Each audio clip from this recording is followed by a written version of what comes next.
Endurance racing was all about the machine versus the clock. There are some tracks, though, where it is all about the driver versus the road. Survival is the first step in the game.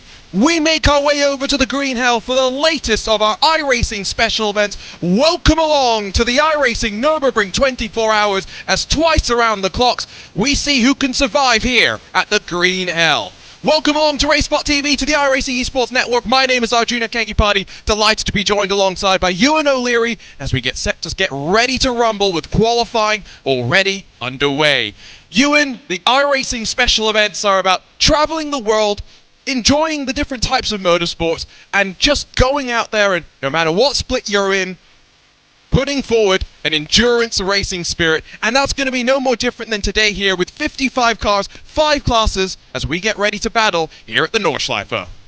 It's going to be a lot of fun indeed. Glad to be along for this one because it's one of the major 24-hour races we have here in the iRacing special events, and some people's favourite as well. You can argue amongst yourselves as to which one's the best. But this is absolutely fantastic to be here once again. I mean, as you said, it is driver versus road here. It is all about survival, especially in these opening moments here of this race. And then you can get yourself towards later on. Then you can get yourself maybe a race win. But there's a long time between now and then. You and myself had the pleasure of commentating on a round or two of the Digital Nürburgring Endurance Series this past winter. There are a handful of teams that enter today's race with that experience under their belt, and you always have some Nordschleife specialists as well. That's why we get so excited about coming to this, to see some of those faces that we might not traditionally see. Here's a look at the past winners that we've had over the course of the now 7 years that we have been running this event. So far, it's been about 4 classes for the most part, barring 2019. And you look at the history, 3 years of PRT domination. Outside of that, though, Team RSO and then Team Hoisingveld and MX5 and TCR really only are repeat winners there.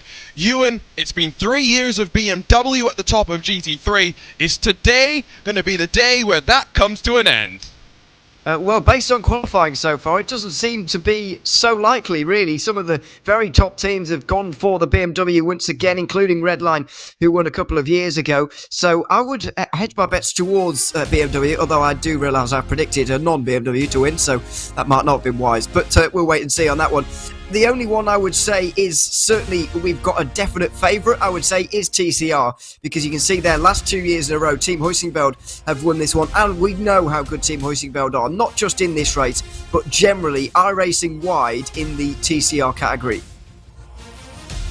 3-time winners include Alexander Voss, Maximilian Benecke in GT3, the Alex Cerny, Tobias Cerny, and then Elmar Ercolet's collection, all in MX5. That was 2016 through 2018. Those who joined us in 2019 know what a tumultuous fight it was before Ava Vervatic actually ripped it away. MX5 has always been a lot of fun. We're looking forward to seeing the replacement for the MX5 joining us here in the 5th class. Free for all iRacing members, the Toyota GR86 joins the fray here for this iRacing special event.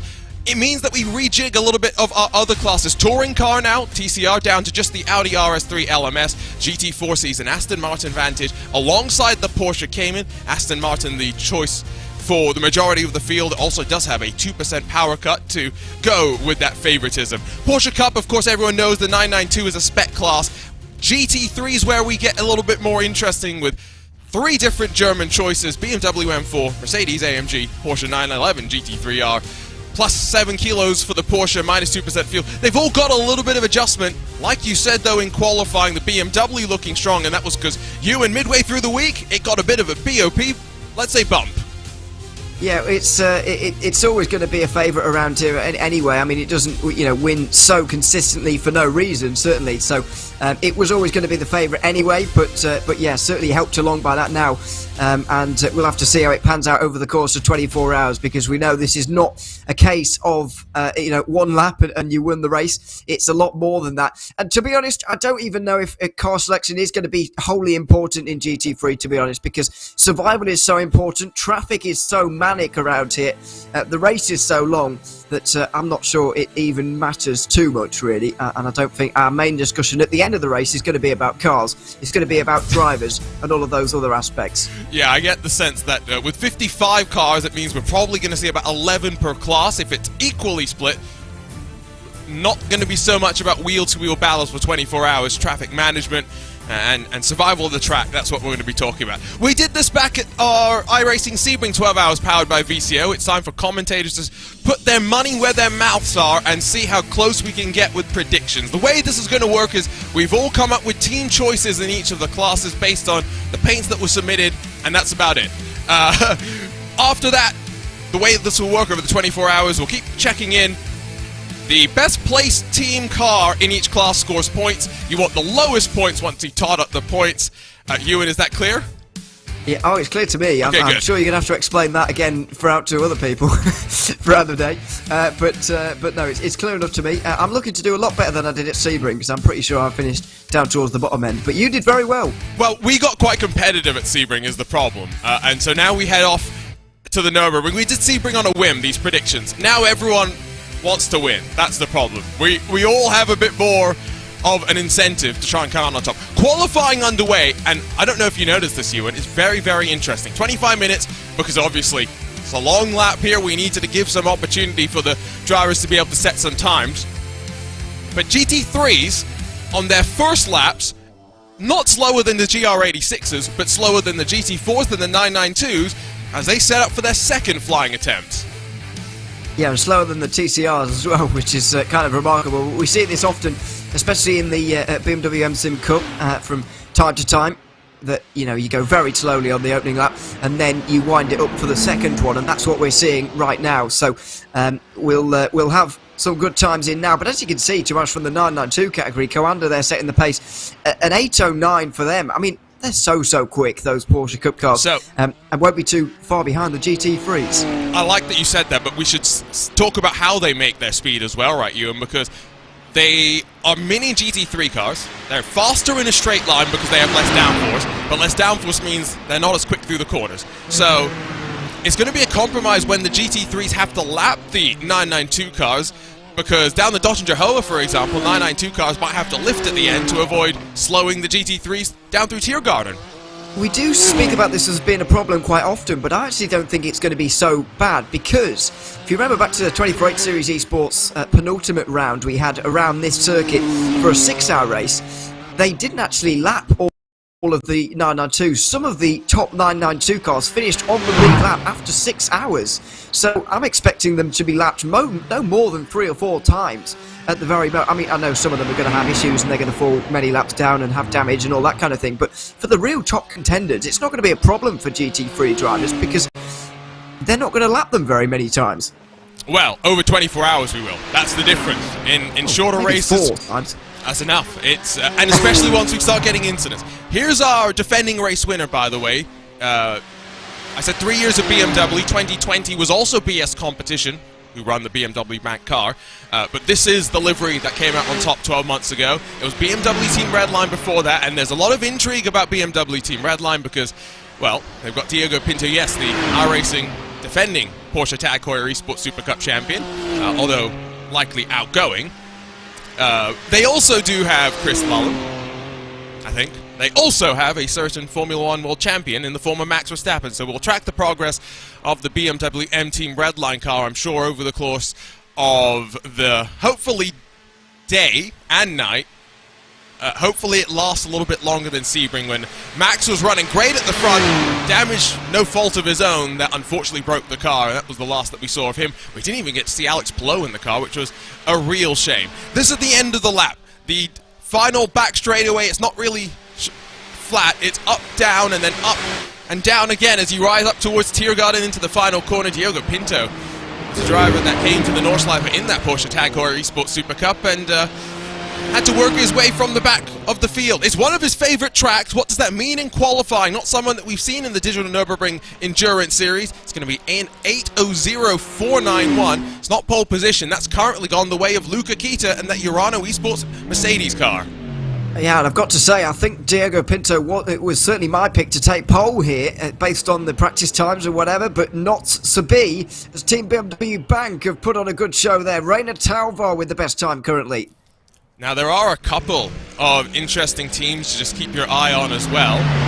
One of them being this car. You'll notice, Apex Racing Team, we know how strong they are. However, of note, Ewan, is the fact that, announced earlier today, it is now the Mercedes-AMG Apex Racing team as they partner up with the fantastic guys over at Mercedes, who already work with Urano and Williams. They add just another strong team to their stable. They're going to have everyone. So at some point, we're just going to see Mercedes everywhere by some point. But no, great to have them partnered up, and we'll see where they get to. Some of us have picked Apex indeed, so we'll be interested to see how they go. Elvis ranking through the final part of the technical bit of the North Side before the dotting home. This is where we can talk a bit about the stories of the partnership. We'll get into that maybe a little bit later. I've really picked Apex, I should note, because of this car in particular. The fact that Alejandro Sanchez, Johan Harth, who have so much experience in the Mercedes here at the Nordschleife, courtesy of the partnership between the Unicorns of Love Apex Racing Team and Haupt Racing Team, because that was a three-way partnership in effect. It's not going to be pole, but it's an 800-1. It's 800-088 in the end for Alejandro Sanchez. He was one that we're definitely going to have to keep our eye on at the very start of the race. Working through these closing stages of qualifying, let's check in with GT4 car, Urano Esports, one of my cars to watch in this class. They've got a new livery to make it a bit easier to pick them apart from the rest of the field, and Alexander Thieber is going to go to the top with an 841. Nice lap time, just gets ahead of Felix Kronbach in the Marla Racing team, who's only a 10th behind, and it's really close at the top of GT4, especially top four separated by less than half a second, which really is remarkable around a circuit of this length as Elvis Rankin goes over the line. 7th place, despite only being, 1.1 seconds away from pole. The margins in qualifying here, still close. Remember, this is such a long lap. We're talking 25-ish kilometers, 170-ish corners. We've got 7 cars split by a second in GT3. In 992, it's 2 seconds between pole and second as Alessandro Bico sets the benchmark in that Williams Esports Razor machine. Alexander Thieber only a 10th clear in GT4, while in TCR, Michael Polashek in the 24 Hours for World Central Kitchen car.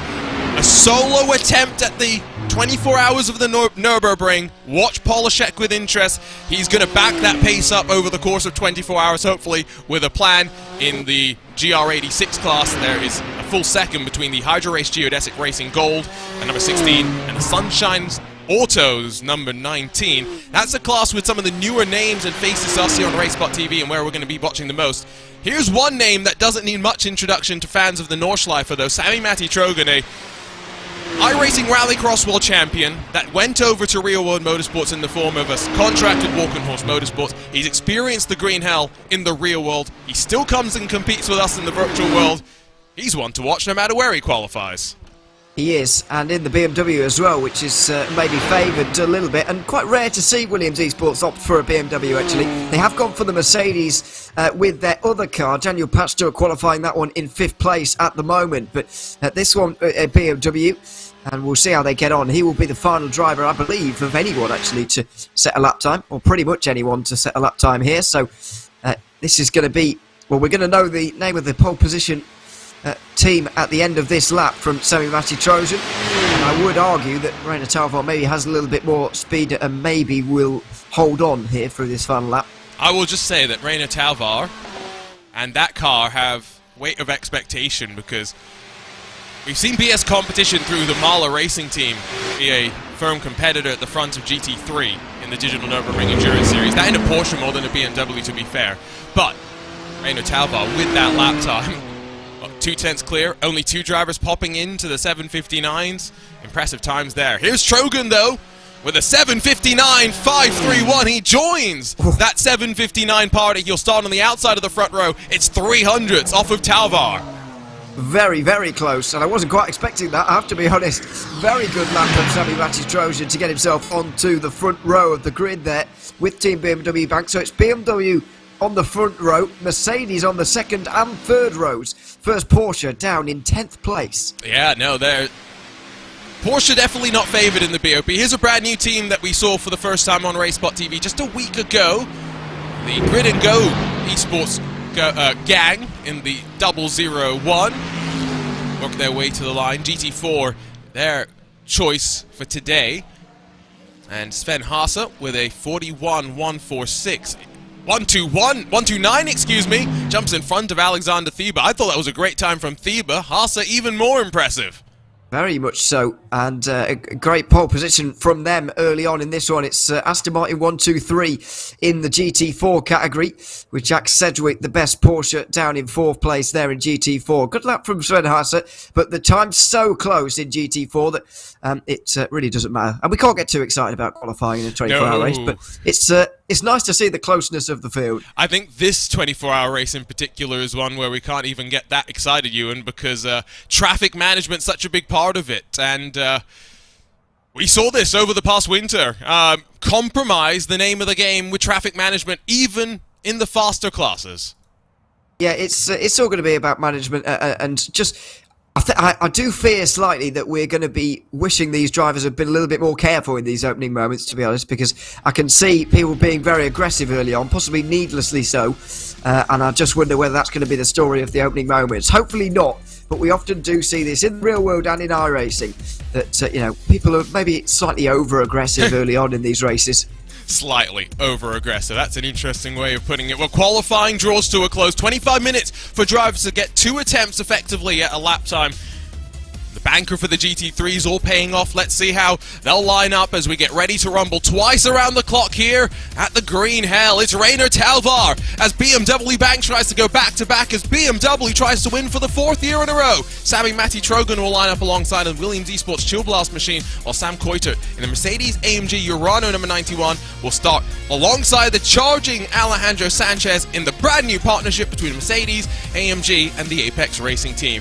It's Urano and Williams Esports in a very special livery to celebrate 5 years of Williams Esports activity. Diogo Pinto, as well as Max Verstappen in that BMW Team Redline car, will roll from back in 7th. The young Elvis Rankin alongside David Toth, and then Damon Woods as Falcon enter the sim racing universe alongside with Door Esports. They've got Sim RC at the very back of the field. They've got some interesting drivers. Would have expected them to be in TCR to have been fighting for the win. 992, it's Bico domination, 2 seconds quicker as Williams Esports Razor will bring us literally to the green. Simufy Esports on debut will start in 2nd with Danny Elgobe hoping to bring that crew to some glory. Scherer Esports and Altus on row 2. Charlie Collins for VRS Coan and SimSport. I think that car is just hoping to survive, or maybe not, get out of this as quickly as possible. Team 75 Bernard by SimRC will roll from 6th position. 7th is Chapard with Doors Esports' Porsche alongside Wave Italy, Race Clutch, and then Visceral, the rest of the 11 992s. Sven Haase, quick at the end in GT4. In the swarm of Aston Martins, he's got Alexander Thieber alongside in the brand new livery for Urano Esports Data Group. The Mahler Racing Team BS Plus powered car has Felix Quirnbach that will bring us to the green. Jack Sedgwick alongside the first of the Porsches. Michael Yanni in an Apex Racing GT4 car will start in 5th with the Was Cooking Racing Adventures being able to get both cars into the top 6 starting. Nathan Moore, Sam Ward, Alexander Davison, Pascal Stix, and then Maxime Marriott for the Pure Sims, PGZ, Impulse, and Maniti crews round out the rest of the 11 GT4s. They're already rolling, that's why we're rapid fire going through these. Polishek for 24 hours will rumble from pole. Hoising Velt alongside, trying to go 3 in a row. Wave Italy, Frozen Speed, Full Send, Brabham Esports, Hissing Sid, and then Impulse, the rest of the top 6 in TCR. Racing Team Red, Delta V Racing, TCR, Carlar, Whopper, and then SimCity Racing, the rest of those TCR machines. And last but not least, the newest addition to the party, the Hydra Race Geodesic Racing team will lead us to the green in the GR86. Sunshine Autos alongside with Spec Racer, Ford Farmers, Paceworks Esports, and then Fully Bent Racing, as well as Astro Racing through the front 3 rows. Behind them, still a couple more, but not a full complement of 11. You've got the Pride Pinion by Schinkenwagen, I'm sure I got that one right, alongside WS Racing Esports, Friend Motorsports, and then Boa 08 by V10R round out the 10 cars. That was a lot of cars to read our way through, the biggest field that we've had to start off in these iRacing special events for 2023. Ewan, expectations as we throw 24 hours up onto the clock.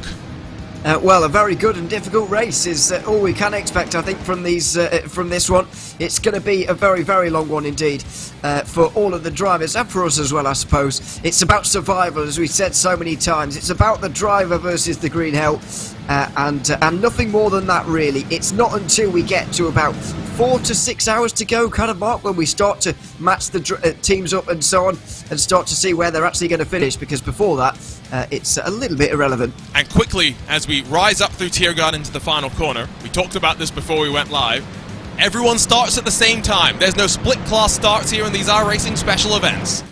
Yeah, not too much of a distance between them. Well, there you can see the Porsches in the background. So it's going to also take quite some time to get into traffic. Probably lap 3 or 4, which is around 20 to 30 minutes into this race.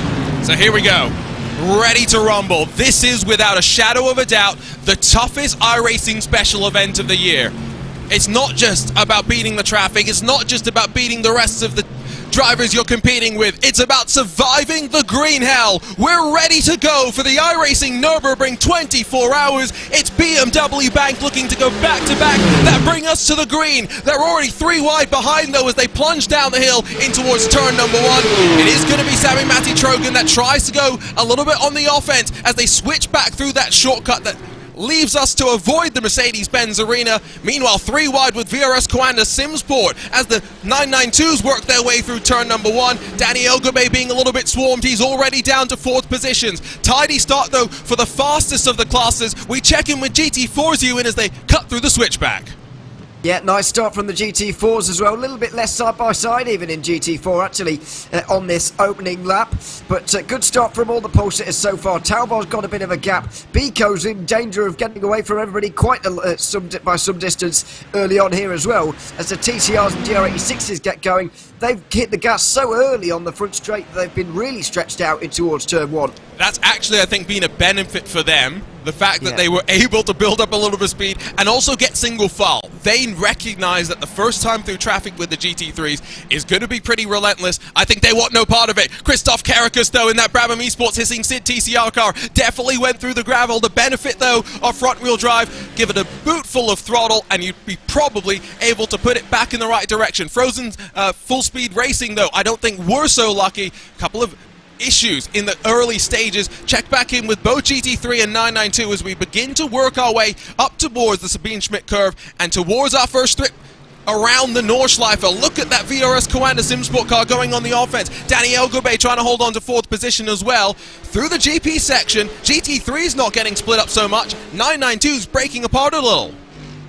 They are a little bit, but not so much. We are certainly going to see that any gaps that have appeared so far open up even more as they get onto the north side for the first time. That's where the technical sections are. That's where it gets so difficult. But the top 3 certainly are getting away. And the fact that we've got Simone Marcello into second place there, ahead of the likes of Luca Alpert and some of those he qualified behind in qualifying, means that Biko is only going to stretch out an even bigger lead on this opening lap. We'll talk a bit about strategy in a few moments' time. First time up around the Nordschleife is also the first time that you really get a sense for how the rest of the cars are driving and the rhythm that you're going to need to hit, because you're not passing through very many sections of the Nordschleife at the end of the day. It's very much about maintaining your position in line and just holding on. Here's your GT4s also descending out of Quiddle-Bakahoa on their rise up towards what is one of the most recognizable sections of the Nordschleife. The GT4s take flight up towards Flugplatz. And they really are. It's not the only not the only place, on the circuit where they'll be lifting off the ground, certainly. But it's a wonderful corner to watch. High commitment, high speed at the top of the hill there. There's so many sections like that. Such an exhilarating racetrack to drive, even on your own, never mind with the amount of cars we've got out there right now. So, by the way, as we pick up the timing on that left side of your screen, 5 classes means not much space for information. If you want to be able to follow along with your favorite teams and drivers, head over to either RaceSpotTV/timing if you want a bit of a basic look at what's going on and you just need to see where your team is at any one point in time. Timing 71, as always, is your place to keep up to date with all the strategy, and we'll try and keep that alive for all 24 hours. Now, heading in towards the fun part of the Nordschleife, though. Again, first lap, we're not expecting too much. Everyone trying to settle into a rhythm. Everyone just hoping to survive. There are a couple of important corners around this track, though. Out of 170, how do you pick them up? Well, one is here, slowest point on the Nordschleife, Wursife, and make sure you get it locked down in time. We're coming up towards one of those other important corners, Ewan. Lots of corners, yes, but between them, decently long runs, and that's why some of these GT3 cars in particular may get some of their downforce stripped away. And as we work our way up towards Bergwerk, out of there you carry all of your momentum up the hill, through Bravery, in towards the corner before the carousel. And it's one of those corners that if you get wrong, you're going to feel the pain until you can do it in 8 minutes when you do it again. Here is that corner over at Bergwerk. Yeah, Bergwerk really, really important in terms of getting your run around here, because it's not a straight that follows, but it's a long flat-out section, a very long flat-out section. That means you can't get it wrong at Bergwerk. Certainly, you'll truck into the slipstream here. You'll go through Kesselchen here, the left-hander. Then you'll move even further up the hill towards the Moot curve at the top here. Really fast left-hander, where you do need to slightly think about it a bit more than you do into Kesselchen. And we will see a bit of side-by-side battling surely at some point throughout the race. Probably not this early on, but well, I hope not anyway. But we will see some side-by-side at some point. Don't you put that on us. What? Don't you put that curse on us, Ewan. Commentators' curses are real, as much as Lewis McGlade does not want to believe it. If it does happen, I'm blaming you. Well, I'm not wrong, though. We are going to see something happen up towards there at some point. Well, we checked away from the GT3s at maybe a missopportune time, so you can hashtag blame Arjuna about that one, but this is one of those other fun sections and recognizable sections of the Nordschleife as we head towards the famous carousel. Thundering through, there's a AMG Performance banner off to the side now, which is beautiful product placement. But it's one of those corners where you have to set the entry, hit the throttle to keep the car's momentum up and keep the car rotating, and then find the timing to punch the throttle to its maximum to really get the most out of the corner. Then you rise out of there up towards the highest point of the Nordschleife, up at Hohe Acht. And I said that, maybe you get to the fun part of the Nordschleife. This is where, in my opinion, you really just flow. It's like a German roller coaster, if you will. It is. Some people call this the best section of the Nordschleife that there is. I wouldn't be able to pick one myself, but it's absolutely fantastic to drive. I think Johnny Collins, though, might be finding it a little bit frustrating right now. I certainly would be in this situation. He looks quicker than Daniel Gabay on this opening lap, but really doesn't have anywhere to go with it, and he's just forced to stay behind and almost watch himself lose time here, which must be exceptionally frustrating. Oh, that's dear. Marcos Saavedra. I think that's up towards the Moot curve. Yeah, that's up towards Bravery where that's gone wrong. So, a couple of issues. It's been relatively calm, though, on the opening lap of a 54-car grid. We're going for about 181 laps estimated on my timing screen. We'll see how that pays off, of course, as we work into the night. Visibility becomes an issue, and drivers maybe become a little bit more tentative about how much they want to push. Only SimCity Racing have made a trip back to pit lane, unfortunately, in the TCR, so any SimCity Racing fans who are regulars to us on RaceSpotTV, courtesy of their regular appearances in the Precision Racing League. Unfortunately, the number 18 back in pit lane.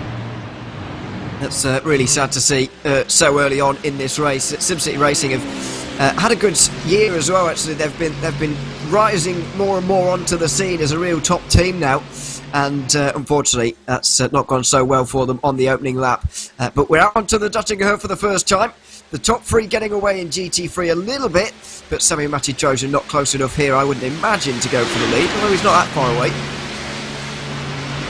I think we're going to see some fuel mileage maybe early game. We haven't talked about it too much, but it's such a long lap that there's only really a small fuel window. Most drivers are going to end up coming in on the same lap, but especially in the Porsche Cup class, we'll not be surprised if we do see a couple of cars trying something different. Was that David Toth around the outside of Stanley Deslanders down the hill in towards the Tiergarten? I think it was. Yeah. Brave move early in the race, but it goes to show just how much these drivers do not want to be left behind, especially given that the first pass through traffic is always the most chaotic. It is. And we always say that it's not so important to your position at the moment. It's more about survival, but then again, you don't want to be losing time here at the moment, and if you want to avoid that, you're going to have to make some moves at some points in the race. Maybe a bit early for that kind of thing for David Toth, but I can't blame him, because he was clearly sat behind the Mercedes there through that lap thinking, I can go faster than this, I'm losing time here, and so I need to make a move at some point soon, and he has done that. And we've already seen Luca Kita get past Luke McEwen in towards turn number 1. It's a swarm of Mercedes AMG, by the way, at the front of GT3. They run 3, 4, 5, and 6 right now. 2 Urano Esports, the new Apex Racing customer car, and then, of course, that wonderful 5-year anniversary livery for Williams Esports. It's a really nice livery, actually. You can argue about whether it's better than their normal one, but I would maybe say it is. I agree. It's a really nice livery, and I hope they do well with it as well. Not least because I've picked them. Did you see, by the way, my tier list yesterday of liveries? I saw. I saw the one a few weeks ago from ESLR one, but I didn't see yours yesterday. No. Oh, I got in a little bit of grief immediately from George Simmons for saying that the Apex Racing team paint was maybe a little bit mid, as I think the kids put it. Diogo Pinto, the next car to get up in front of Stanley Deslanders. That's the 98 Apex Racing car, which I don't think is the one to watch. I think the number 99 Apex Racing team with the likes of Alejandro Sanchez, Johan Haag, which is what I was alluding to a little bit earlier, is where this, I think, Mercedes partnership started, because, of course, the Unicorns of Love and the Apex Racing team partnered up in 2022 as the Apex Racing team ventured out of their iRacing pastures, and that partnership continued into the most recent season of the Digital Nürburgring Endurance Series, where the Unicorns of Love, in their partnership with the real-world Haupt Racing team, and officially entered Mercedes AMG car, didn't end up having a Unicorns of Love driver, which I guess makes sense because, you know, it's an iRacing competition. They had either Johan Haag or Alejandro Sanchez. And at the end of the season, Alejandro Sanchez, who came in for the final 2 rounds, was absolutely flying. Yeah, it's. I mean, they've got a great team, and we'll see how they get on. I mean, I think because there's so few spaces in each class for the top split, it means that the teams that are here, especially in GT3, fighting for the overall win, are just unbelievable, and the drivers as well. I don't know if you've mentioned the strength of field yet, the rating that we've got in GT3, 9.3k or something. It's absolutely unbelievable, you know, the fact that there are so few spaces for teams means that the ones that are here are just real top class. I always take these strength of field numbers with a pinch of salt, because the only way to actually know what the strength of field is to go through and get all the I ratings together, as far as I'm aware. I'm not sure I'm going to trust any software to piece that all together. But can I say who it was then? It was Will Chadwick. Oh, it's RaceSpot's own Will Chadwick, so definitely don't trust him then. It's always Will that will give you faulty information. I'm just clearing my name. Yeah, okay, yes. Hashtag Ewan _ O'Leary. Do not direct complaints there, is what he's saying. Let's cycle through the field very quickly. Here's 992. 2 seconds clear in qualifying for Alessandro Bico. He's not 2 seconds clear right now, so that's definitely not as good a margin. What's happening, by the way, to one of the Was Cooking Racing Adventures car, Jersey Glack? This is out after Flugplatz. Has dropped down to 9th position, and head chef Mike Spangler is not going to be too thrilled with that. That's concerning as well, because you don't often have small accidents coming out of Flugplatz there, but he might have gotten away with it. I would be astonished. Yeah, there is no damage. I would be astonished if he's found himself into the grass and the gravel without finding the wall, actually, but maybe that is what's happened. Here we go. Let's see, up the hill here in the Porsche, just, powered a bit too early. He has found himself in the grass and... He's definitely scraped the wall there, quite substantially as well. He tried the Roche Chastain. Yeah. Unfortunately, it's not quite as quick around that corner. No, that's definitely not as quick, yes. And it hasn't been banned yet. Although I do wonder if Jersey Glack would be charged for the damage to the Armco, because you do have to pay for the repairs when you crash here. Because, of course, it is a public road. So we were checking in with 992, by the way. Alessandro Bico, 2 seconds clear in qualifying. This is a class where we've got some World Championship competitors. We've got Williams Esports Altus and VRS Coanda. I think those are the 3 major names that will stand out. But we've got Team 75 Bernard by SimRC, the champions in this class in the Digital Nürburgring Endurance Series. And one name that I didn't recognize initially, Ewan, but you've got a bit of a story about, Insura Esports in 3rd. Sure, Esport, who were previously Phoenix Racing Esport. They've recently changed their name. I couldn't tell you why, but they've recently changed their name from Phoenix Racing, which is such a name synonymous with endurance racing in real life, and they've come over to sim racing as well. They've gone over to Shara Esport, and I believe made their debut with that name last weekend at Spa. Yes, I think you are correct. They have the number 1 on their car, which is... an interesting sign. Charlie Collins tucked up behind in that VRS Coanda SimSport car. You'll recognize how much of a concerted effort I'm making here, Ewan, to call them Coanda SimSport, right? I got called out by them on social media for calling them Coanda Esports too much. Okay, well, yeah, they've always been Coanda SimSport, haven't they, I suppose? But ESL name makes it confusing. They are still Coanda Simsport because, as far as I'm aware, we have not seen them in any other esport yet. So we've got to see them go and do something else before I'll really commit to calling them Coanda Esport. Anyway, cycle through the field because I do want to get to some of the slower classes because it's been relatively calm. Here's the GT4s. Still Sven Haase leads from Alexander Thieber in second. In the Urano Esports Data Group car, Marlow, Wasp Cooking Racing Adventures, and then Apex. There's been no change in the top 5.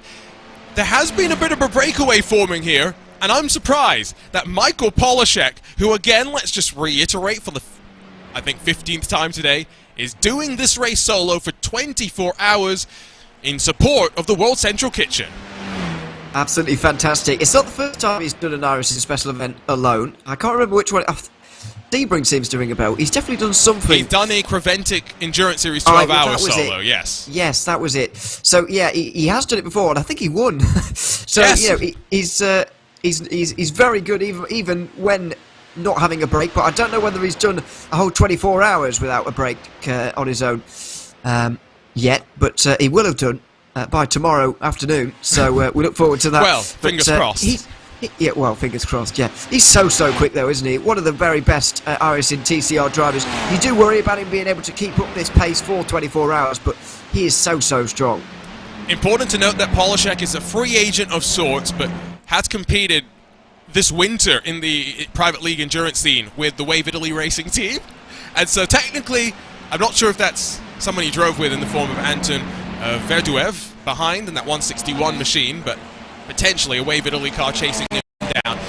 Final class, and this is where I think Miguel Vigo, who in our RaceSpotTV YouTube chat wanted our attention to go, because his team is and he wanted to make sure time. So the Hydra Race Geodesic Racing team leads at the front of the GR86 class, but this is a class that we saw in the iRacing Roar back in January that was running great until they got decimated by traffic.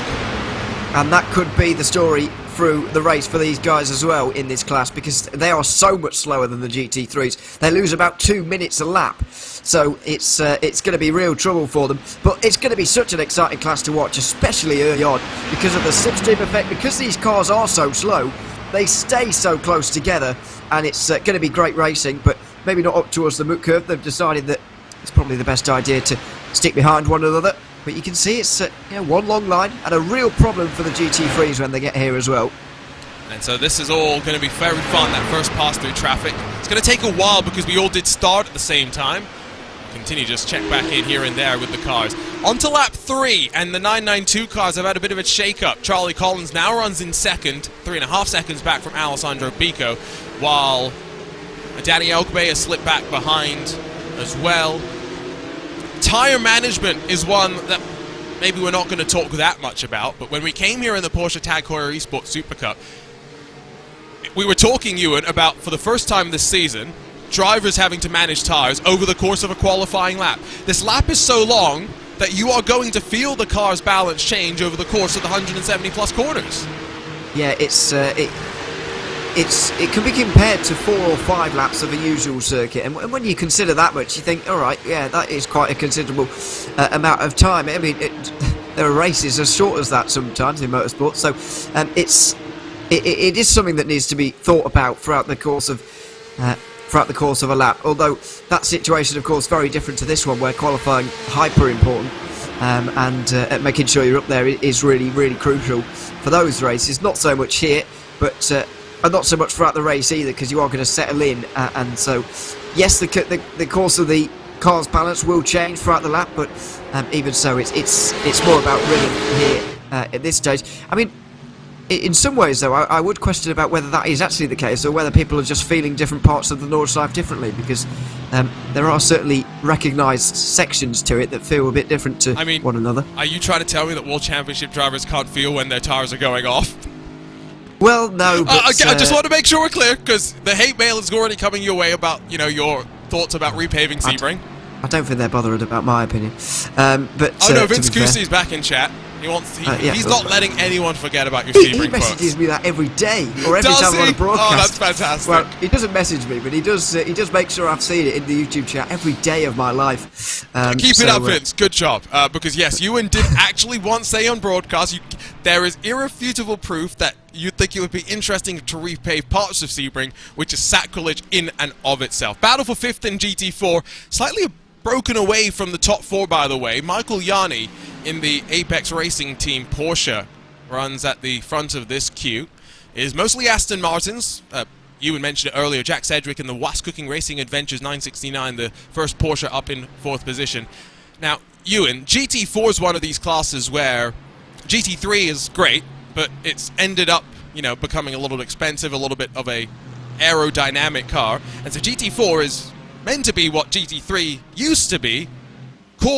At its core, very similar to the road-going counterparts, less downforce, and a lot more about momentum.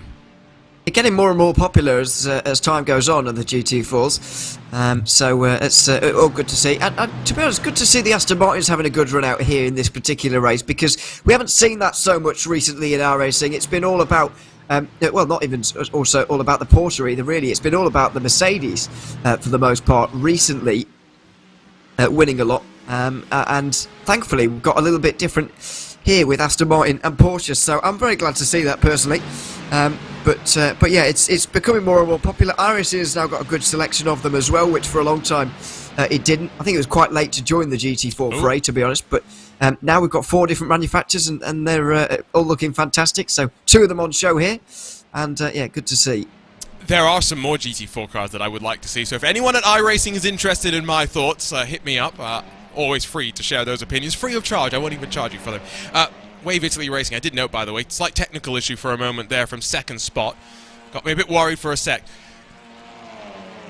You said that maybe we're only going to see the 992s get lapped by the GT3 cars about 4 times. You may be right on the money there, because I forgot about the fact that the way that we start this race basically means that they're on top of each other for the first probably 12 hours of the race, in effect. It's going to take a while for them to be broken up.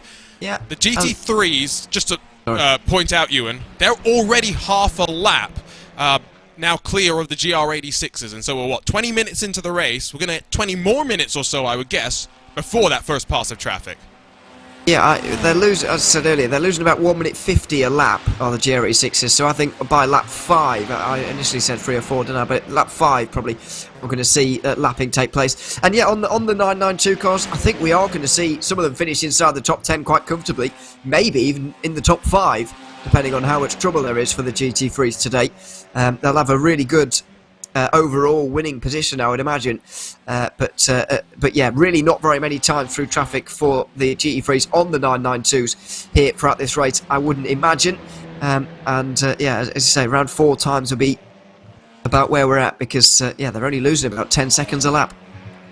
Down the hill into the foxhole. Into that compression down the bottom of the hill. Now, everyone's going to end up probably picking up a little bit of damage on their cars over the course of the day. That's probably one of those spots, just so the car hits the ground pretty hard. A bit of a compromise line from Fabian Siegmann in the Team Hoisingveld 404. Now, Team Hoisingveld have won this race with as many as 6 drivers on their car. Today, they have a much more reasonable 4.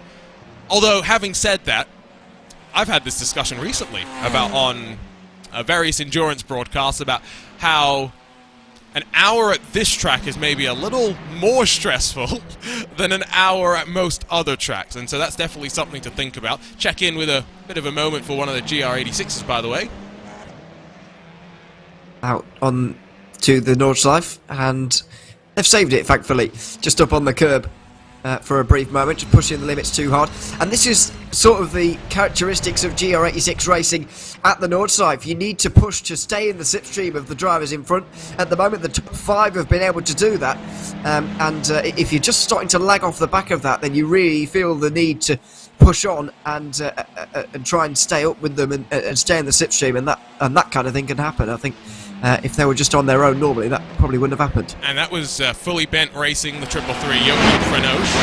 And so, if anyone knows Joachim and his great work with the Coanda media team, or the Porsche Coanda team, or basically anywhere that there's high-quality media, I hope that he'll come up with some memes about himself, Ewan, because some of his memes are the best in sim racing.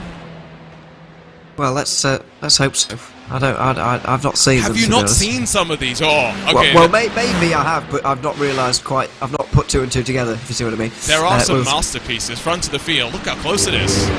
Yeah, Matty Trojan getting really close to Rainer Talbot, and maybe if it was a bit later on in the race, about 23 hours later, he might have gone for that. But it's very much about staying behind. And what you said about fuel saving earlier on might well be correct. Well, there you are. Did you hear that? Yeah, I did hear that. I don't remember off the top of my head how Sammy Matty's results in the real world at this track have fared. It's has had plenty of success here in the virtual world, and has really kept in touch with his virtual roots, courtesy of his partnership with the Williams Esports guys, and so it's great to see him back out there. And like you said, curiously in a BMW, we don't tend to see them do that very often. There is some battling through that final corner, by the way, as the Wave Italy Racing team have the Door Esports number 20 slide on through. Jonas Warner grabs 7th spot, trying to get on through as well. Here comes Visceral Esports in the 96. Here we go, side by side, down the home straight in towards turn 1. Inside line for the 96, a long way round for Visceral. Oh dear, contact, and well, that's going to be easy to slip through. But that was a bit messy. It was one of those ones where you're so focused on being side by side with the driver alongside you that you failed to notice the one in front, and you've just gone straight into the back of them. And Door Esports have got a right to be pretty annoyed about that, I'd imagine. I think I agree with you there. We jump on board with the Door Esports car as it heads down the hill. Sammy Matty Trogan's recent results at the ring, from what I can tell. Last year did not finish the 24 hours, unfortunately. Finished 16th in the, I think that would have been the first round of the Nürburgring Landstracken series last year. This was the most recent results that the Driver DB website, that's usually great, unfortunately had for today. Of course, he's not the only one that straddles the lines between virtual and reality. Not sure if you saw the news, Ewan, but Lauren Heinrich going to be competing in his very first 24-hour race at the Nordschleife, the Nürburgring. He's going to do it in the GT3 cars. He's going to do it alongside with Lauren Van Thor, Christian Engelhardt, and Ian Chan Guven, who we're seeing compete in that VRS Coanda SimSport car today. Wow, that could win, to be honest. What a lineup. Yeah, I know, absolutely unbelievable lineup. Lawrence Vanford, one of the very best GT drivers there's ever been, and he's driving alongside it. Wow, yeah, that's quite a lineup. Although, saying that, the Nürburgring 24 really is a who's who of GT racing, so that probably just fits in with the rest of the lineups, to be honest. Even as outrageously good as it is, it probably just fits in with the rest of them. Well, yeah, that would be. But imagine winning your first ever 24-hour race in the real world. It would be quite something, and it could happen. It could happen, yeah. He's also competing for Team 75, Bernard, who we have competing in the 992 class, in DTM in a GT3 car in the real world this year. In the number 75 in Porsche's 75th year, seems like such a good time to be Lauren Heinrich. I'm just saying that. I keep calling them Coanda SimSports on purpose, don't I? It's Coanda Esports. No. They've called themselves Coanda SimSport in the sim. That's why I'm getting myself confused. By the way, Charlie Collins has closed up to the back of Alessandro Bico. I just want to confirm, by the way, Ewan, it is Coanda SimSport there. It is, in the sim. So that's what we're going with. And Charlie Collins has had a really good start to this race, by the way. Didn't qualify so well. Well, it was all right, isn't it? 5th place, but was nowhere near Bico in qualifying. But as the race has gone on, he is certainly on the pace of Alessandro Bico. And last lap was 1.5 seconds quicker than him. Now, I don't know how many of these drivers, like Bico, Collins, Marcheno, will have done after the Porsche Esports Super Cup round here. I did note on social media that I think Marcheno's done something of like a total of 44 hours of practice heading into this one. I think that probably includes the practice that he did for the Super Cup, but Alta's definitely one to watch as well. Marcheno going to be paired up with RaceSpot's own Will Chadwick, as well as Aaron Vasquez in what should be a pretty quick machine. Kova won that race, or this race last year. Unfortunately, the team no longer around. I don't think any of those drivers here are competing either, unfortunately. Haven't seen any of them, but yeah, it wouldn't be a surprise to see them later on, I guess, maybe, or well, we'll have to wait and see on that one. A couple of them have gone to BS competition, haven't they? So maybe the Team BMW Bank car will have one or two of them in there. I'm not sure, but could just be not racing this race, which is fair enough as well, I suppose. That's a good question, actually. Who is in the BMW Bank car? Yeah, other than Rainer Talbot. Kei Kashubi and Phil Denez. There's your answer. I bet Kei Kashubi won this race back in 2016 with Core Motorsports. He was part of that team for a long time. I think you're right. Oh, he probably did. I just remember him being part of that team, and since they won in 2016, I'm going to put 2 and 2 together there, even though I haven't fact-checked that. Here, I can go. You are right. He won back in 2016. You are 100% right. He also won it last year. It was Denez Belitsiotis, who's in the Mercedes-AMG Williams eSports car this year, by the way, and Bruno Spengler, that won in 2022. Did he win in 2016 with Alexander Voss as well, who's one of the 3-time winners? Maybe. Alexander Voss, Angelo Mikel, and yes, Niels Koch. Yeah, there we are. Yeah, my memory's not as bad as I think sometimes, but other times it is.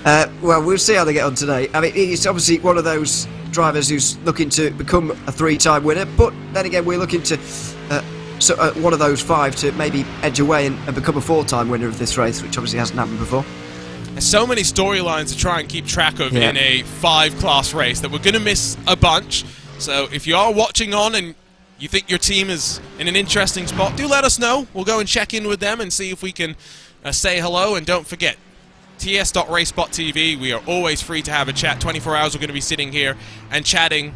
It's always good to get to know you guys as well. I do want to go and say hello to the GR86s because as they cross the line to complete their lap number 3, they're doing about 10-minute lap times or so. They still find themselves in a 4-car tandem right now.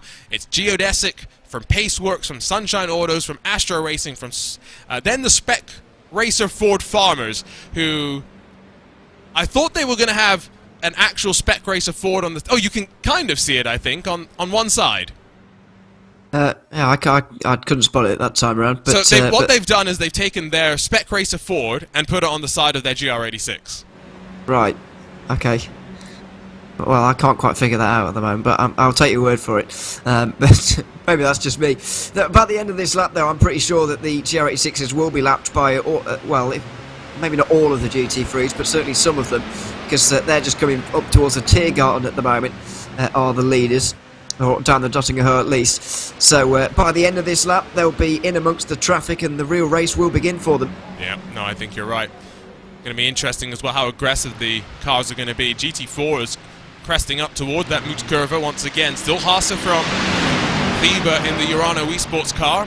And Mahler, Was Cooking Racing Adventures breaking away, like we mentioned, from the Apex Racing Team chain that still leads PGZ and company.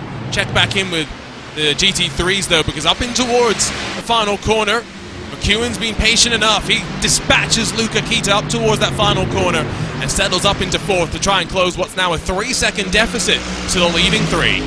Yeah, Kita's been losing a bit of time really to the leading 3, and I think Luke McEwen has just been getting a bit tired of it, to be honest, and wanted to go through now. Belitsiotis very much tucked in behind with Luca Kita in front. He will go down the inside in towards turn 1 and make his way through now as well. So, yeah, not a great lap for Luca Kita, and it hasn't been a great opening to this race for him either. Just been struggling really, and now we'll see if these two can start to catch those top 3 positions. You know what I think? He's fuel saving probably. That could well be the case, but I guess that the fact is he's losing time.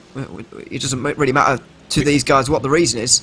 People will think that fuel saving is easier to track like this. I'll put it to you that it's easy, but everyone will fuel save in a different way, and some people will just be faster while fuel saving than others. And so maybe Luca Kita, having lost ground to Sam Koitet, is having to save more fuel, having lost the draft, and so it's better for him to settle back into line.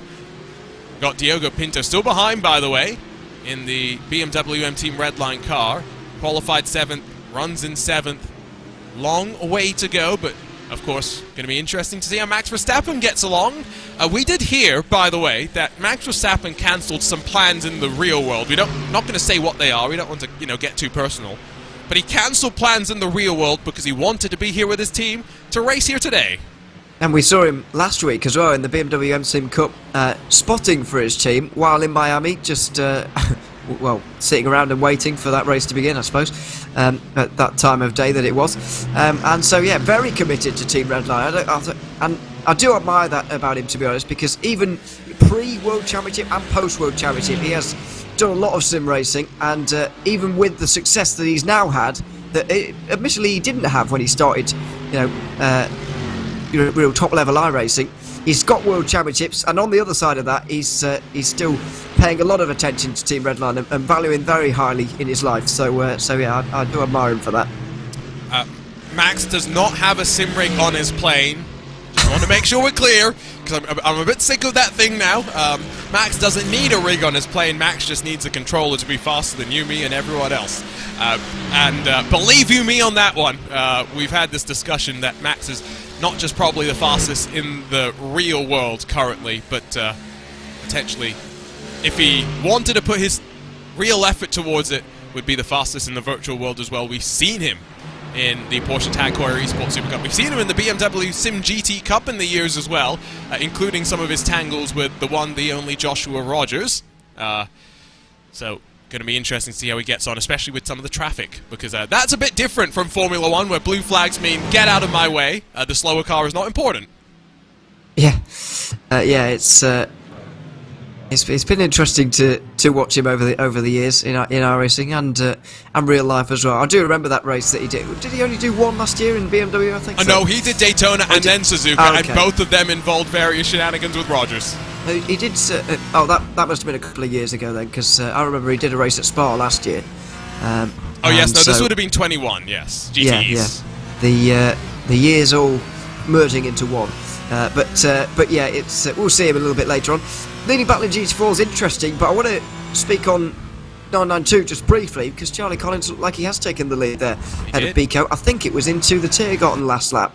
It was. Completely missed that one, and this is where I think maybe the tyre management, is playing a part, because Bico went out pretty aggressively, I think trying to clear the likes of Altus and Simufy, and he was able to do so, but it came at the expense of maybe the longer run pace. He did an 8:12 last time by. VRS Coanda SimSport. Okay, now I do need to go message them and figure out, is it SimSport or eSport for today, because they made the mistake, in my opinion. That's what I'm going to claim. An 8:10.068 last time, though, 2 seconds faster than the rest of the field. Yeah, Charlie Collins is absolutely flying at the moment, and as you say, best lap of the race so far from him. But somewhat remarkably, Bico, now in the wheel tracks of the Coanda car in front, has been able to hang on somewhat over these last few moments. The gap's still around half a second. I do fear for him slightly, though, that the gap will be more than a second by the Dottinger Ho, and Collins will be away, having broken the slipstream by the end of this lap, potentially. So, down through Wursiphon they will go. I do wonder how much change that these drivers made to their setups from the World Championship shorter races to this longer affair. How much experimentation went on there. I don't know how much they really have had to change, to be fair, because both of these teams have competed in this car in the Digital Nürburgring Endurance Series. We didn't see Coanda the most recent winter. We did see Bico and Williams eSport. But DNLS champions, what was it, 2021, 2022, Zach Campbell, David Williams in the VRS Coanda car. Yeah, so they'll have plenty of experience. I mean, it won't be too much of a shock to the system for them. But in terms of how much they've changed it since last week, the things you've got to think about are not only the fact that you've got longer race, of course, much longer race, but you've also got to cater for a lot more drivers. In that, in PESC, it's obviously only about you, and you can think about yourself and tailor it to yourself a little bit more. But in this race, you do have to think about everybody. And I know that can sometimes be a problem, but as you say, it's one of these races that comes around every year, and this car has been out for I don't know how many editions of this race now. The last couple, maybe, last few. So it's not too much of a shock to the system, really. So just a point of correction: it was meant to be VRS Coanda Esports, so that's how we shall try to refer to it from this point forward. How did they get that wrong? It's not our problem. That's all I know. But we're going to be helping them out. We're going to help them out. It's nice to see the purple and orange back on an iRacing special event grid. So we're not going to complain too much at the end of the day. I have seen that both our Twitch chat and our YouTube chat are in various stages of chaos. They're asking us about toast in the RaceSpotTV YouTube chat. It's 6:30 in the morning for me. It's too early to be thinking about food, so I'm going to very much steer away from that conversation. The iRacing Esports Network chat's going off in a whole different direction, so let's stay on the straight and narrow, which is the fact that we're getting ready to go into traffic. And we are into traffic now. The GR86 has been negotiated for the first time.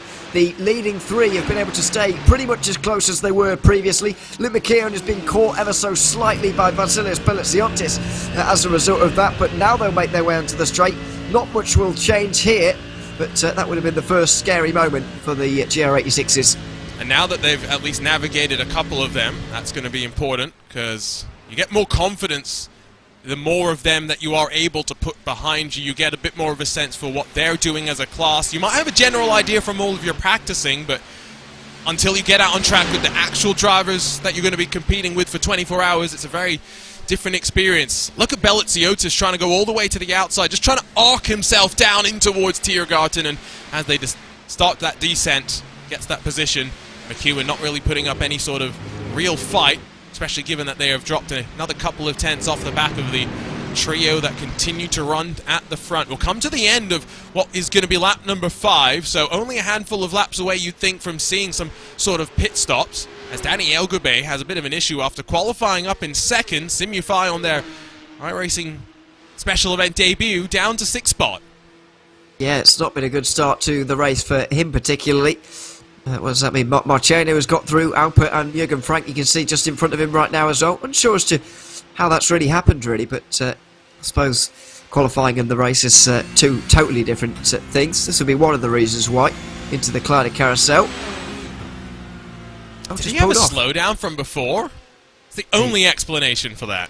I don't know where he would have got it from. There are a few places where you can if you're a bit too aggressive, but I tend to agree with you. Definitely not what we'd expect. This trio, by the way, the Wave Italy Racing Team, Door and Visceral, swap around once again. It's Wave Italy that will jump up into 7th spot with Jeremy Lemire.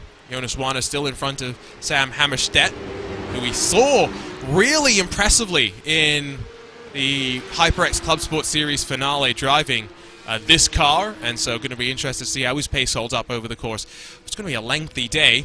Going to still see the move attempted from Warner, gets blocked all the way to the wall by Lemire, and down the hill. Outside will switch back to inside, last of the late breakers. Very late on the brakes as well. Around the outside through the first part, gives them the inside for the second. They too make contact, not for the first time today either.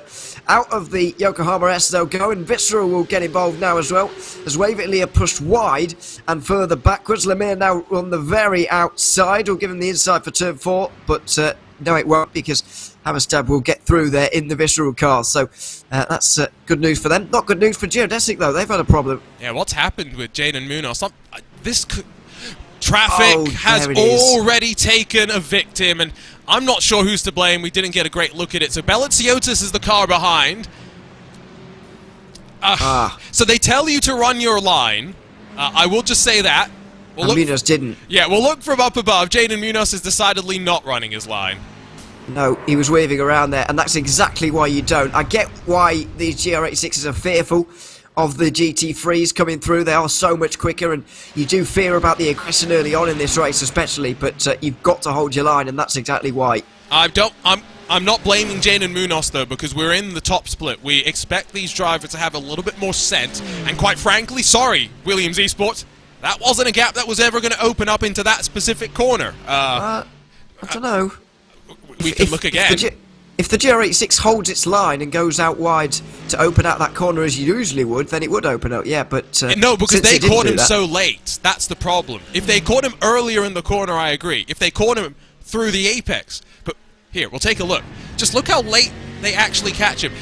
If the GR86 goes out wide, they're all going to end up losing time, because Williams Esports has already pinched themselves down so much. I'm not so sure. I'm not so sure. You go around the outside, and I think you're safe. I'm not blaming the GR86 in that one.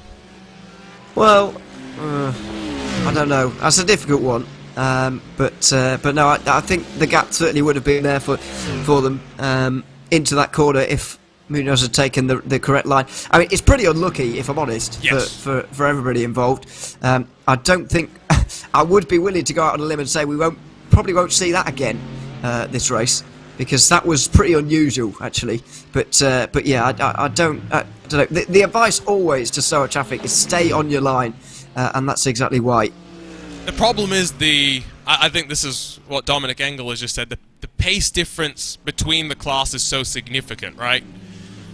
And even though some of these drivers do have that digital Nürburgring endurance experience, not many of them will have had experience with MX-5s or GR86s recently. It's been a couple of years since we've had them in this special event. They've even been dropped from the regular iRacing Nürburgring Endurance Championship, and so that's definitely one to watch. Traffic is split up the top two, though. Reina Talvar, 1.3 seconds clear as they rise out of Bergwerk. Yeah, Sammy Trogan now is under pressure from the Urano car behind, driven by Sam Quitter, who's had a good start to this race.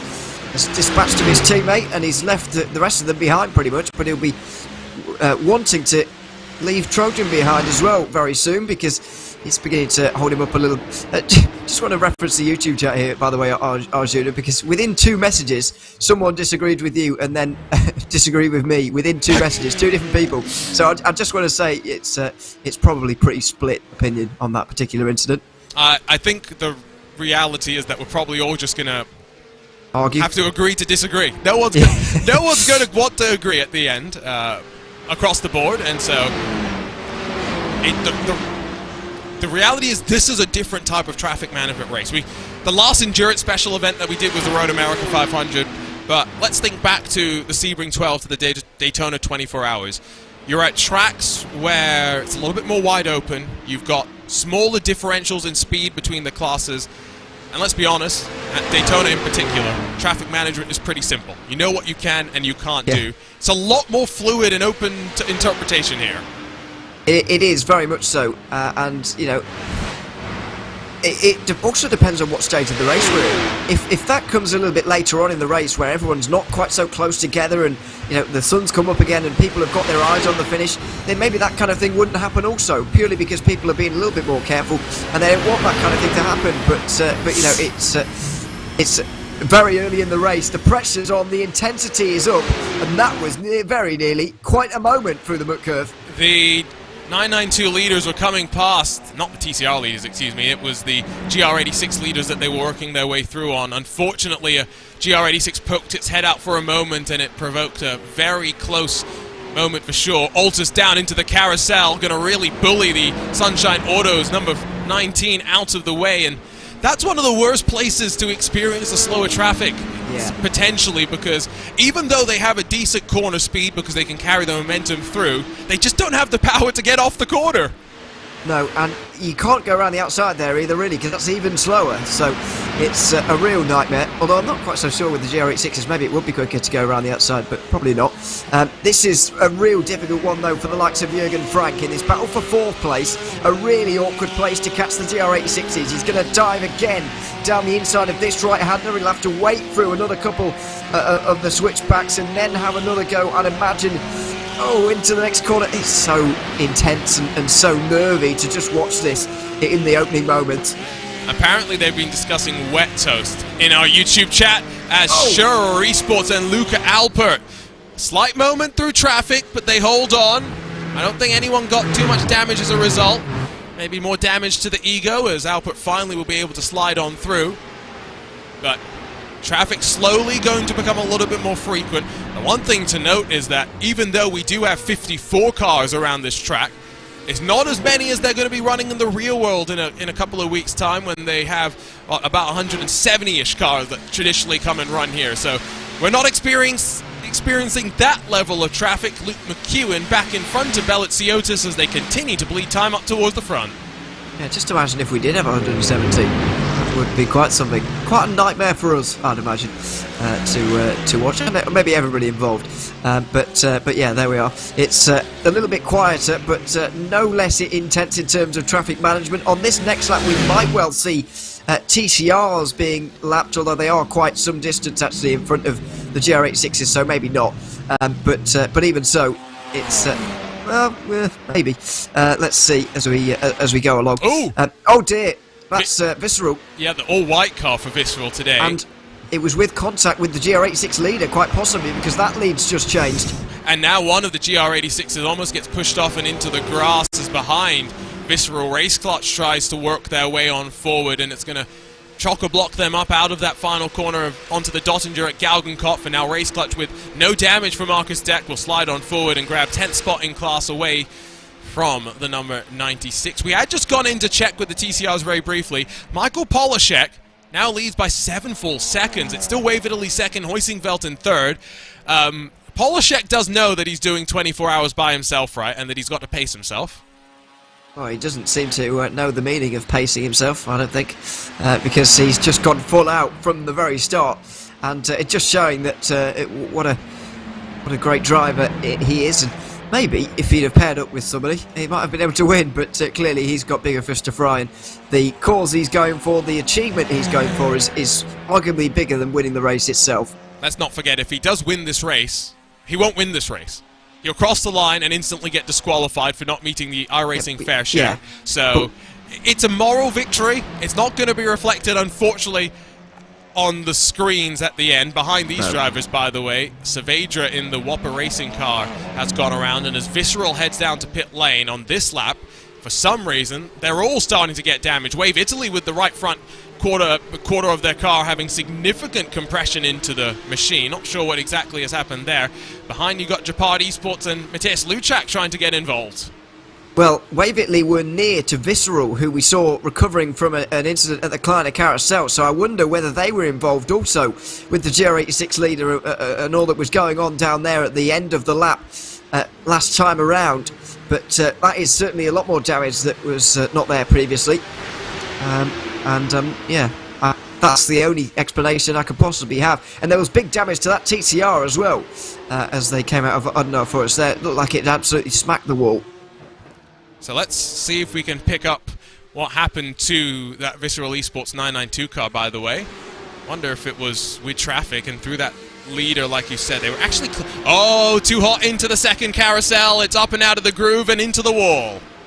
Yeah, and the GR86 was just letting everyone through, so they weren't actually into contact, but yeah, just went in with the same amount of speed as they would if they were on the racing line, really, and drove themselves straight off the road, and they're now down back in pit lane after, an early stop. People saying that damage to the Wave Italy car is because of the damage model. However, that specific damage I don't think is because of that. You tend to see it in the hood and whatnot if it is because of the compressions into the surface of the track. That looks a little bit different, and so we'll see if we can figure that out. Marco Saavedra has had a subsequent incident and has now taken a tow back to pit lane. We'll try and see what happened in what seemed to be a two-part disaster story in the Green Hell, and here's part one, up into Ardnar Forest by himself. I would have thought that would have been in a battle, actually, but it seems that he was by himself. Oh, no! You mentioned earlier that front-wheel drive almost can't spin because you can just floor it and you'll be fine, but that was not one of those occasions. And now, as he soldiered on with the damage, I think he's going to just decide to pull off the road and go back to pit lane here, which is a shame. There is the Wave Italy Audi RS3. This was a slightly controversial choice of GT3 machine. Stanley Deslanders, by the way, has had an issue of his own in the second Mercedes-AMG team ART. They really went for the lengthy team name when they decided to put this together. Mercedes-AMG Esports Team Apex Racing Team. Boy, is that a mouthful. It's a bit of a nightmare. But this is what's been happening, really, ever since Mercedes started collecting these teams to run with them. You make it sound like Pokemon. Yeah. It's been, it's just meant our graphics have had a nightmare ever since. And we're having a nightmare saying them as well, because we cheat. You've got to put Mercedes-AMG in front of everything. We just do Mercedes-AMG, insert team name at the end, because it is too much. Let's check out, Deslanders, outside tyres on the grass through Metzfeld, and that was all basically she wrote.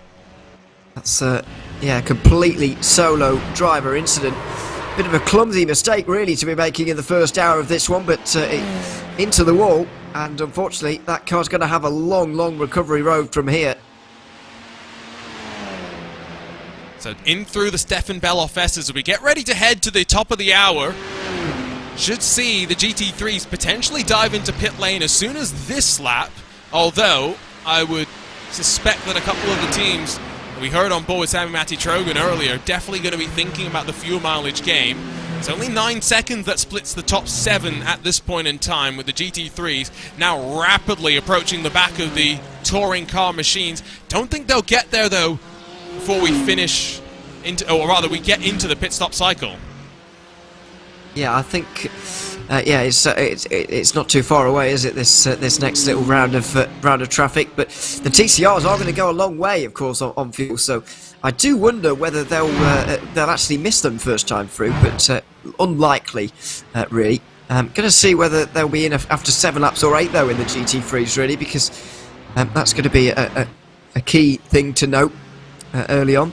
I mean, it's not really been an exact formation lap, has it? It's not been a full formation lap, so we can't factor that in too much, but I think we'd expect them to go 8 laps. I think so as well. I love this look at Flansgarden, by the way. This is Flansgarden 1. A couple of different approaches to taking this.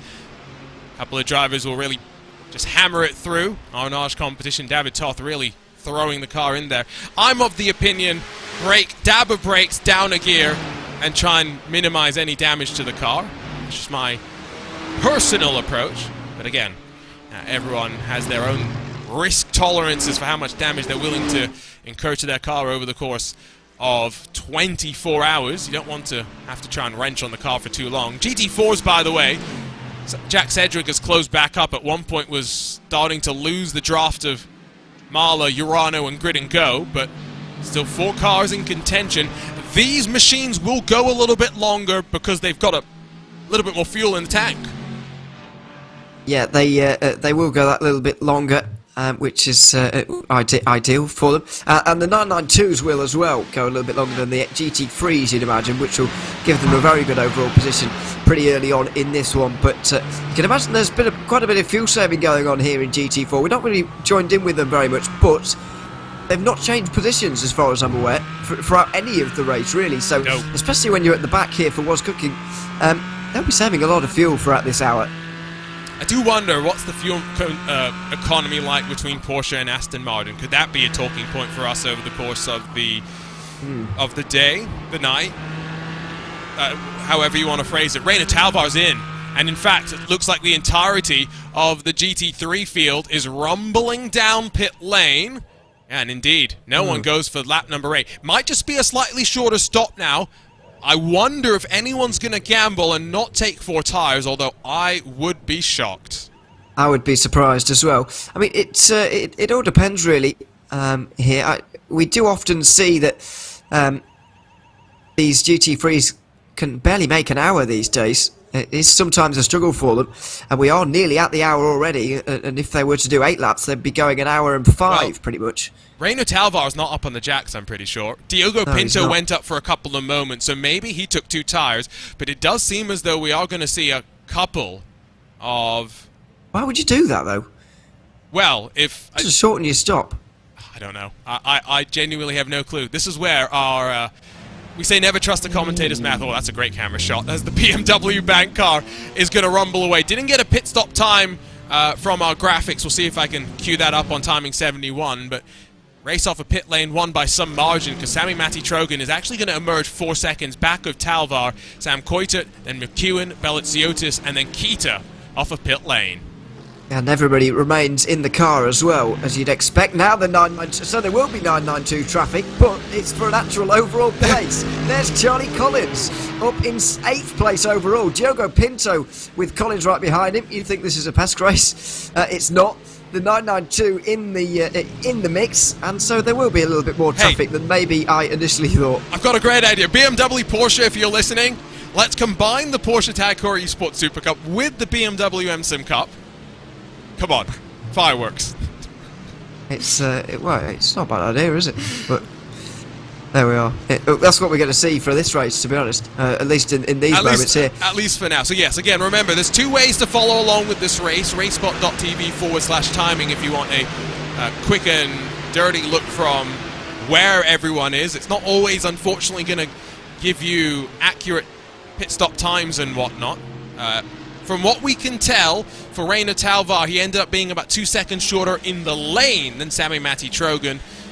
Luke McEwen went a bit short as well, just 1 second shorter in search of a little bit of track position. Diogo Pinto also 2 seconds shorter, and that was what was able to get him to latch onto the back of Luca Kita, which was important because Diogo Pinto, I think, got a little bit jumped on the start. Slow first hour of a BMW Team Redline, a team that's already won this race before, looking to start to climb their way forward. Well, how many times are we saying they've won it before? Because are we counting the Pure Racing Team ones or not? That's going to be an awkward one. So, who were the drivers in the Pure Racing Team days? You had Sebastian Schmalenbach, who is over at Urano now with Florian. Okay, there are 3 drivers that I actually do not recognize, and so that's how back in the sim racing history books we are going. The next year was Jonas Warmar, Maximilian Benecker, Max Weinig, Jonas Warmar, Maximilian Benecker, and then Mark Elkman, who is now Team Redline manager. I think so. That's a Redline car. 2018, 2019, we can take, I think, as Team Redline. 2017, technically, I think we should count as the Pure Racing Team. Yeah, that's fair enough. And by the way, I don't know if you have this kind of the access to this kind of information. However, I'm pretty sure 2017 was the one that came right down to the very last lap of the race. Or the race was settled by about 2 seconds or something. I could go and look at the actual broadcast, I guess. I do remember Pure Racing Team being involved in one of those years, in one of those finishes. I don't think it was the Core Motorsports victory, but it could have been as well. There was definitely one year where this race came right down to the wire. Sindre Setsource, another one of our drivers, by the way, blurring lines between virtual and reality, here at the Nordschleife in particular, says that they being Wasquicking Racing Adventures, expect the Porsche Caymans to have a slight fuel advantage over the Astons, so do track that. Did see a question about which drivers are in the Redline car. It is Pinto, Verstappen, and Steinbraten, not Lallem. I think Lallem is the party master on Redline's Twitch today, if you do want to go and take a look. Here's a party at the front of GT4, though, end of the first hour, and finally a look from Alexander Thieber. He pops out of line and goes down into the Tiergarten to grab the race lead as we head towards a pit stop window. Yeah, that's the first time they've really changed positions here in the top 4 as far as I can remember, and something might have happened to the Porsche in behind as well, because it's lost quite a bit of speed compared to the rest of them. They'll be in there after only 7 laps. Of course, it takes them a little bit longer to do the 7 laps, so they can go over an hour, I suppose, but this car has lost a fair amount of time on this lap. I wonder if this was just a little bit more fuel saving from Jack Sedgwick, or it may be a mistake. Anyway, GT4s rumble down onto pit lane. GT3s all managed to get away, by the way, without major drama, with the exception of Stanley Deslanders. We did see the Mercedes for the Apex Racing Team having its issue. Out through the middle part of the Nordschleife. 7 almost seconds now the margin between Rainer Talvar, Sami Matti Trojan, first and second spots. So it's still BMW 1-2, and then 4 of the Mercedes AMG teams before the BMW M Team Redline entry runs in 7th spot. They still, by the way, GT3s that is, have the 992 traffic intermingled with them. Has slightly helped out Charlie Collins. I mentioned earlier that the tyre management may be working out nicely for that Virus Coanda Esports car. 2 seconds clear of Bico. Yeah, and David Toff right now is probably having a terrible time being stuck behind that Porsche in front, and there you can see the straight line speed problem. Top is right in the slipstream there, but is not actually gaining anything on the run up here. And when they get towards the corners at the end of all this, the Porsche will be slower, but Toff can't exactly do that much about it. So probably it's going to be really, really awkward in the 992 category as things go on. And the GT3, especially as people get tired towards the end of the race and whatever, it's going to get very, very tricky. Well, that's why, by the way, Wasquicking Racing Adventures find themselves a little bit back, conceding towards the carousel that the Mahler Racing Team just get a little bit loose and check up their momentum. It causes Jack Sedgwick, head chef, at least provisionally, sous chef, I should say, for this car, to check up that momentum and brought it down under control. We are hoping to get a bit of a chat with the head chef, and I call him head chef because Wasquicking Racing Adventures is a group of top-level sim racing drivers who go out there to be competitive, yes, but are also there to have some fun. Their ringmaster is Mike Spangler, who is not actually watching, from what I can tell. He's off celebrating somewhere else. And I hope he's not getting the celebrations too early, Ewan, because that's a curse if I've ever seen one. Yeah, it certainly is. So let's hope not. I mean, we'll see how we get on. Oh dear, this was the Paceworks Esports. This was the previously race leading car, wasn't it, in GR86? That's not been the case for quite some time, but I have a feeling they may have got caught up between themselves. Maybe they're not even in traffic. Because I don't think now was that contact with Sunshine Autos, or was that self-inflicted? I think that might have been contact. Let's have a look.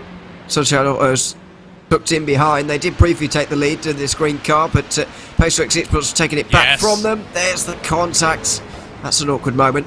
The Simon does a decent job of locking it down, but I think the damage has been done, and I get the sense that they'll at least be down on some top-end speed and by no means going to be able to catch back up to these guys without some sort of assistance in towards Werseif, and they are going to go. Again, slowest point on the Nordschleife, but in these momentum-based cars, not such an issue. Just look at them roll that speed down the hill, work their way through. The GT3 leader, by the way, is now 8 seconds clear. Nobody from our RaceSpotTV team picked Team BMW Bank. Boy, are we in trouble. We are idiots. But it's not looking good for us at the moment. But there's a long, long way to go. And to be honest, it can't even be too much of a surprise, can it? Because they are the reigning champions, of course. And BS Competition backed cars have won 2 out of the last 3 years. So it's not even that much of a surprise, is it really? We're just not very intelligent. No, we clearly are not. I say that all the time. Never trust a commentator's math. Never trust a commentator's strategy. We're usually pretty wrong.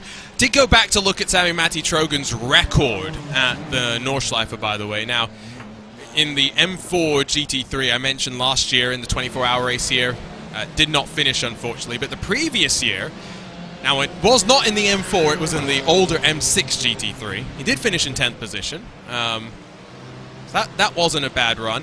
The previous year in 2020, he was actually in the GT4 class, finished in 4th. He's won races here, albeit in the M2 CS Racing Cup car, so he's experienced the gamut of what BMW has to offer at the ring. He really has. He's been around all of the top, or all of the cars that you generally see, and he will, of course, be racing next weekend as well in the real world at this race. And interestingly, while I was looking at his Twitter account, he said he's celebrating his 21st birthday today while also doing this. So, first of all, that's scary that he's quite so close to me in age and so much better than me at sim racing. But also, yeah, what a way to celebrate your birthday. I find it interesting that you are only scared that he is so much better than you at sim racing. Forget the real world racing. Well, real world racing so far removed from my life that it doesn't make sense to me. This is what I was going to call out. 992's where I think we might see discrepancy, because these cars do not take fuel and tires at the same time. Might be the only cars to do that in this race, if I remember correctly. And so Jürgen Frank in that Team 75 Bernard by Sim RC car is going to use the experience that he has here at the Nordschleife to potentially double stint the tires. Charlie Collins not willing to do so. He's going to roll out a full 15 seconds off the back of our now class leader. The only other car that I really see taking that gamble is Schurer Esport and Luca Alpert, another car with plenty of experience at the Green Hell. And Race Clutch have done it as well. Marcus Deck is up to 6th place as a result of that, but they've come from quite some distance behind. But yeah, you're right, Jürgen Frank and Luca Alpert have done this. And I do remember from the first round of the 24H Series Esports Championship back at Spa, they, Team 75 Bernard by Sim RC, pretty much won that race due to doing something a little bit different on strategy. And it started right from the very start, right from the first hour, and they're doing it once again here as well. As far as I can see, they are the only ones inside the top 5 to do this. But and yes, I do agree as well. I think they're the only ones to take fuel and tyres at different times in this race. And look at how much more interesting it is. My goodness. Oh, we've had this discussion many a time before. GT4s, by the way, as they exited the pit lane, have swapped around. Mahler in front of Grid and Go, in front of Urano, in front of Was Cooking Racing Adventures, who lost time in the pit stop sequence. despite Sindre Setsor saying that they thought they may have a fuel advantage, so has not borne fruit, in the early stages. Jack Sedgwick in danger, I feel, of being swallowed up by the second pack of GT4s, Pure Sims, Apex, Team PGZ, all in the mix there. Say hello to them. Michael Yanni has been passed by Alexander Davidson. Not many big movers in this race because we do have small classes. The biggest class size is 11. But Pure Sims, after starting down in 9th, +4, have gotten up into the top 5. They have. And you'd expect that, I suppose, from Pure Sims GT4 as well. They're pretty strong in this car. But what you don't see so often is an Apex Racing Team GT4. I've got to be honest. I've not seen one for quite some time. Maybe they do this race a little bit more frequently, but even so, yeah, somewhat surprised to see them here. They're a little bit further down at the moment, and miles behind those top 3, who really do seem quite head and shoulders above the rest. Well, no, I was just going to say, the last time that we saw this year, last time we were here for the 24 hours, do you remember what the Apex Racing Team were in?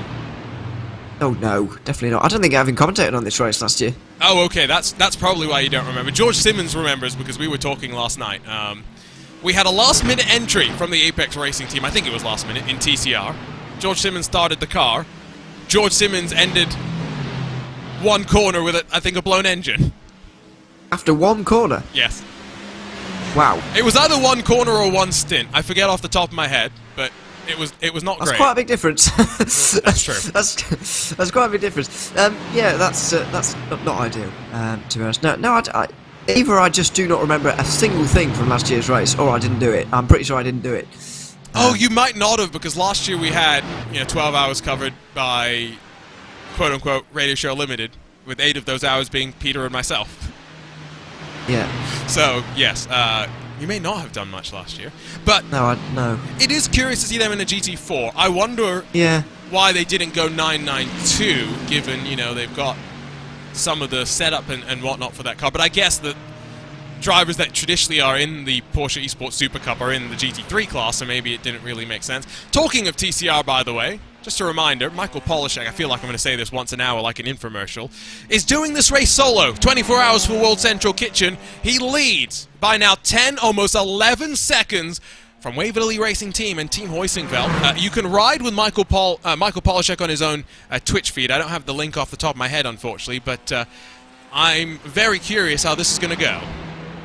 I am as well. Obviously, it's great to see him out there so far out front, but what is it going to be like when it gets to about 4 AM and he's hanging on for dear life in terms of staying awake?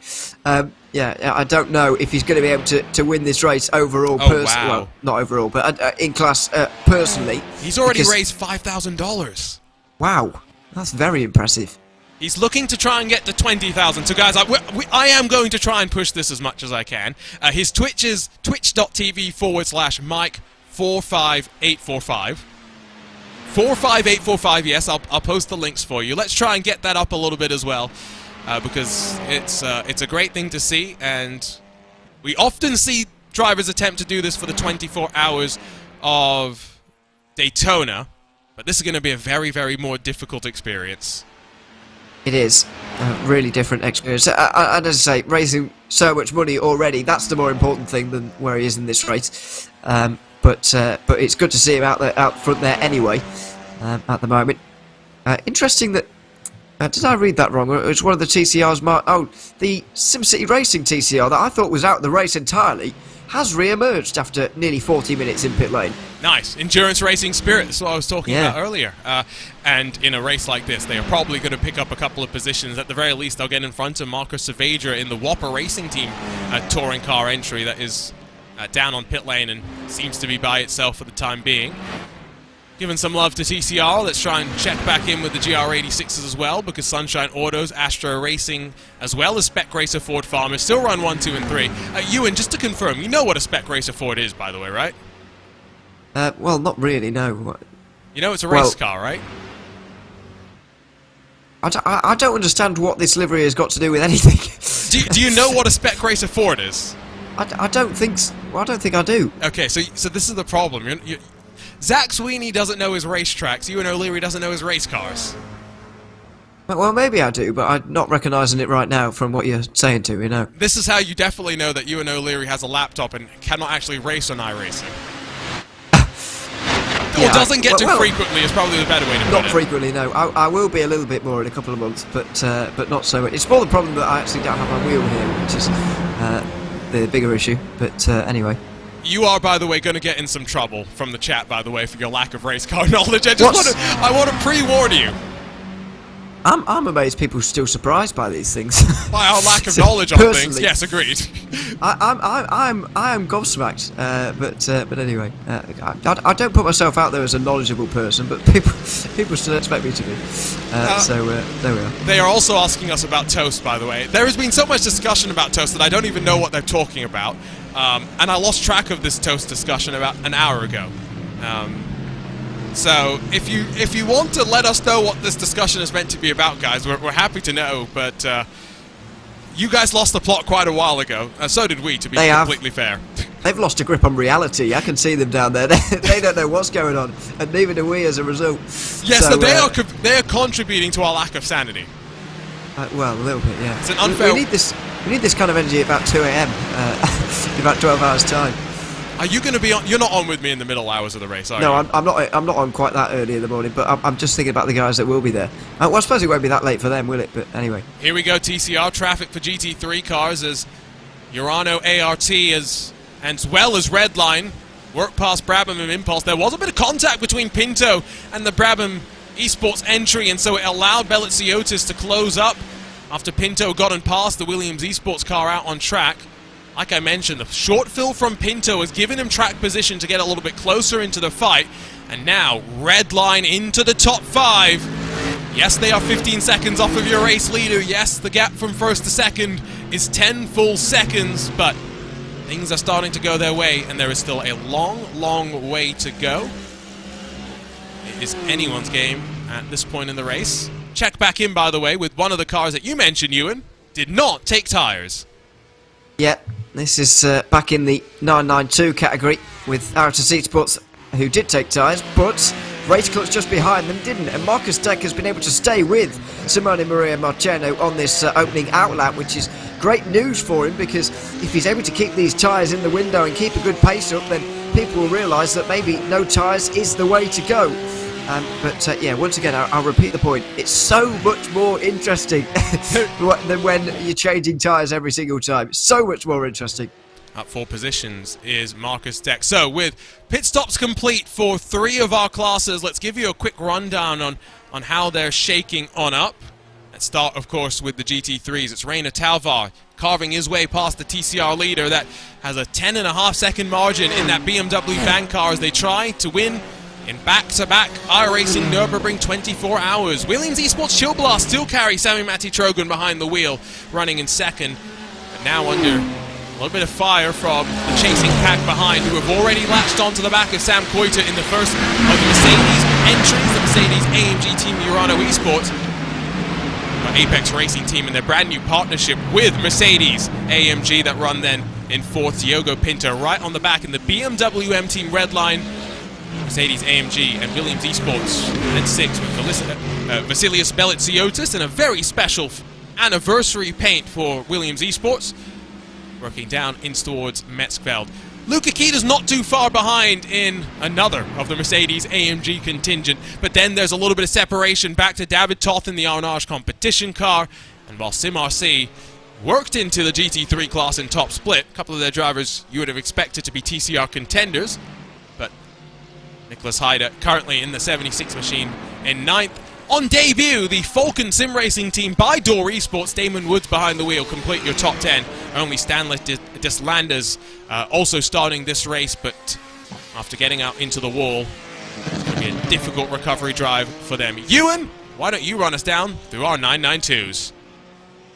Yeah, a little bit unordered because of the pit stops we've just been talking about. However, Jürgen Frank is leading for Team 75 Bernard by SimRC by around 4 seconds ahead of Schreier Esport. Previously, Phoenix Racing Esport. Luca Alpert at the wheel of that one in second place right now. Of those who took 4 tyres, Charlie Collins is the first of them for Kawanda. He's in 3rd place, about 1.5 seconds in front of Alessandro Bico. Those two are going to be ones to watch over the next hour, you would imagine. A little bit further behind is Simone Simone Maria Marcheno inside the top 5. Race Clutch just outside of that with the 6th place, but they've also taken no tyres at the previous stop. Danny Elgabay has slowly been slipping and sliding, unfortunately, throughout this race so far. He's down to 7th after qualifying 2nd. Tour Esports took only 2 tyres, I think, at the last stop. Jonas Vanna is in the 8th place, ahead of Gepard Esports in the 87. Then there's Waverley Racing Team in the 10th position, and unfortunately Visceral Esports are a couple of laps down, having had that contact with the barriers at the Kleiner Carousel just coming to the end of the first hour. We'll jump to GT4s as well, where they changed around in the pit stop, and it's now the Mahler Racing Team Aston Martin that leads from Grid & Go Esports and Urano Esports 1, 2 and 3. All Aston Martins at the front for the time being, and while there was a Porsche in contention, the Whilst Cooking Racing Adventures 969 slightly boiled over and now finds itself 8 seconds adrift of your race leaders. They are going to have to watch out because the Apex Racing Team have broken away from Pure Sims and the Team PGZ cars that are running behind them. A second Porsche representing Whilst Cooking Racing Adventures under fire from Pascal Stix and an Impulse Racing Aston Martin, and Nathan Moore and Maxime Marriott in the Pure Sims and Maniti Racing entries round out the rest of the GT4 runners, as we're going to see a bit of a swap around here up potentially in towards Tiergarten as PGZ, Sam Ward jumping in front of Alexander Davidson. We have 2 more classes and still yet to see their pit stops playing their way through. And Ewan, why don't you start us through TCR? It is Michael Polasek who will be driving these 24 hours on his own, currently leading by around 11 seconds ahead of race favourites, you'd have to say, Team Huisingveld, with all of the TCR success that they've had in iRacing in previous years. Waverley Racing Team are just behind them and have been matching them more than comfortably so far, with Anton Vetranduv there in the 3rd place. Martin Ashford is there for Impulse Racing, just ahead of Brabham Esports. That's about for 4th place. And then we've got Antoine... I'm not going to say that. That could be bad. I started that sentence without reading the full text. Anyway, the 56 is in 6th place. Delta V Racing are in 7th, ahead of Carlisle Esports. Then it's Full Send Racing, who are in 9th. Currently down in the pit lane, Wapiti Racing Team. Not sure they're going to get back out there again, unfortunately. However, we weren't sure that this car was going to get back out there in SimCity Racing in 11th place, but they are. So you never know. So that's the rundown through the field. That's one of those names that if we say we get in trouble, much like a certain corner name at VIR. It is now the Spec Racer Ford Farmers that lead. I am educated on my race cars, and so I appreciate that we've got a Spec Racer Ford on the side of the GR86. It's now 129 that leads from Sunshine Autos, Astro Racing 1, 2 and 3. At one point this leading train was even more numerous, but one by one they've started to fall. And the next car in line is the Pride Pinion by Schinkenwagen. I hope I've said that one correctly, because they run in 4th position. Fully Bent Racing, fully off the road at one point, but back on now. And the Bauer 08 by V10R, number 17, runs in 6th. We have had a driver change in the Hydro Race Geodesic Racing, number 16. And so it's now Michael Kolek that is out on track. WS Racing Esports have also just left pit lane, as we have a slightly split strategy going on for the GR86s. Pacework Esports and Tace Simon, to say the name correctly now that I have been corrected.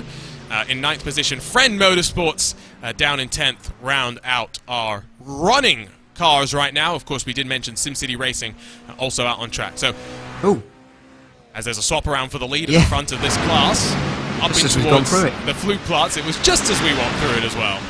Yeah, so they've ruined it a little bit for us, but anyway, as the GT4s come back through on them at the moment to re-put another lap on them.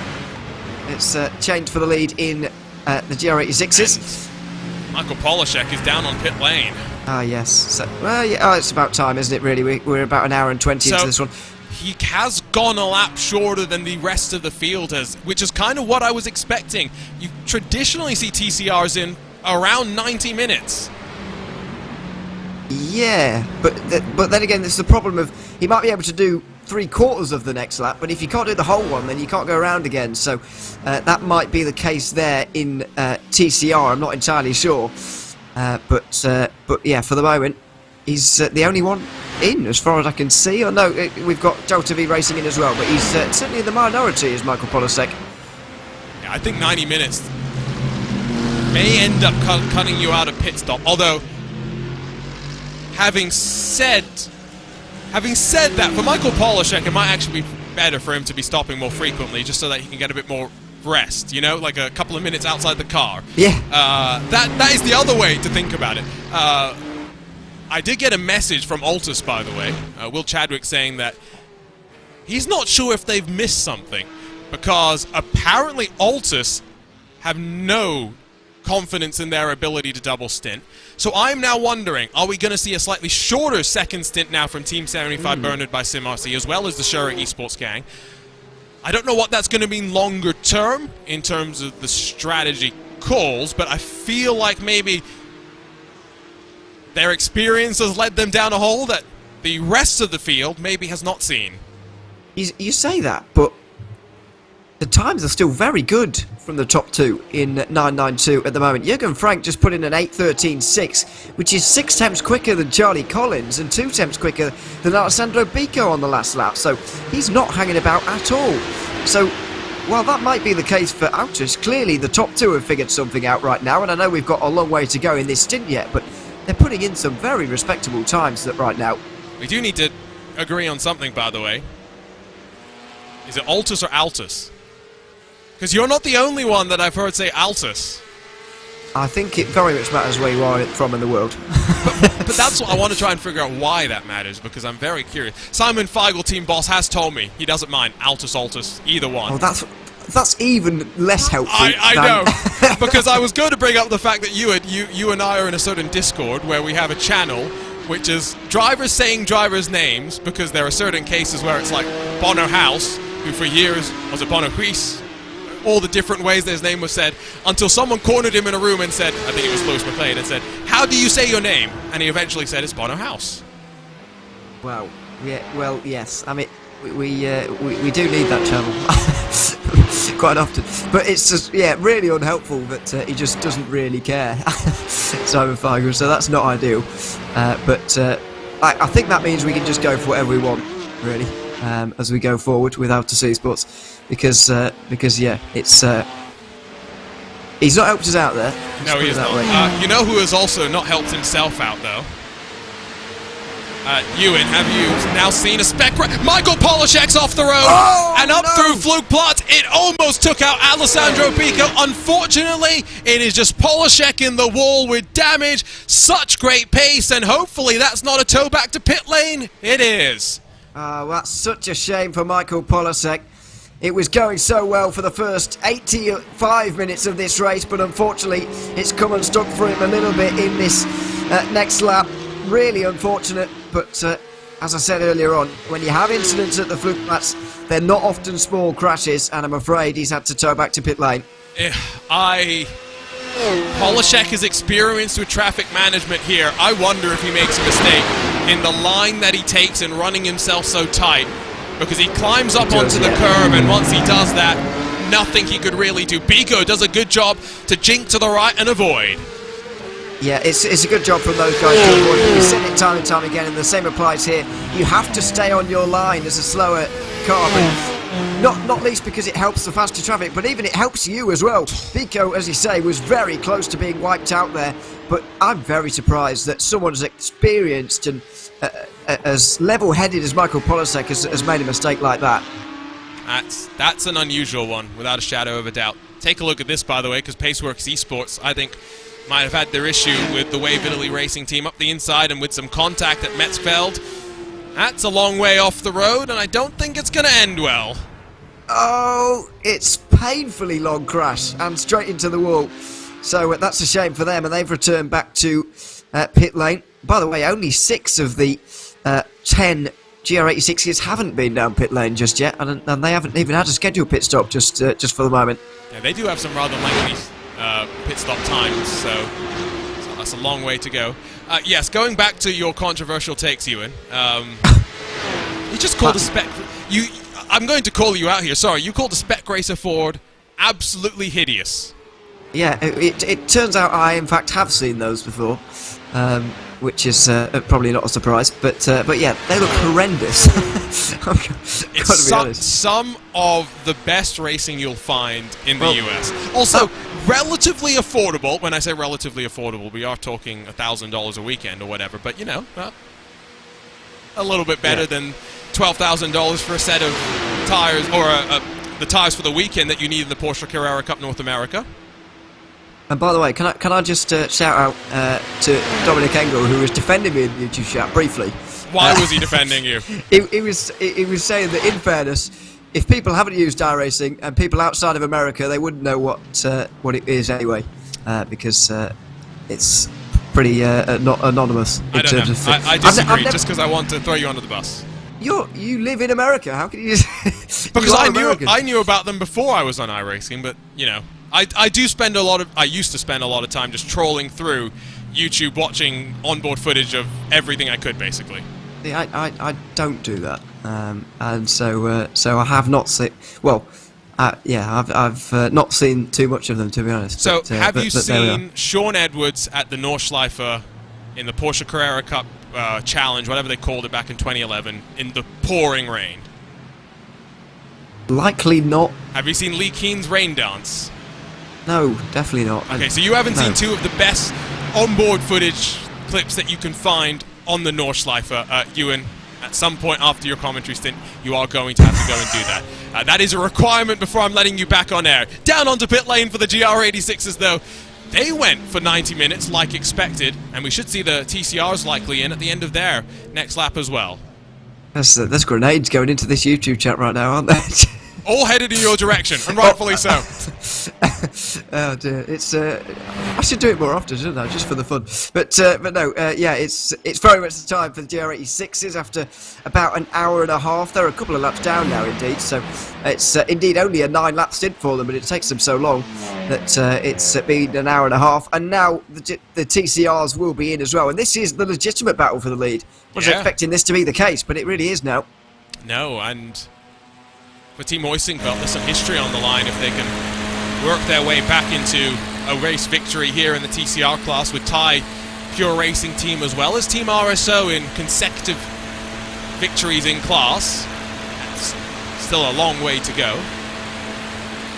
There has only ever been one team to have won in multiple classes in the same race. That is the Pure Racing Team. Urano has a chance to do the same here today, if their GT3 entries as well as their GT4 entry can continue to run up towards the very front, in toward the final corner of the lap.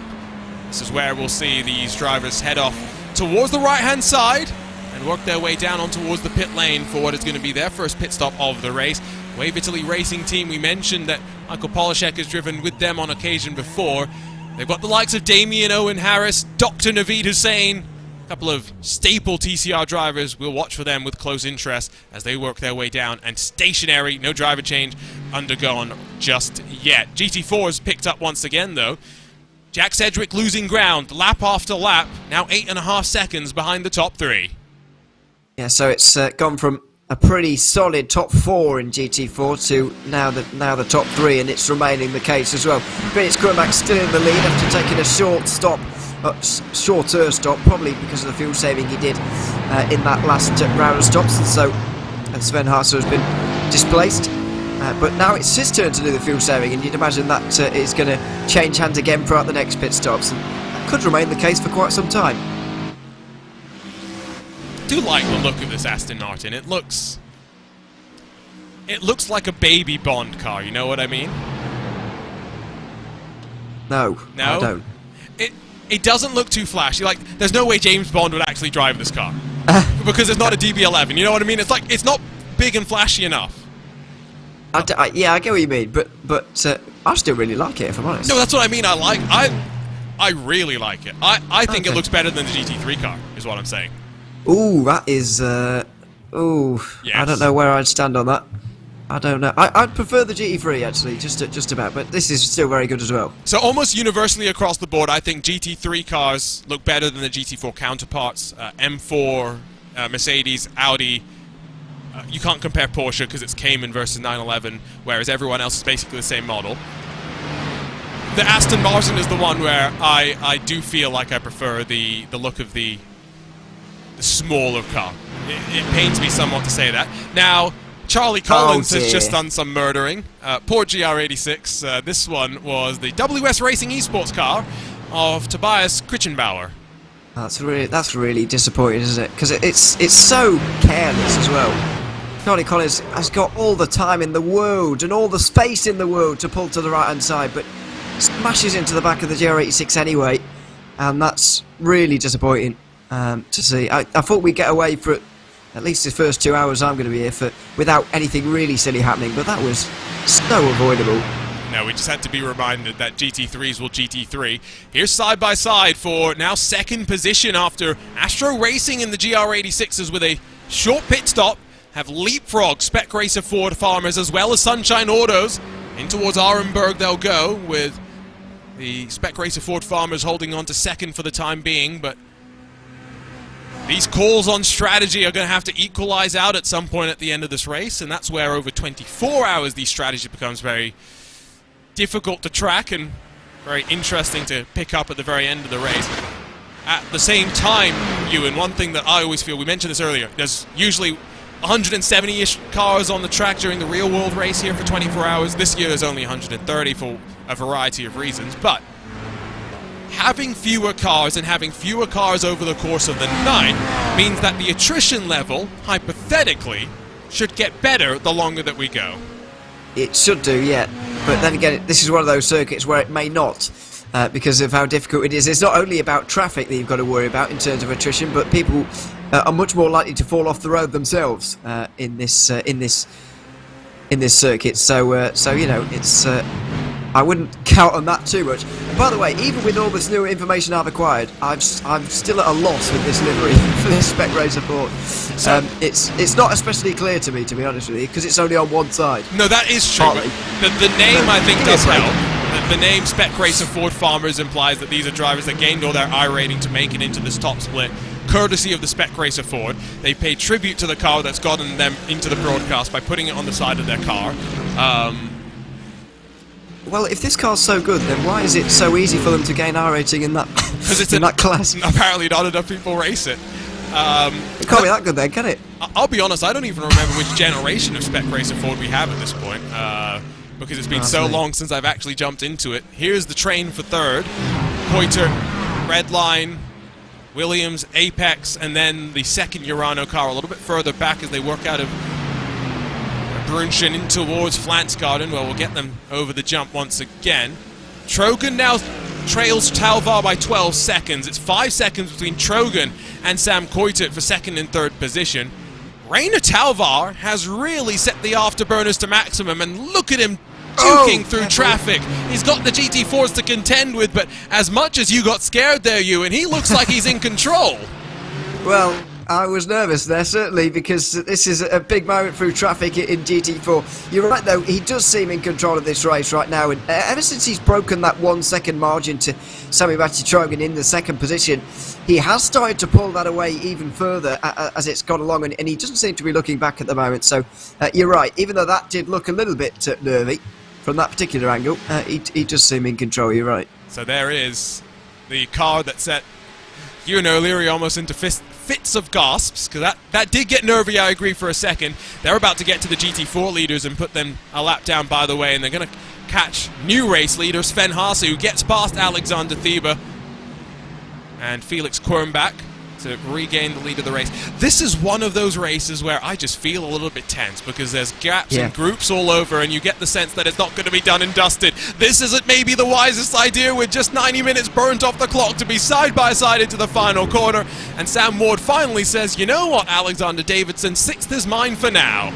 You speak about nerves in close moments at this stage. That was certainly one of them, down into the Tiergarten, and they're about to have another one, really, because this battle for what is third place, second even now, isn't it? Because Trogan's getting caught as he comes into the pit lane, interestingly. That's early, but Pinto's going to be up to second place now, and they're going to be coming through on those GT4s very soon as well. That is very early for Trogan. That's 6 laps. Early. Something's not right with that car. I don't think that's a strategy call either. We'll try and get word, but something is not right. Well, It's 5 laps, isn't it? Because they came in after 7 laps first time round. It's only 12 laps complete, so that's 2 laps short. No, they're on to lap 6. Excuse me, I misread my timing screen. Something has not gone right there. We'll see if we can figure it out, but it must have been late through the lap because Trojan, the gap seemed alright until it was not, and he's sitting in the car stationary right now with no driver change going on. A little bit confused and unsure as to what the strategy is here. Maybe this is Trojan now saying, you know what, as the temperatures fall off, maybe I can do a double stint on tyres because he's not looking like he's up on the jacks. This is concerning, very concerning for Trojan, unfortunately. What's his pit stop time looking like right now? He should be rolling by now, shouldn't he? He should be going by now. If this was a full service, which of course it can't be, but even if it was, he should be going by now. He might have had contact with someone or something through this last round of traffic, unfortunately. He must have, because he's still sitting there and he hasn't rolled yet.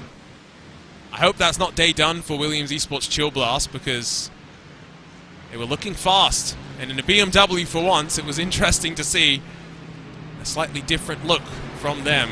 Back through the Sabine Schmidt curve, we'll see Diogo Pinto now lead, like you had mentioned, what is a fight for second, with Koiter, Belitsiotis, McEwen, and Luca Kita all in queue. Danny Elgabe running himself off the track, coming down to the Dottinger Hoa. Well, I can't quite understand what's... Trojan's still in pit lane, by the way. Yeah, okay. Oh, so this is... Okay, I couldn't quite understand what was going on there. That's Danny Elgabe. Right, sorry, I was just getting a grip on what on earth I was seeing. Yeah, Elgabe through the... And he really has struggled, doesn't he, through these opening moments of the race. And that was not even close to making it. Max into the wall. Not the first time that maybe we've seen the qualifying pace not match up with the race pace, so that's close through Flugplatz for the GT3s on GT4s. A little bit less downforce for the smaller counterparts, don't forget. And so they'll go to the outside and try and work their way past into Schwaudenkrautz, which is a scary place in a GT4 to have a car on your outside with a lack of downforce. And Luke McEwen going to force the issue, has to check up and compromise himself a little bit. But they all survive for the time being. They have all survived, and it's somewhat remarkable because there's so many cars in that small section of road that it's a little bit of a miracle, but they have all made it through, and the lights are really flashing now up towards Amnel Forest.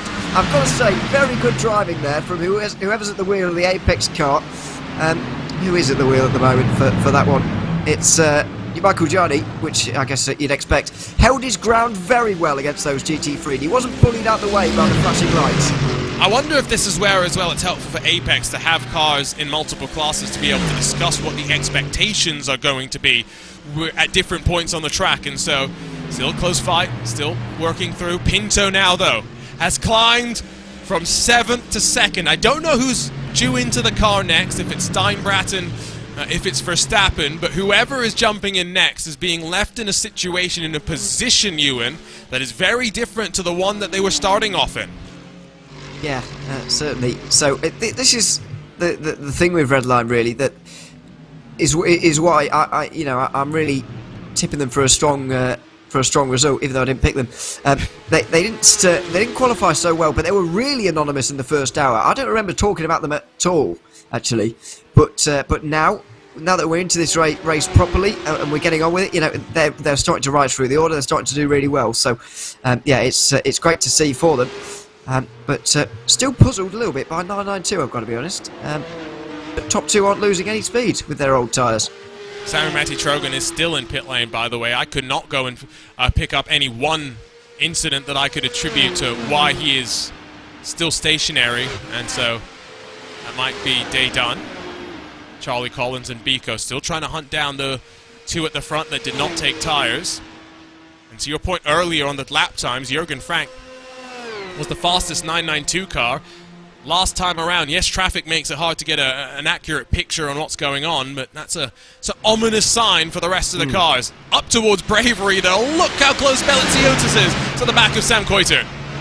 Really, really close indeed, pushing him almost through the left-hander there, but there's just not that many opportunities to overtake, and you saw him just back off there down the hill towards this right-hander, deciding that the move is probably not the most sensible thing to do. Let's just stay behind for the moment and save that little bit of fuel by lifting off into that particular corner.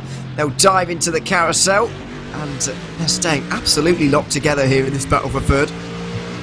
There is the front splitter damage that you can see on the inside of the Williams Esports car, by the way. That's the sort of damage that is normal at the Nordschleife. You can see how high the curbs are. Plenty of curbs that you actually do not want to use because you can get yourself bottomed out there. But GT3 cars in the real world in the Nordschleife have a minimum ride height at the front that they have to run. It's a similar thing now in the virtual world. It was added at the end of last year, 70 millimeters minimum front ride height, so drivers can no longer complain that I'm getting too much damage from the curbs, when the reality is that they were setting their cars up to get damage from the curbs. Yeah, that's an argument you can have with drivers, because I wouldn't want to be the one to tell them that, I've got to be honest. But that will be discussed later. In towards the top three in GT4, and this is not good news for Marla Racing Team.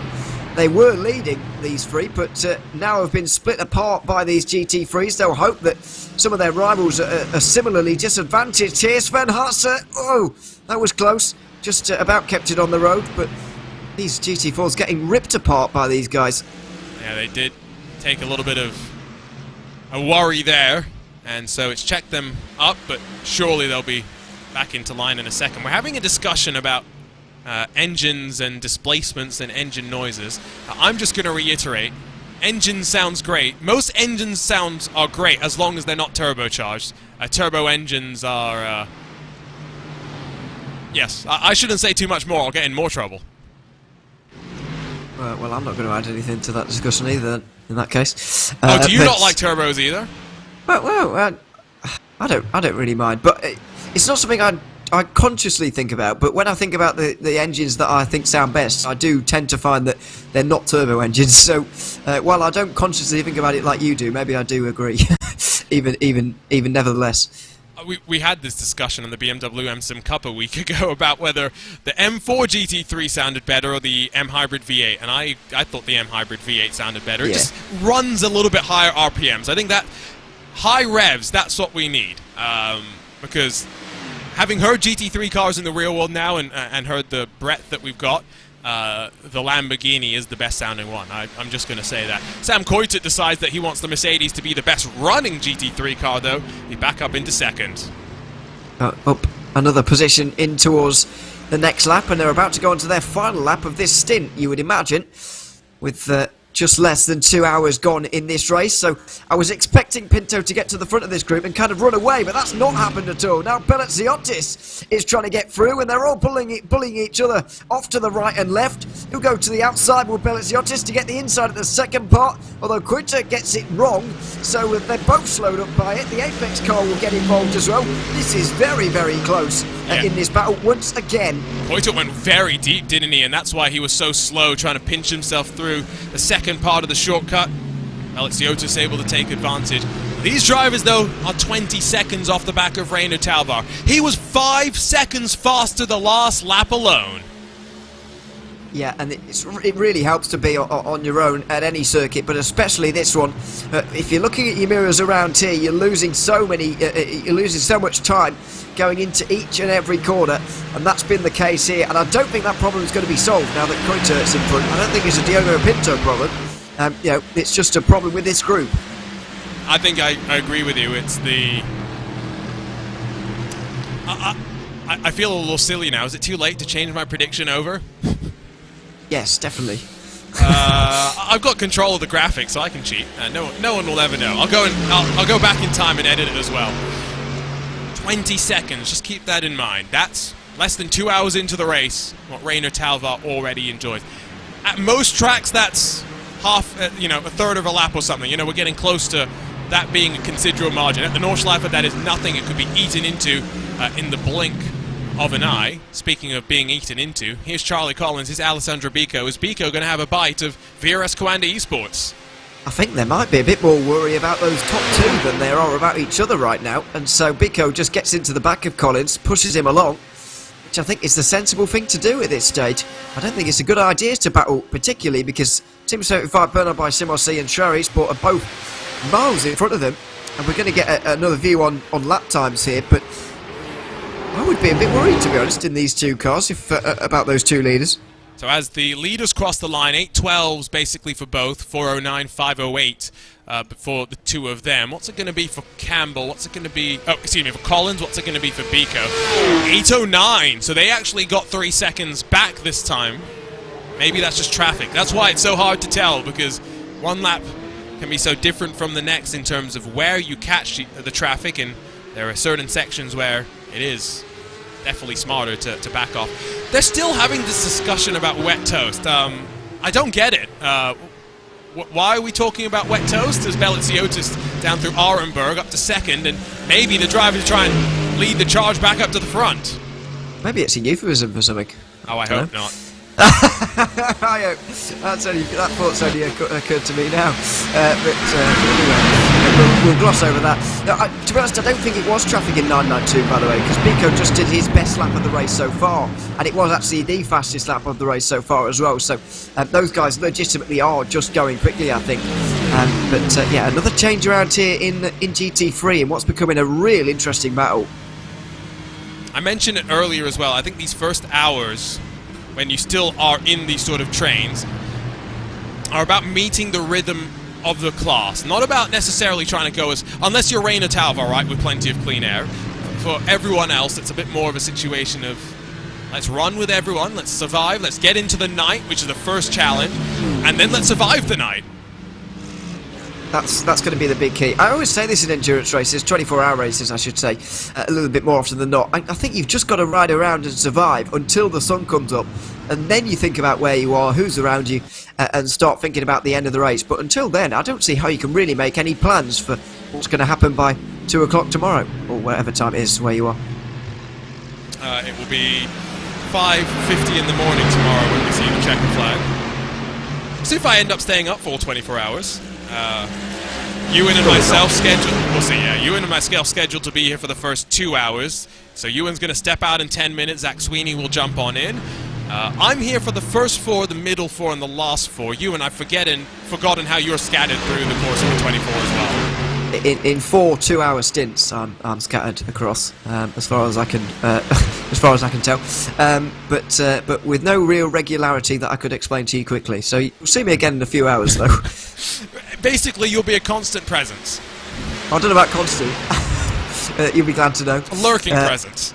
I'll be a lurking presence. That seems more fitting. It was the boot curver once again. This has been a really different sort of a special event. Daytona, Sebring, I remember those starts. Only 3 classes, it's a lot more frenetic. Everyone's pushing so much harder at the start.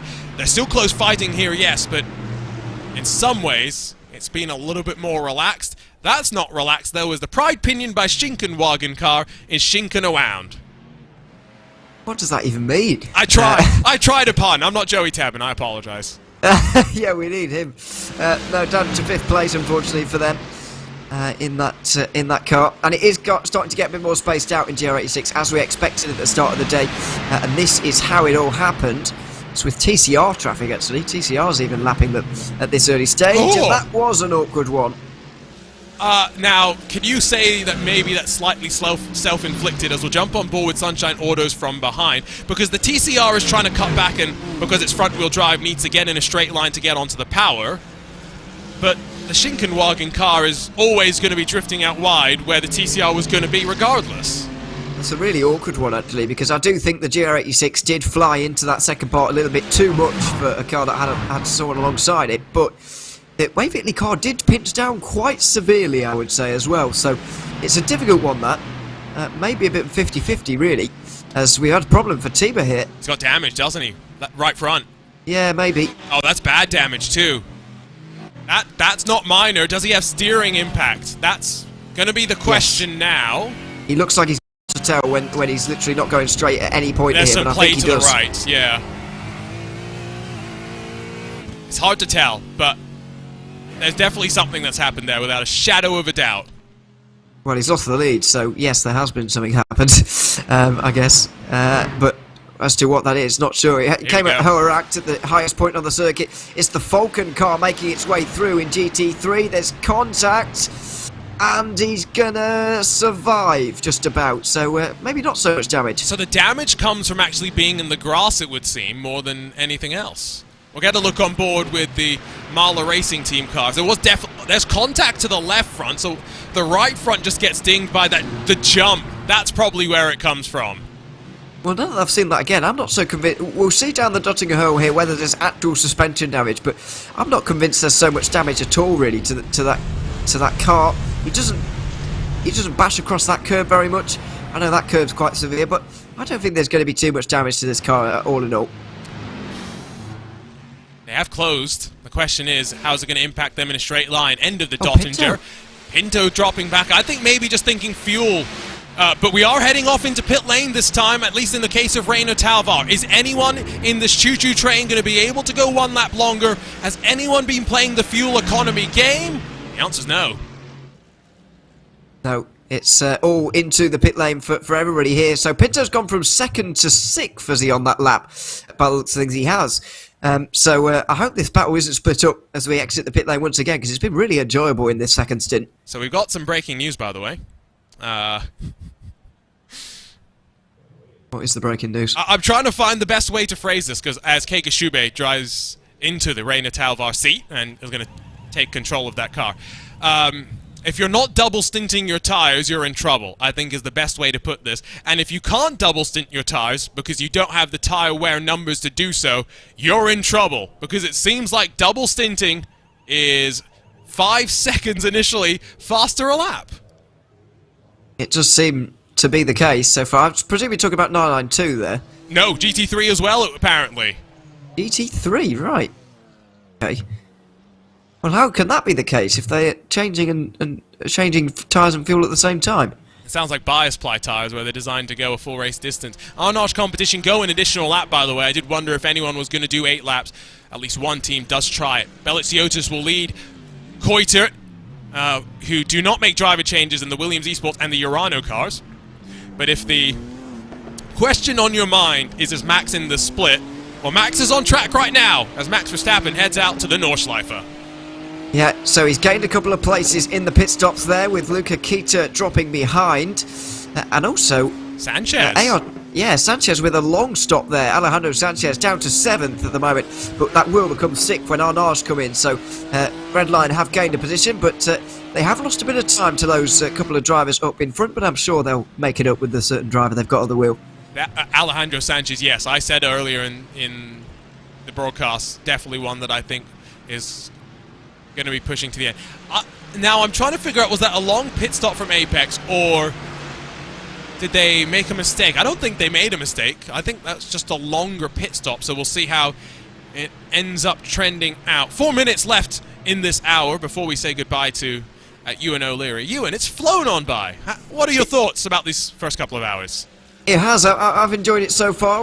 I was fearing that the attrition would be really high, and the amount of silly driving would be really high as well. I can only remember a couple of incidents in lap traffic, maybe 3.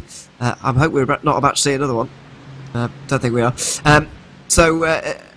Yeah, it's been good so far. Only one piece of really silly driving that it was kind of really annoying to see, but all in all, it's been good racing, and especially in this second hour, I feel like it's almost picked up more in the second hour than the first, which has been odd, especially in GT3. That big battle we had, and thankfully it's not been split apart too much, so there's still plenty going on. Apex Racing Team lost 10 seconds in pit lane because apparently once they got into the stall, it towed them back to pit lane. Not sure why they needed towing after getting to the box, but regardless, we know that Alejandro Sanchez will be able to make up some ground. Luca Alpert, unfortunately, I thought was about to have a disconnection because he disappeared from my timing screen, but the Shura Esport Red car still out there on track. But there was a worrying moment, and I wonder if there was a technical issue that he was dealing with, because you're going to see him off with no visibility, it seemed like, and then he disappears for a second. That looks like some technical issues. There certainly have been technical issues there, because he was only a few seconds behind Jürgen Frank previously. He's now more than 8 seconds behind in this race, so that is considerably more. So not sure what has happened to him. It almost looked like he lost control of his wheel there for a second halfway through that hairpin. I thought monitors I went wouldn't be black sure. or something. Well, maybe, but PC I don't see froze. how he would have turned them back on again so quickly. No, that's where I think there was like a PC freeze or something where things just spiraled and then came back. We've been in those death rolls before where the PC is just trying to keep you in the race, kind of. And so that's definitely interesting. Again, just remember, we'll get Zach Sweeney in a couple of moments' time. He's having more issues. There's another one. He's had another issue there on the Hatson back. He just slowed down. Not all is right. I don't think this is tyres, because again, Oh, no. remember, there was some question about percentages and drivers being able to double stint, but Collins as well as Biko are going to close on him rapidly and into a really fast part of the track where I want to try and get past as quickly as possible and as safely as possible. And it's into a really dangerous moment as well, you would say, because to have that car weaving around a little bit and not quite being under full control of the driver has got to be very nerve-wracking for Collins and Biko. It looks all fine for now, but you just don't know when those technical issues are going to strike again. So, as we come up towards Arenberg, margin now up to Team 75 is about 10 seconds, so all things considered, it's worked out nicely for Team 75, and Ewan, I know we're going to say goodbye to you in a few moments' time, but I think this 992 strategy battle is going to be so fun, and again, it goes to the point of, it's always good to see alternate strategies when you're incentivized to find them by not taking tires at the same time as fuel. Yeah, I've said it time and time again, and will continue to say it as well, but it's so much more interesting when you're taking fuel and tyres at different times, and so, I'm very glad that's still the case in 992, and it's created the situation we've got right now. Output defending from Collins and Biko, who incidentally were around 4 seconds quicker than Jürgen Frank on the last lap, so that gap's coming down, but they've still got a couple of laps until they'll have to come into pit lane, at least a couple of laps. And so, with that, we say goodbye, Ewan O'Leary. He'll be back in a few hours' time, and say hello to Zach Sweeney. Zach, welcome along to the Green Hell, and welcome along to... That's a rather interesting race right now. What's your take on the situation? Well, there's a lot going on. Obviously, that's to be expected. We've got 5 races all mashed into one. Fortunately, the Green Hell is long enough to accommodate all these cars. I couldn't imagine this at, say, Knockhill or something. That would be ridiculous. But, you know, the Nürburgring 24 Hour, it's a perfect place to accommodate all this racing. And so far, it's really not disappointed. No, it has not. We still have a decent number of runners, 54 starters. We have Sammy Matty Trogan back out on track. I did note that. Have not figured out what happened to him. 3 retirements. Visceral Esports, excuse me, in the 992. Paceworks Esports in the GR86. And then the Whopper Racing Team in your touring car category, the only retirees so far today. Zach, let's go over your predictions as well for those that did not see. You had Apex in GT3, Race Clutch in the 992, PGZ in GT4, Brabham in TCR, and Geodesic in GR86. It's not going too great, is it? No, across the board, it's going pretty similar to Sebring.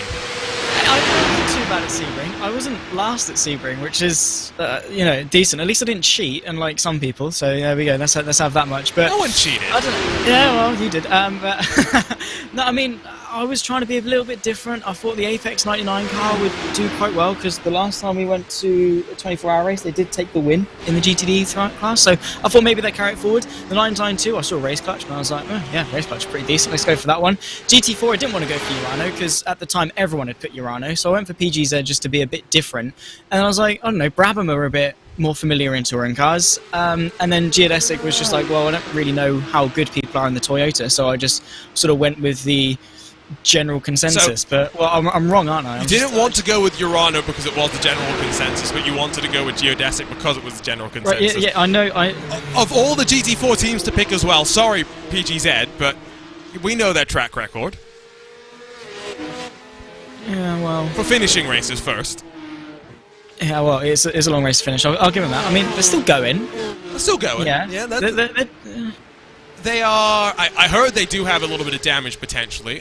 One of the cars that have bottomed out. They run... Where are they? 7th. They've got Davidson in front of them in the Pearson's car. They've got Jersey Gladden Company as well. Max Verstappen, by the way, into the race. And literally into a battle. He's got Luca Kita that he's trying to get past to re-establish BMW Team Redline up in that top 5, but Going to have to drop back into draft and now try and get by the next time by. It was Kita actually that got the move by, I think, this lap through. And I mentioned it earlier, Max Verstappen, from what we understand, Zach, adjusted his schedule to make sure he could be here to compete with his teammates. That's great. I mean, he's obviously a very busy boy. You know, that kind of comes with the service of being a two-time Formula One world champion, I suppose. But he's here and he's doing his best shot. I'm glad, actually, because at Sebring he was smashed into before I actually got into the commentary booth, so I didn't actually get to see him. But fortunately the team have been able to survive up until now, and well, there we go, he's continuing on, and in all fairness, he's not doing too bad, is he? I mean, I guess that's what we expect from Max Verstappen. Now, if you would be curious as to what the sight of a Formula One car around the Nordschleife might look like, you'll get your wish later this year once again, as Daniel Ricciardo is going to bring a Oracle Red Bull Racing Formula One car to the ring and set some exploratory lap times. Meanwhile, as GT4 cars come into pit lane, it's Sven Haase out, Tatu Sipola jumping in.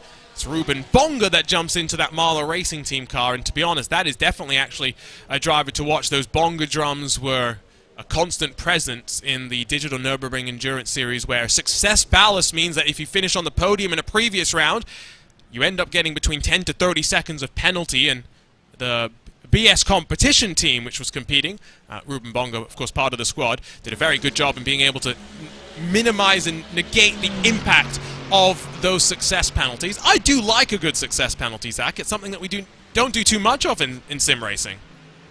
I'll be honest, is it bad if I don't really agree with them? I don't know. I mean, I think they need to be very relative. I was thinking of, is it British GT that have quite a heavy success penalty as well? Yes. And I'm just like, if you win a race and you get slapped with like a 20-second penalty or something like that, I'm just thinking that's a really harsh deficit to try and claw back. And obviously it's in the spirit of keeping everyone close and making sure not one team runs off with everything. But it's just a case of, why would you have to punish the winning team just because they were better? I don't know. It's just a bit gimmicky to me. I don't really know. I'm sure we very much disagree with that. I think a success penalty is better than... I'd rather have success penalties than BOP, because I'd rather let the engineers go out and be creative and have their fun in designing wacky and fast race cars, but then still have some sort of system that brings everyone back into some sort of, don't want to say equality, but close formation. I think that's the way that I'm thinking about it. British GT, that led to legal issues last year about success penalties, which is always fun when the race results don't just get decided in the steward's room, but get decided in court. We don't want to get the lawyers involved.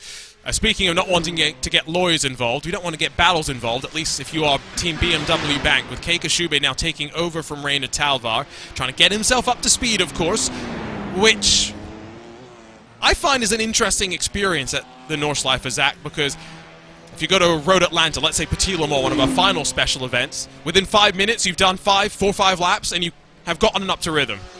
Here, it takes 8 minutes to do a lap, and after you've done 1 lap, you're like, okay, I felt out the track, and now I can see the next time by what it's going to be like a little better. And then on lap 3, you're like, okay, I'm starting to feel the rhythm, and you're still just slowly building that up by the time you head back down to pit lane.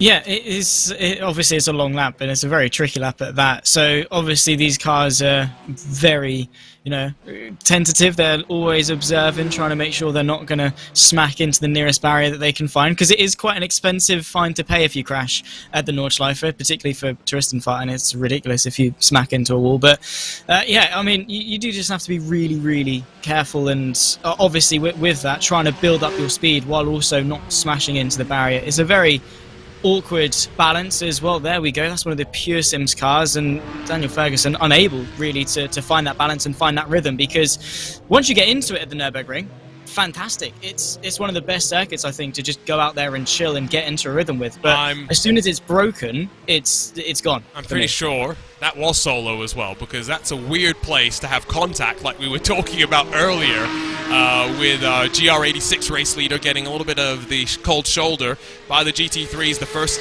cycle through. Here's a look at it.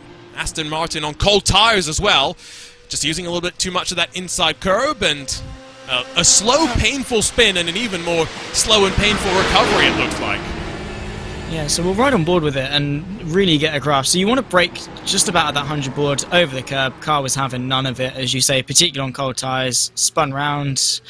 In my opinion, went the wrong way to rejoin the circuit. If it was clear, you should have just done a 180 on the tarmac. But easily done, I suppose. Just dropping the car, and well, that is just how the cookie crumbles, unfortunately. But at least the tyres are warmed up, I suppose. I don't know. There's just bonuses, silver linings. Up towards the Moot curve, it's Luca Kita that now has climbed his way up to third. Seems to be the fastest of the cars in this next portion of the race. Sam Koitet slips into line behind his teammate as they chase down Belit Siotis. Did note as well that Team 75 had come in for a full-service pit stop. Jürgen Frank out, Marvin Strel in. Alessandro Bico as well as Charlie Collins still out there on track and yet to head back down to pit lane. Should see driver changes across the board in 992 this cycle through, which is going to mean that we get to see the second speed of the team, what the second driver is going to be able to show. Weather conditions pretty good for racing, but they're also going to be relatively constant through the course of the day, which means not much to really worry about. 20 degrees on the track, 18 in the air, and plenty of cloud cover. It's a good thing, I think, more so because, you know, there's no massive shifts in, you know, the track temperature, so you're not constantly having to adapt your driving. And I am right in saying that's for the whole circuit. It's not patchy, is it? It's because the Nordschleife is massive. It is just in... Polishek involved again, and this time with the GT3 cars. That was a scary moment. Good thing he's got front-wheel drive, and, well, it's sort of easier to control that in some cases. But, well, once again, I think Polishek is trying to do his best to steer clear of drama as best he can, because he's only just got back out the pit lane. Yeah, this is the driver, of course, trying to do 24 hours for the World Central Kitchen. Oh, healthy dose of netcode between the two of them there. Not much that really either of them could have done. Let's jump on board with the second Urano car, and you'll get a better view from Sam Koitet's perspective. Here we go, running his way through the left-hander, very quickly flicks to the right, and yeah, wow, there was a car there apparently. I could fit a double-decker bus through there. I mean, yeah, well, it's unfortunate for Polishek, but I guess no major harm done. He was able to keep it going, but that is going into YouTube Corner, so I'm sure some of the Clips channels got a nice little look at that one. It's a good thing we actually probably don't have rain for this iRacing Nürburgring 24 hours, because you asked if the weather conditions were equal everywhere on the track. The answer is probably not. There's probably some slight variance, and we're seeing an aggregate average of what those conditions are. But of course, this is a kind of track where you can have one section, for example, up towards Brunschen, where it can be going from dry to snow to rain to hail to snow, back to dry to rain to snow to dry, all in the space of 15 minutes. And so when we do get weather, and the weather forecasting system that's going to bring to the platform as well, not only are these big teams going to be needing strategists, which they have plenty of, they'll have openings for weather people as well. So go and get your meteorology degrees, I guess. Zach, is what I'm saying. Fair enough. I mean, yeah. I mean, if you want to take the time to study some weather, then go for it. I do remember in geography we had to sort of do the meteorology thing of making the square with our hands and measuring how likely it is to rain based on the cloud cover. Yeah, I don't know. Not my cup of tea, but if anyone wants to go out there and examine how likely the toast is going to get wet, then be my guest. I'm still trying to figure out what this discussion is, because I do not get it. I mean, Zach, no, do I? That's the fun of it. You just... Wait, so you're younger than me and you don't get it? Well, I'll be honest, if it's a euphemism for anything, then I don't know what it is, okay. But if it's just funny, isn't it? So, much cap. Did I say that right? Oh, no. Can I leave it? Has it been 2 hours? Arjuna. Okay. We'll let you go, and we'll just get someone else. We'll get Vince back in. We'll get Vince Kusian, because he wants to talk about wet toast, it sounds like. I'm just confused, very confused. Here is the Bico and Collins combination that go one lap longer, courtesy, I think, more of the tires than anything else. Should see them probably in this time by. As Charlie Collins in the draft of Alessandro Bico. I'm also trying to make this argument that wet toast is something, but burnt wet toast is worse. Because wet toast is bad, but burnt toast is also bad. So the combination of those two is clearly the worst thing that you can get. What's not bad is the fact that Charlie Collins and Alessandro Bico are playing nice and swapping around for the lead. Yeah, well, how long are they going to be nice for? I mean, in the opener moments, there's not really much point in fighting. I'm sure Charlie Collins was waiting quite a while to get that move done. Easiest place to do it, just put your foot down, stay in the slipstream, and off you go. But both into the pit lane simultaneously, so Charlie Collins ending this stint in the lead of the race, which is not a bad way to end things. Whenever the drivers are available, by the way, just a reminder that they can come and join us on ts.racespot.tv. Always happy to have a quick chat. Will Chadwick just letting me know that optimal strategy likely to be 8 laps on new tyres and then 7 laps on old tyres if you are able to do the double stint. But that is very setup dependent. Now, Abiko or Collins going to do a driver swap, or are they going to stay in the car for another couple of hours? The VRS Commander Esports car does see a driver change as Zach Campbell's going to get in. But I think Alessandro Abiko is electing to stay in the car as Marcheno and Elgabe rumble down pit lane. Finally, we see a change. It's Moreno Sarica that will start to jump into that Williams Esports Razor car. Yeah, fantastic driver, and well, here we go. How quickly is he going to be able to get himself accustomed to the green hull? I'm sure there has been copious amounts of hours put into preparation for this, because there's no other way about it. You want to be competitive, you've got to put the hours in to practice and make sure you're nailing each and every one of... How many corners? Is it like 170 odd corners? I'd just say 170-ish, because it's one of those things where sometimes we refer to corners as a sequence of corners, you know, like... The Hadson back is not one corner, it's a sequence of corners. So 170 plus. There or thereabouts, give or take a few. It's better than the sort of the turns 1, A, B, C, D sort of thing that goes on, which is fine. But yeah, I've never really understood that. If it's a corner, just call it a corner. But to each their own. Here we go. Nice little battle for second. Urano, Mercedes-AMG, William, and Urano. So it's a William sandwich with some nice Urano breads. Let's hope it's not burnt or wet. Verstappen is starting to drop off a little bit, 2.5 seconds. And I did think that maybe Alejandro Sanchez, after the Apex Racing team would ding 10 seconds through no fault of their own in pit lane, would be able to close back up, but Sanchez has just been unable to do so. It is Luca Kita that seems to be the fastest car on track, and I do wonder if he was being able to take a double stint on tyres. 802.747 last time by for the flying Kita in that 190 machine.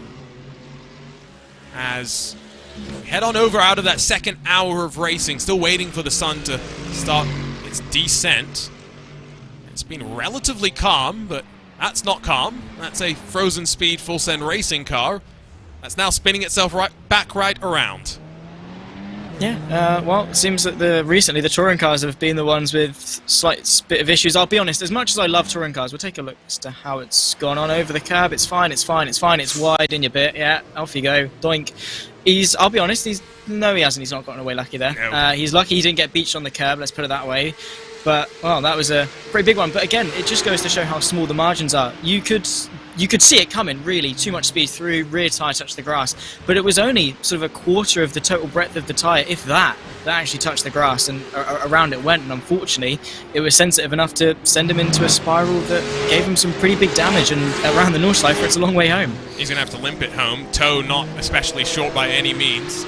See how it goes. Simufy, by the way, taking 2 tyres, as did Simona Maria Marcheno in that Altus Esports car. So we've got a new race leader in the 992.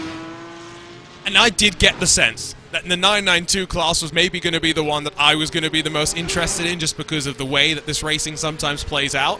GT3 still looks quite fun, but if Altus, Coanda, Team 75, Simufy, Williams, Scherer, Japard, if they're all playing this 2 versus 4 tire game and they're all slightly off sequence, it's going to be a lot of fun to see how it all plays out with them. With the GT4 pit stop, by the way, cycle coming to a close, Alexander Thieber now leads by 6 full seconds as he slightly short fuels the car. It seems like track position is so paramount for these teams and drivers, Zach, and they're just trying to get themselves in the best spot possible, even if they're slightly compromised come the end. 100%. I mean, track position was always going to sort of reign supreme. You can't really get moves done anywhere on the Nordschleife. Yes, you've got the sort of the Grand Prix layout to get something done, but that's an 8-minute wait until you're back into an opportunity to, really make a move. Obviously, you can make moves. They're just so much more difficult and so much more perilous to go for them. That goes without saying. So, track position, prioritising and adjusting your strategy to ensure that you have that. It means that if you have got track position and say you've underfueled a little bit, you can lift and coast, you can control the pace, you can, you know, make the people behind you do what you want them to do, essentially, because otherwise they're not really going to find much of another way through. So yeah, track position, I think, is for sure going to be the main objective for a lot of these teams, pretty much across all 5 categories. So Simufy have slid on forward past Team 75 as well. We're getting a clear picture of how the old tires are just faster. There's no two ways about it. Faster than the newer tires, and so Zach Campbell going to come under fire from Danny Elgabay in just a few moments' time. He's still in that car and has been since the start of the race. Let's go and check in, by the way, with RaceSpot's own Will Chadwick. Will, watching on as your teammate Simona Marcheno starts a double stint. How are you feeling about the tyre wear over the course of, 15 total laps here at the Nordschleife? I feel like we've started playing 4D chess here, because none of us understood what strategy was going on before the start of the race. We thought it was going to be pretty simple, but it turns out that SimRC have come up, and I shouldn't just say SimRC, the other car, I don't know who it is now, the Schuler Esports red car has done a good strategy as well, so now we're having to figure it out. In terms of the race itself, I've got to ask, how do you guys feel heading into this one? We've got the mix, I think, of a couple of the Porsche Tag Heuer Esports Super Cup team and drivers, getting ready to come to this race and carrying that preparation over, like Simone. You've got some of the experienced heads, like Team 75, that bring the strategy nous and whatnot. How confident did you feel heading into the race? I think as a group we felt confident because of the prep that we'd done. I think we always knew, especially seeing Coanda on the entry list, that it's going to be hard, considering how quick, the likes of Charlie, Zach, all the drivers in the car are, and Williams as well. Pico won the main race last time out at Pesk, so there's a lot of pace in this field, and it's a very, very top field, especially throughout. I think it's a good driver roster. I think, though, we always knew it's a survival race, really. Avoid the damage, survive the best you can. Sorry. A little bit. Yeah, as Coanda almost got themselves tangled up with the Apex GT4 machine there. How much experience do you have at the Nordschleife, Will? About 19 hours and 19.8 hours. I know we did. I did a bit, throughout the years in GT4 and stuff, but it's certainly a challenge coming into P-Cup. I'm definitely not quite there on the pace of some of the really top drivers like Collins, Simone, the guys in the, Bico, Sirica. But I think what I lack in that, we've got a bit of consistency going, and it's really just going to be a case of surviving, hopefully.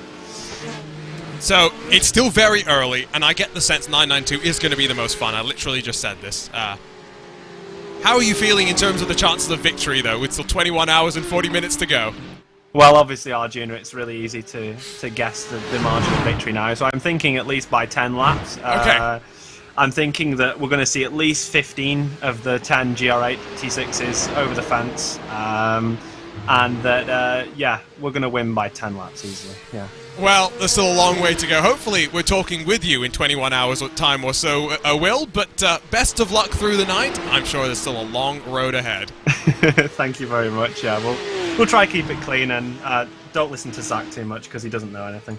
I do not. You see, no commentator knows what we're talking about.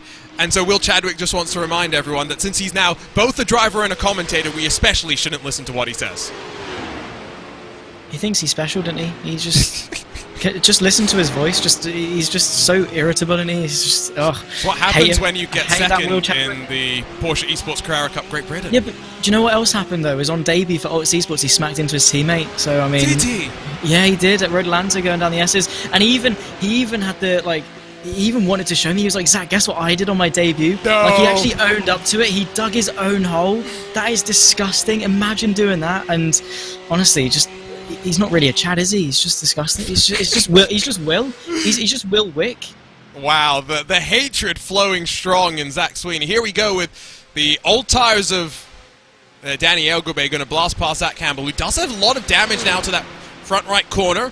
Zach Campbell, the 2021-2022 Digital Nürburgring Endurance Series, not just 992 champion, but I think technically the overall champion as well, given how the point system works to classify an overall champion across of all classes in the Nürburgring Landstracken series. And so we'll see how much of his preparation he carried on forward. So Will Chadwick said he had, what, 20-ish hours? Simona Miraceno's Twitter said about 45 hours or so, probably including his actual competition for the Porsche Esports Super Cup.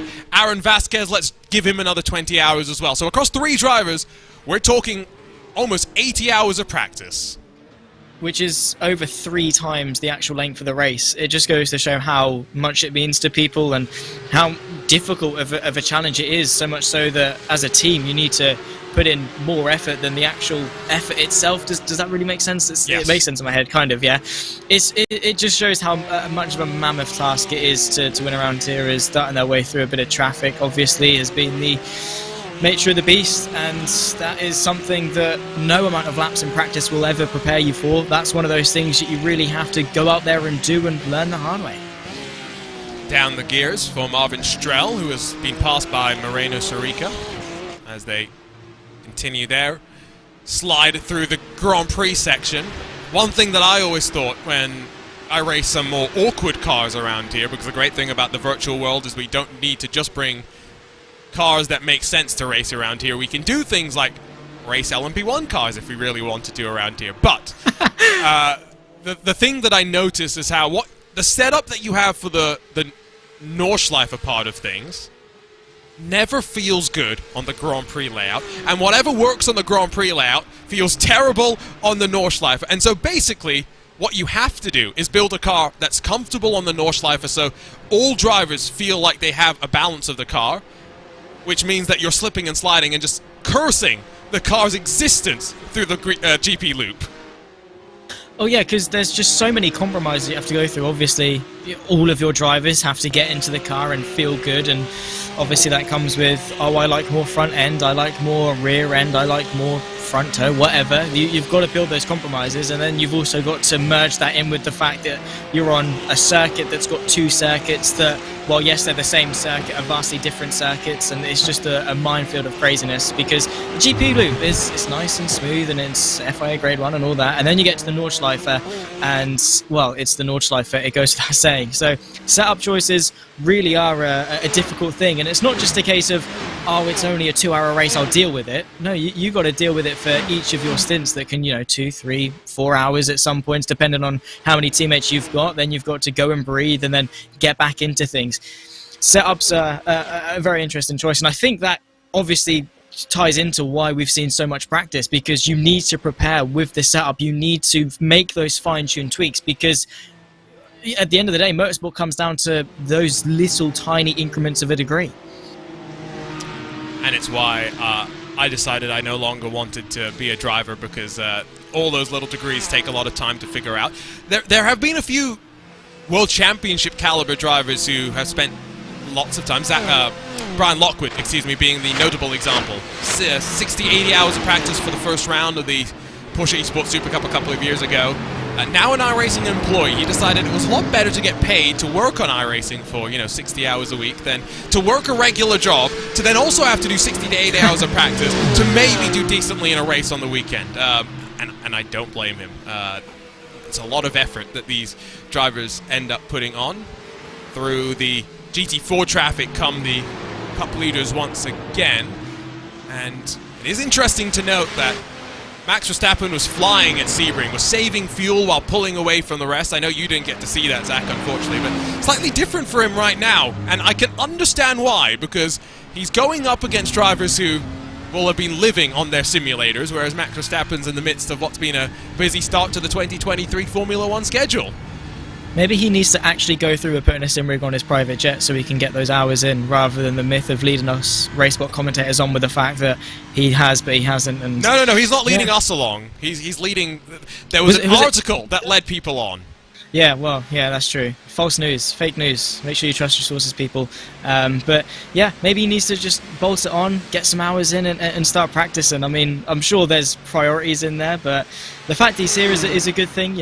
Moving his schedule about, setting time aside, and in that very tight schedule, I'm sure there's very little allowance for the 19.1 hours that William Chadwick is doing to practice the Nürburgring. So Max Verstappen, as much as he definitely does not know who William Chadwick is, definitely doesn't have the time to practice as much as him, which, all things considered, he's not doing too bad.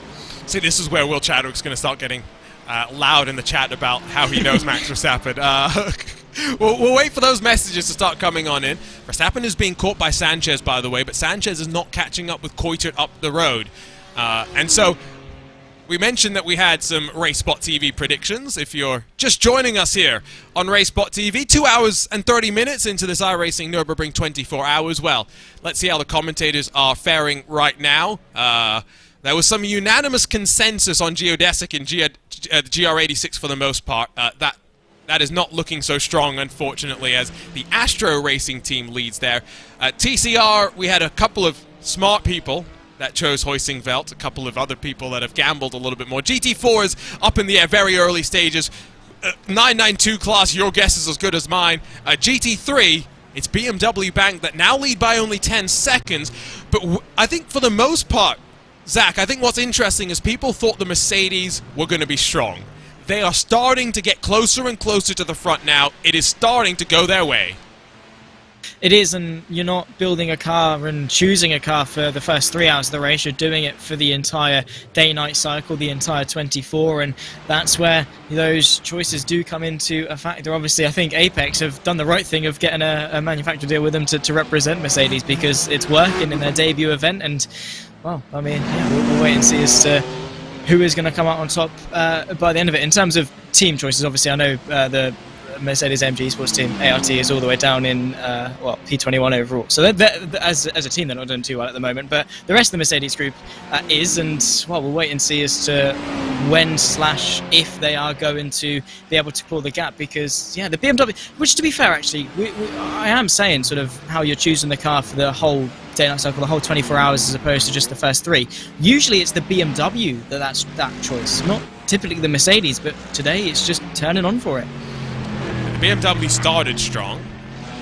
Now, in the case of a couple of these teams, in fact, for everyone inside the top 6, they have not picked their car for performance reasons. They've all had contractual obligations to run the car that they have chosen, which is where I guess you have to think about this slightly differently now in this modern era of sim racing, with these deals with Mercedes, with BMW, and some other manufacturers that have joined sim racing.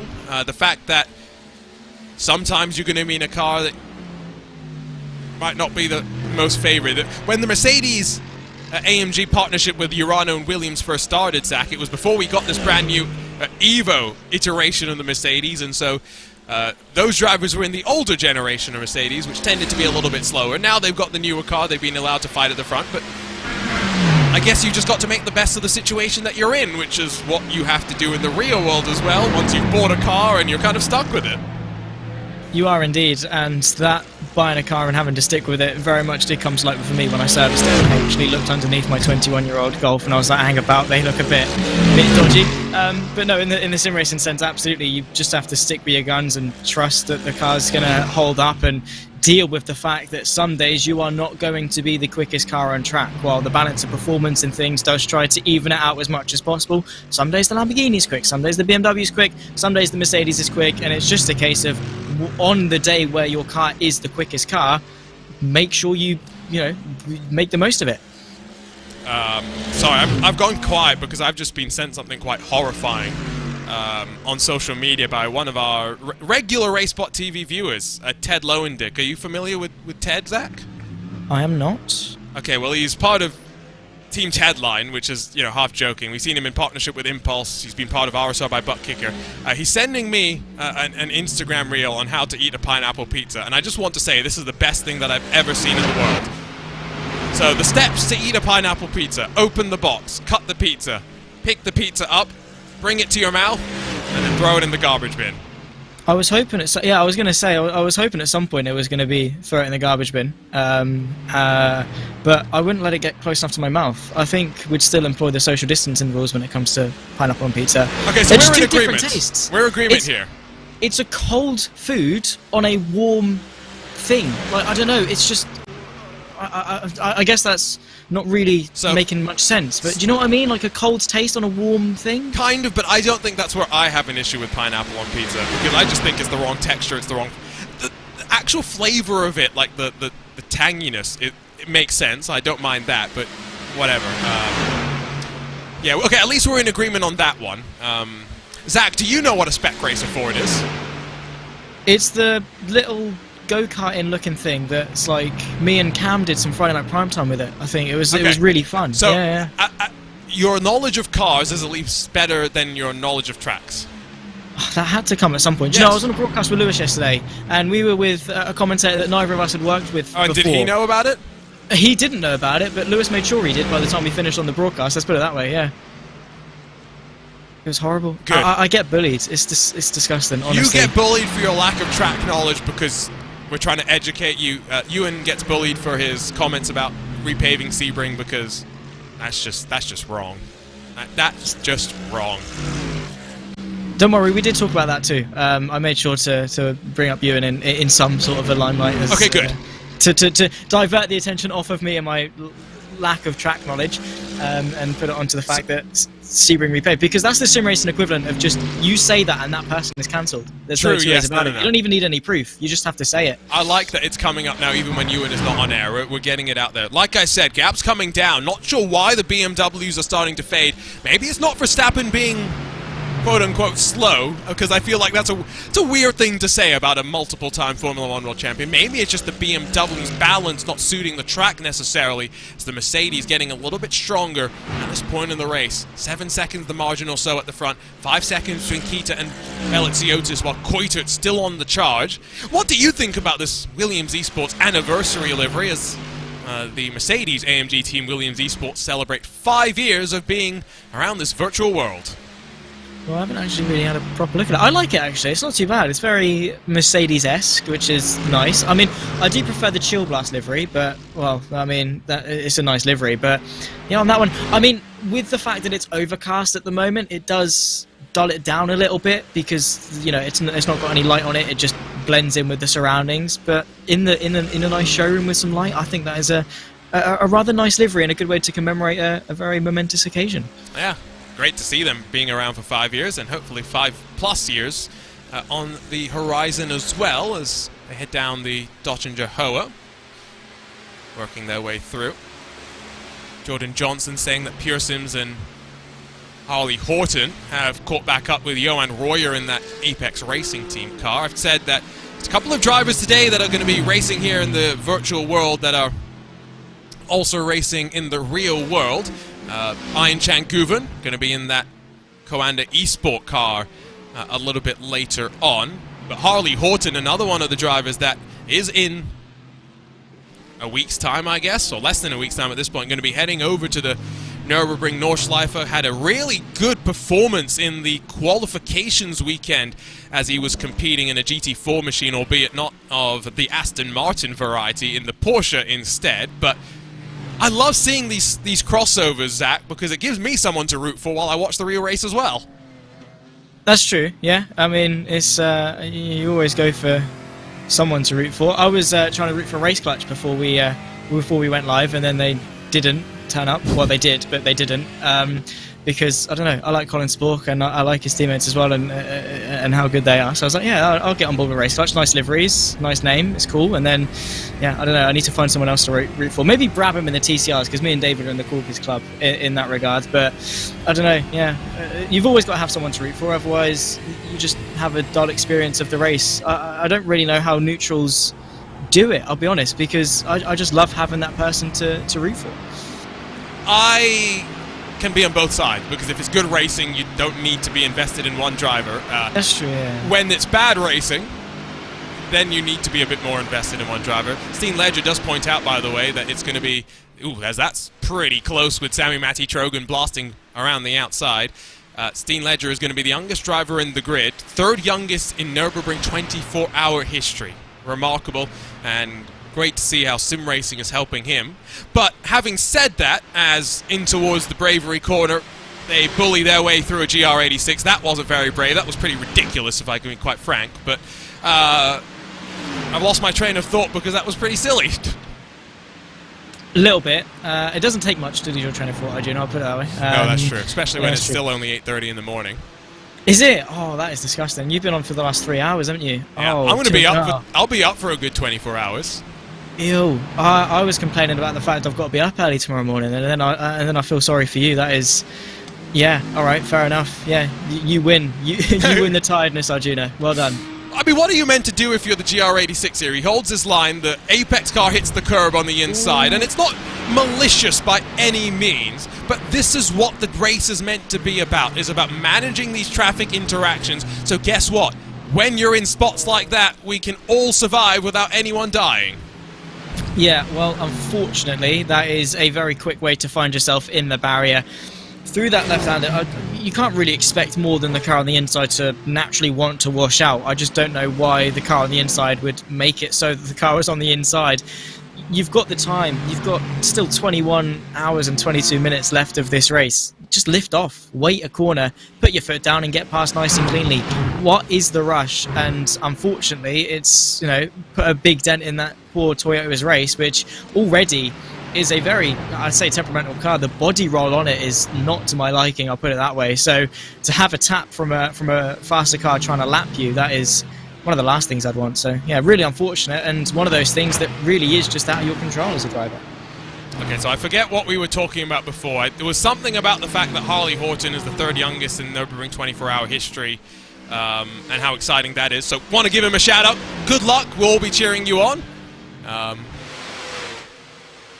24 hours at the Nürburgring is going to be, with 130 cars, a little bit less of a frightening experience than the 170 cars, but still going to be a real trial by fire. And I know where I was going with the train of thought. Okay, now I've gotten back to it. Okay, this is good. So, Harley Horton is going to be racing in a Porsche Cayman come this real-world 24-hour race, right, Zach? But he's practicing in a Aston Martin, which doesn't necessarily seem like it's got too much correlation and now getting stuck behind some lap traffic. Sami Matti-Trojan. We usually see Williams Esports in a Mercedes, but Sami Matti's going to be racing in a BMW M4 GT3 as part of the Walking Horse Motorsports crew. So, what do we see? We see Sami Matti-Trojan, we see Williams Esports Chill Blast in the BMW.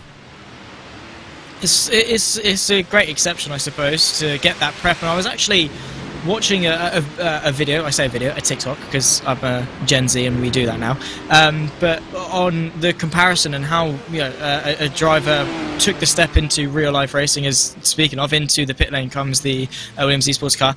But yeah, the way that the comparison between sim and real life is so similar, right? I mean, he used iRacing, the iRO4, as a platform to train around the Miami Homestead circuit, and he went into the real life. And the only difference was how brave he could be through the corners. The braking points were all the same. The downshifting points was all the same. Upshifting, getting on the throttle, the lines were all so similar. And I think that speaks a lot about how good of a sim that iRacing is, so much so that it can translate so picture perfectly into the real world. And the only thing stopping you is how committed you are as a driver. Danny Elgabay has slipped behind Zach Campbell as the new tyres start to at least hold on a little bit more of their grip in the next stage of this phase of the race. Marceno now only leading by 3.5 seconds in your 992 class. Has stretched out in TCR, by the way. Really no fighting going on as Fabian Siegmann continues to lead over Anton Vereduev in the Wave Italy racing car. So Huysingveld currently on course for 3 in a row, but in GT4, what was looking like it might be the closest battle throughout the course of the race, and now split up. Urano Esports lead by almost 4 seconds over Ruben Bonga in that Marlow Racing Team car. Tatu Sipola, who was racing in a BMW M4 GT4 in the Digital Nürburgring Endurance Series this past winter, along with Alex Arana for Walking Horse X-Racer, finds himself in the Aston Martin paired up with the likes of Sven Haase. Mentioned that we've got some fun liveries. You've heard the complaints, Zach, that we've had about Urano being black and red, just like every other team in sim racing and real-world motorsport. They heard us. So they changed it to white?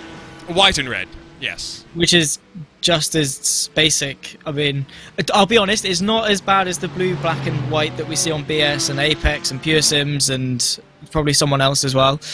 But red and black, it is a basic colour combination, and I hate to say that because whenever I go karting. That's the suit colours and stuff that I wear, so it is a bit sad to say, but I don't know. I guess it's just the typical racing colours. The only reason I went for red is because Lightning McQueen, and I'm sure, I doubt that's similar for other people, but yeah, to go from black and red to white and red, it's like going from wet toast to burnt toast, I suppose. I don't know.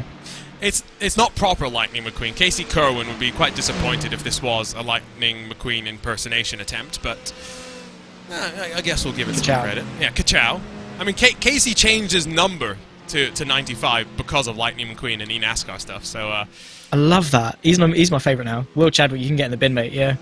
Oh, was Will Chadwick actually your favourite before? I thought that was a lie. It's a love-hate relationship. I try my best to dumb him down a little bit, put him on planet Earth, but I've got to be honest, he's an alright guy, I suppose. He's alright, he's there. Sam Coitert, by the way, is going to get past Vasilios Belitsiotis, who has been in that car since the start of the race, as has Coitert, to be fair. 3 hours and counting for these drivers by the time they head into pit lane in terms of stint time. Now, I mentioned earlier this is a track that will really drain you. You will feel the effect of a stint here. But curiously, it's also one of those few races that a 4-hour endurance race here, Zach, both in the real and the virtual worlds, you can do it solo. Yeah, well, if you want to do this race solo, I mean, fair play. I mean, I remember Super GT doing the Bathurst 12-hour solo and got to the end and got disqualified, which obviously, fair share rules and whatever. But with 24 hours, I just can't imagine doing that. I can't really get further than a 3-hour consecutive run by myself. There is the man doing it all by himself, but I suppose it's good for a good cause, and he's doing his best out there. I mean, he's still got a long way to go, and I'm sure there's going to be plenty of very highly caffeinated drinks along the way to keep him going. Probably some jelly babies as well on the side, maybe, but I don't know. If I'm going to do a 24-hour race, I wouldn't do it in a front-wheel drive car, I can say that much. Ooh. We got Verstappen down on pit lane, and this is early. Now, not sure what this is about, but I'm not sure if this is a strategy call or if this is an incident, because we're still not sure what happened to Sammy Matty Trogan. Verstappen is rolling again, by the way, so maybe that is strategy related, but I don't know what that would be.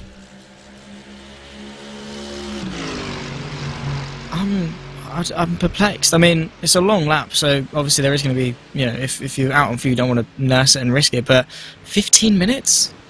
Give or take, obviously, that is, I don't know, what... I don't know what's caused that, whether it's a slight tap, but I think I'm just as confused as you are in that. The car looked fine. It didn't look like there was any damage. That's the thing, so... But at the same time, I said the same thing about Sammy Matty Trogan when we saw his car enter pit lane and then sit there for 7 minutes. It looked absolutely fine, so... Not exactly sure. You're bringing up Super GT as reminded people that yes, he did do 24 hours at the Nürburgring on another simulator. I think he did 200 laps or something in total. Yeah. All for charity. Raised, what was it, 20,000 pounds for a centre in Thailand. Got to fly over there and see the impact of that money. And remember, Michael Polishek has already raised $5,000. At least the last time I checked. I'll go and check in once again with the descriptive Twitch title that is twitch.tv/Mike45845. Sounds like a phone number more than anything. I mean, yeah, all the 4s and the 5s. But just click on the link. I think that's probably the easiest thing. They're trying to remember the whole URL. But fair play to $5,000. It's still a hefty bit of change, and there's still a long way to go. So. Just think, even a $5 would help, let alone $5,000. That is remarkable stuff. So at least his hard work is going to a good cause. Again, aiming for 20,000, and so follow along with him. It will be one of our storylines over the course of the day, without a shadow of a doubt. Just keeping abreast of his progress, even after on cold tires he made a mistake through fluke plots that has dropped him back in through the pack. Go and check in with GR86 leaders, by the way, because it was a 3-car train before the pit stop cycle, but now it's been split up, courtesy of the fact that much like in some of the other classes, everyone's doing slightly different things on strategy, and it's Jesus Rateau in the Astro Racing VGD number 15 now has a almost 7-second advantage over that Spec Racer Ford Farmers 129. Great stuff. I mean, it's always good to build up that gap, and I suppose with the GR86 it really is a bit of an unknown. One of the it's not really a new car now, but in terms of 24-hour and endurance races, it very much is. So the lack of experience is opening things wide open for a lot of these drivers and teams to make the most of the new car, get in touch with it over the course of a long stint, wrestle it over the 13 kilometers, 14 kilometers of the Nordschleife, something like that, something ridiculous, plus the GP loop. So yes, very mountainous task to take to, and at the moment Astro Racing and VGD are doing a really good job of it. But then again, 3 seconds around a circle like this is absolutely nothing, particularly if you're in that poor GR86 and you're going through a very fast left-hander and there's an Aston Martin on your inside and you get tapped and you're in the barrier. I think that's going to cost you a bit more than 3 seconds. So despite the fact they're leading and got the track position and chilling out in front with a bit of clean air, complacency can really sort of take the hit. It's funny that you mention Aston Martins, because through the Stefan Bell offices we're about to see the murdering of one. License to kill, well, license to be killed. Sammy Matty Trogan takes out an Impulse Racing Aston Martin. Well, you got to give it and you got to take it, I suppose. I know that probably wasn't the same Aston Martin that did it, but there we go. The class is just as bad as each other, I suppose. But yeah, you've got to ebb and flow both ways, and there we go. The Green Hell is probably going to be a title that particular Aston Martin never lets go for the rest of their lives. Again, it's the smallest of things. Cars going as fast as they can, different limits of the car, and just a slight tap and off you go. It's as simple as that, really. I mean, when these cars are absolutely on their limit, it's one small variation out of their operating window, out of their limit of grip, and it can very disastrously become a very big incident. But here we go, still battling on. This is a really good fight amongst the Porsches. 4 cars in, 2.5 seconds? And again, we've got the 2 different strategies going on. Campbell as well as Strel have taken a full service in the last time on pit lane. For Altus as well as for Simufy, who we were on board with for a moment. And no tyres means that it helped them at the start of the stint, but it's swinging back around. And Zach Campbell now going to be trying to challenge past Simona Miraceno as they climb their way up towards Flugplatz. I love that perspective of how the car sits up in the air almost as it comes over the crest.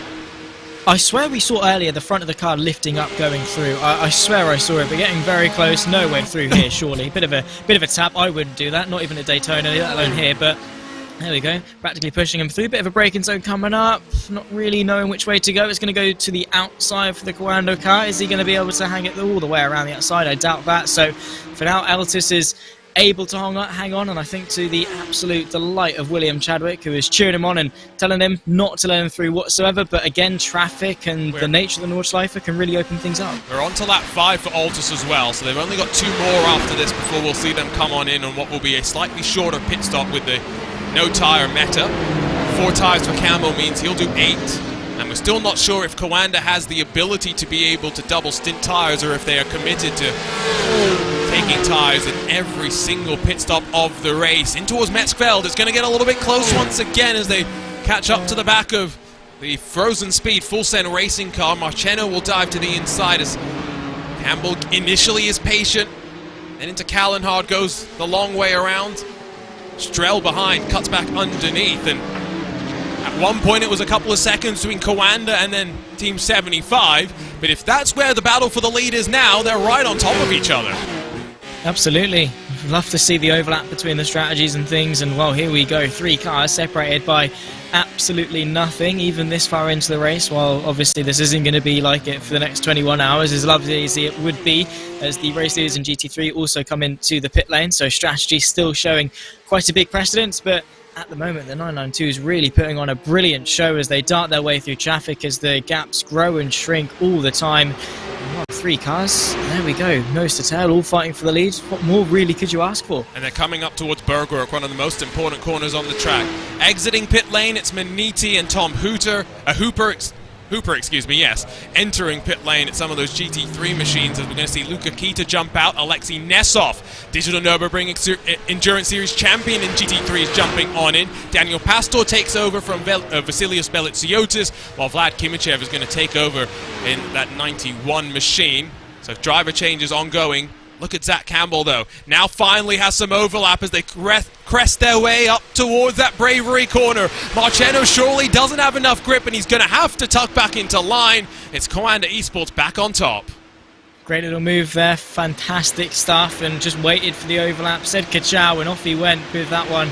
Beautiful stuff from Campbell, and well, you got to do that. You just got to pick your way through bit by bit, find the space, and as soon as you've got it, commit to it, because you don't get opportunities like that too often. And well, Team 75, Stroll on the back now, and are we going to see the lack of momentum maybe from Altus after being overtaken? It's so easy to drop into that mindset and fall backwards when you're in a pack of cars like this, but they seem to be okay. It's just that thing of getting knocked out of that rhythm, then finding it again. But as it stands, Coanda have got the pace. Up in towards Hoax they go. It's going to be the descent now that they'll start, where it starts getting into that twistier section. This is where the lack of grip for Marcheno may be going to be a little bit more evident, and so the margin to Campbell potentially will open on up. Just got to be careful of curb usage, especially here where you're encouraged to maximize the width of the track to maintain momentum through the corners, that you don't carry a bit too much on some of those raised curbs. I mentioned earlier that you can beach yourself on some of them. Look how flat that one is. That's where the knowledge of the track and all the corners comes in handy. Absolutely. I mean, it's a long circuit to learn, but to have the knowledge of what's coming up and how to take it, obviously, naturally, as a driver, you're looking ahead and you'll have a good idea as to where the circuit goes, obviously. You've been doing it for quite a while in the copious amounts of hours of practice. That was a jump. That was 100% airtime there from Stroll.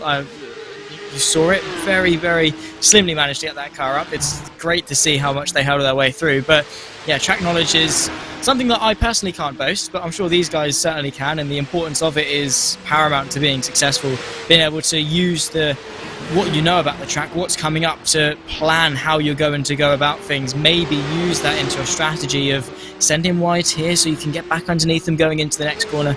All those little things like that. It just means that you best know how to plan your attack. In traffic, you always have to be thinking ahead, but I think this is a track where you're not thinking a corner ahead, you're thinking 3, 4, 5 corners ahead. Exactly how am I going to play it? Where can I be a little bit more aggressive? And so that's the things to be thinking about as the 992s get ready. Not this lap likely, the next lap to head on to pit lane. Off of pit lane, BMW Bank and Keika Shube still lead, but now 8.5 seconds clear of Alexei Nesov. The margin actually growing a little bit through that pit stop cycle. It's separated behind with Kimichev, Pastor, and then Verstappen 4th, 5th, and 6th. So Verstappen actually not that far adrift from where we were thinking. We were looking more at the clock than the laps, it would seem. However, he is now offset from the rest of the drivers. Going to be interesting to see how that starts to develop. 5 seconds behind a battle for the podium spots.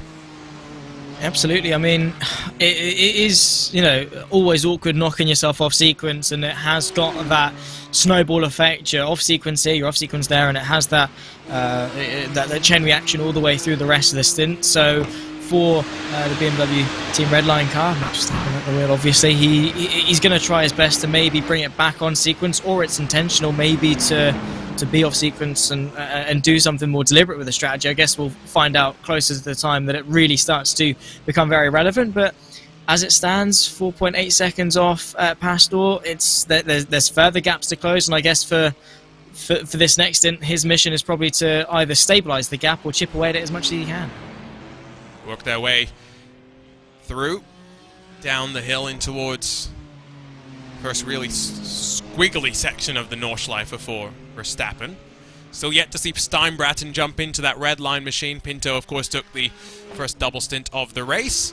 Still yet to see Marcheno be passed by the Altus Esport machine that runs just in front of them. It's been a slightly slower race for the TCR and the GR86s. The slower classes usually end up being a little bit more bullied over the course of the day, and so maybe it's not a shock to see that 11 starting TCR machines whittled down to, I think it's probably 9 left running. Although maybe it's 10 with SimCity Racing, still showing some endurance racing spirit. For the GR86s, 10 started. At one point, we looked like we might have plenty of fighting there, but they've all stretched themselves out now. They have. There's not really a gap closer than the one for the lead, which is a bit of a shame. Obviously, we were hoping for more from the GR86 because it's a brilliant car. Let's not forget, it is a very good one racing-wise. I think just that lack of experience that I was talking about with teams, and obviously a very wide strength of field, not really many people wanting to go for the GR86, so maybe there's a bit of a mismatch in terms of pace and driver capability in that regard. But yeah, I think just that overall some teams have just managed to hit the ground running more than others, and I guess that's not to say that it's not going to close up as the race goes on. It's just a shame that for now there's not really much to talk about in the Toyotas. Yeah, maybe towards the end we can see some more. Timo Hayden in the sole surviving Impulse Aston. In fact, no, that is the actual Impulse Aston Martin. They had submitted a couple of paint schemes, so I thought we had to, but after an already lengthy pit stop, might be more dramas for that machine, and it's through Metzgveld, where we've already seen drivers getting off onto the grass on the outside. And as you try and enter, no, he actually loses it midway through. Does he keep it out of the wall? That bonk says no. Yeah, that was a pretty slow bonk, to say the least. We'll ride next to him through the left. It's a brilliant set of corners to do as soon as the car's straight, slamming onto the brakes, but a little bit too late, a little bit too much speed, trying to engine brake to slow it down, but the car said no. It was too unstable. Managed to bring it back onto the circuit, but you could see the car just wasn't having any of it. I'm sure that limiter was on in his panic. Did he? That's what I'm pretty sure. It's easily done. I'm pretty sure that's what that rev thing that it went down to neutral or the lights went out. I'm pretty sure that's what that meant. It's like when you panic and you start flashing your lights as well as a driver. Yeah, it's the same thing. It's easily done, particularly if it's close to your thumb, but oh, there we go. That's not easily done in panic, I suppose. Is the bottom line. It's just, you lose all rational sense. It's just a case of don't crash, and in doing so, you do crash.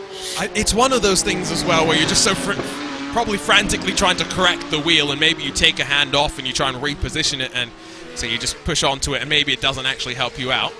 3 seconds the margin now between Coanda Esports and Altus after Marvin Strel unable to get past Marceno in the initial part of the lap. Down through Wersaif, and the pain continues. You can just see Marceno struggling to get the car turned in. That's the old tyres right there, and such a tight, twisty section, you can't really take advantage if you're behind. Not really. I mean, unless the gap really opens up, but you see they're still struggling, and there's just no way through because of how narrow the track is and how risky it would be. There's no way to really predict where the grip is going to be on another car, so you can't really set yourself up for it as well, and well, that's going to be a little bit frustrating, it must be said, for Marvin Stroll, but Marceno is doing a good job of holding said track position. Here we go. I don't know, well, this has surely got to be it with the slipstream. Oh, he let off though. You could see what a good run. He got out of Bergwerk, but I think realized that it was going to be asking for too much. But again, this is where the experience comes in, the recognition that yes, it's frustrating to be losing 4 seconds or so, but also knowing that it's a long race, and at the Nordschleife for first, you must finish before you can finish first. And eventually you'll get it done. In towards Mootkurve. It's Team 75 up to second. Good move indeed. Just biding his time, waiting for the perfect moment where he could be absolutely 100% sure. Didn't want to 50-50 it. Didn't want to doubt himself going for the move. Wanted to be sure that as soon as he went for it, it was going to stick, and good job in that. It takes a lot as a driver to play that patient game and say, hang on, no, let's take a breather, long race, let's not throw it away just to try and pick up a bit of track position that if I just wait a couple more corners, I'm going to get anyway.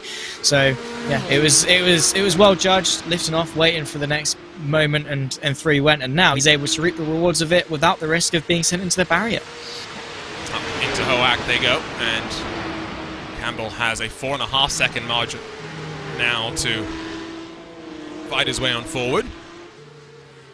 Another hour ticked off, so 21 hours left to run. It is starting to get a little bit dark. I don't want to say it's dark, but it's 7:13 p.m., 20th of May. So we are going to get plenty of light. That's one thing to note, which does mean it's going to be a short night, which means hopefully not too much drama before we see the sunrise once again. Fingers crossed, we can hope, but let's not forget that the nighttime can strike at any point. It doesn't matter how long it is. It can happen within the first 5 minutes of the night. It can happen right towards the end of it.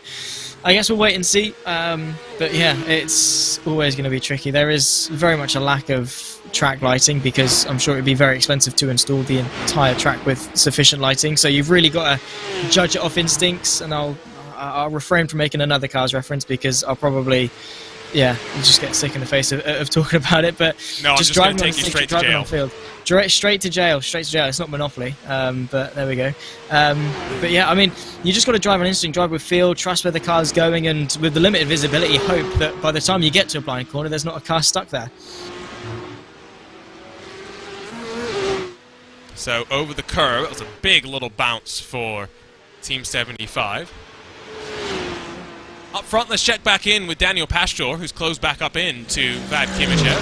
Valenciotis out, Pastor in.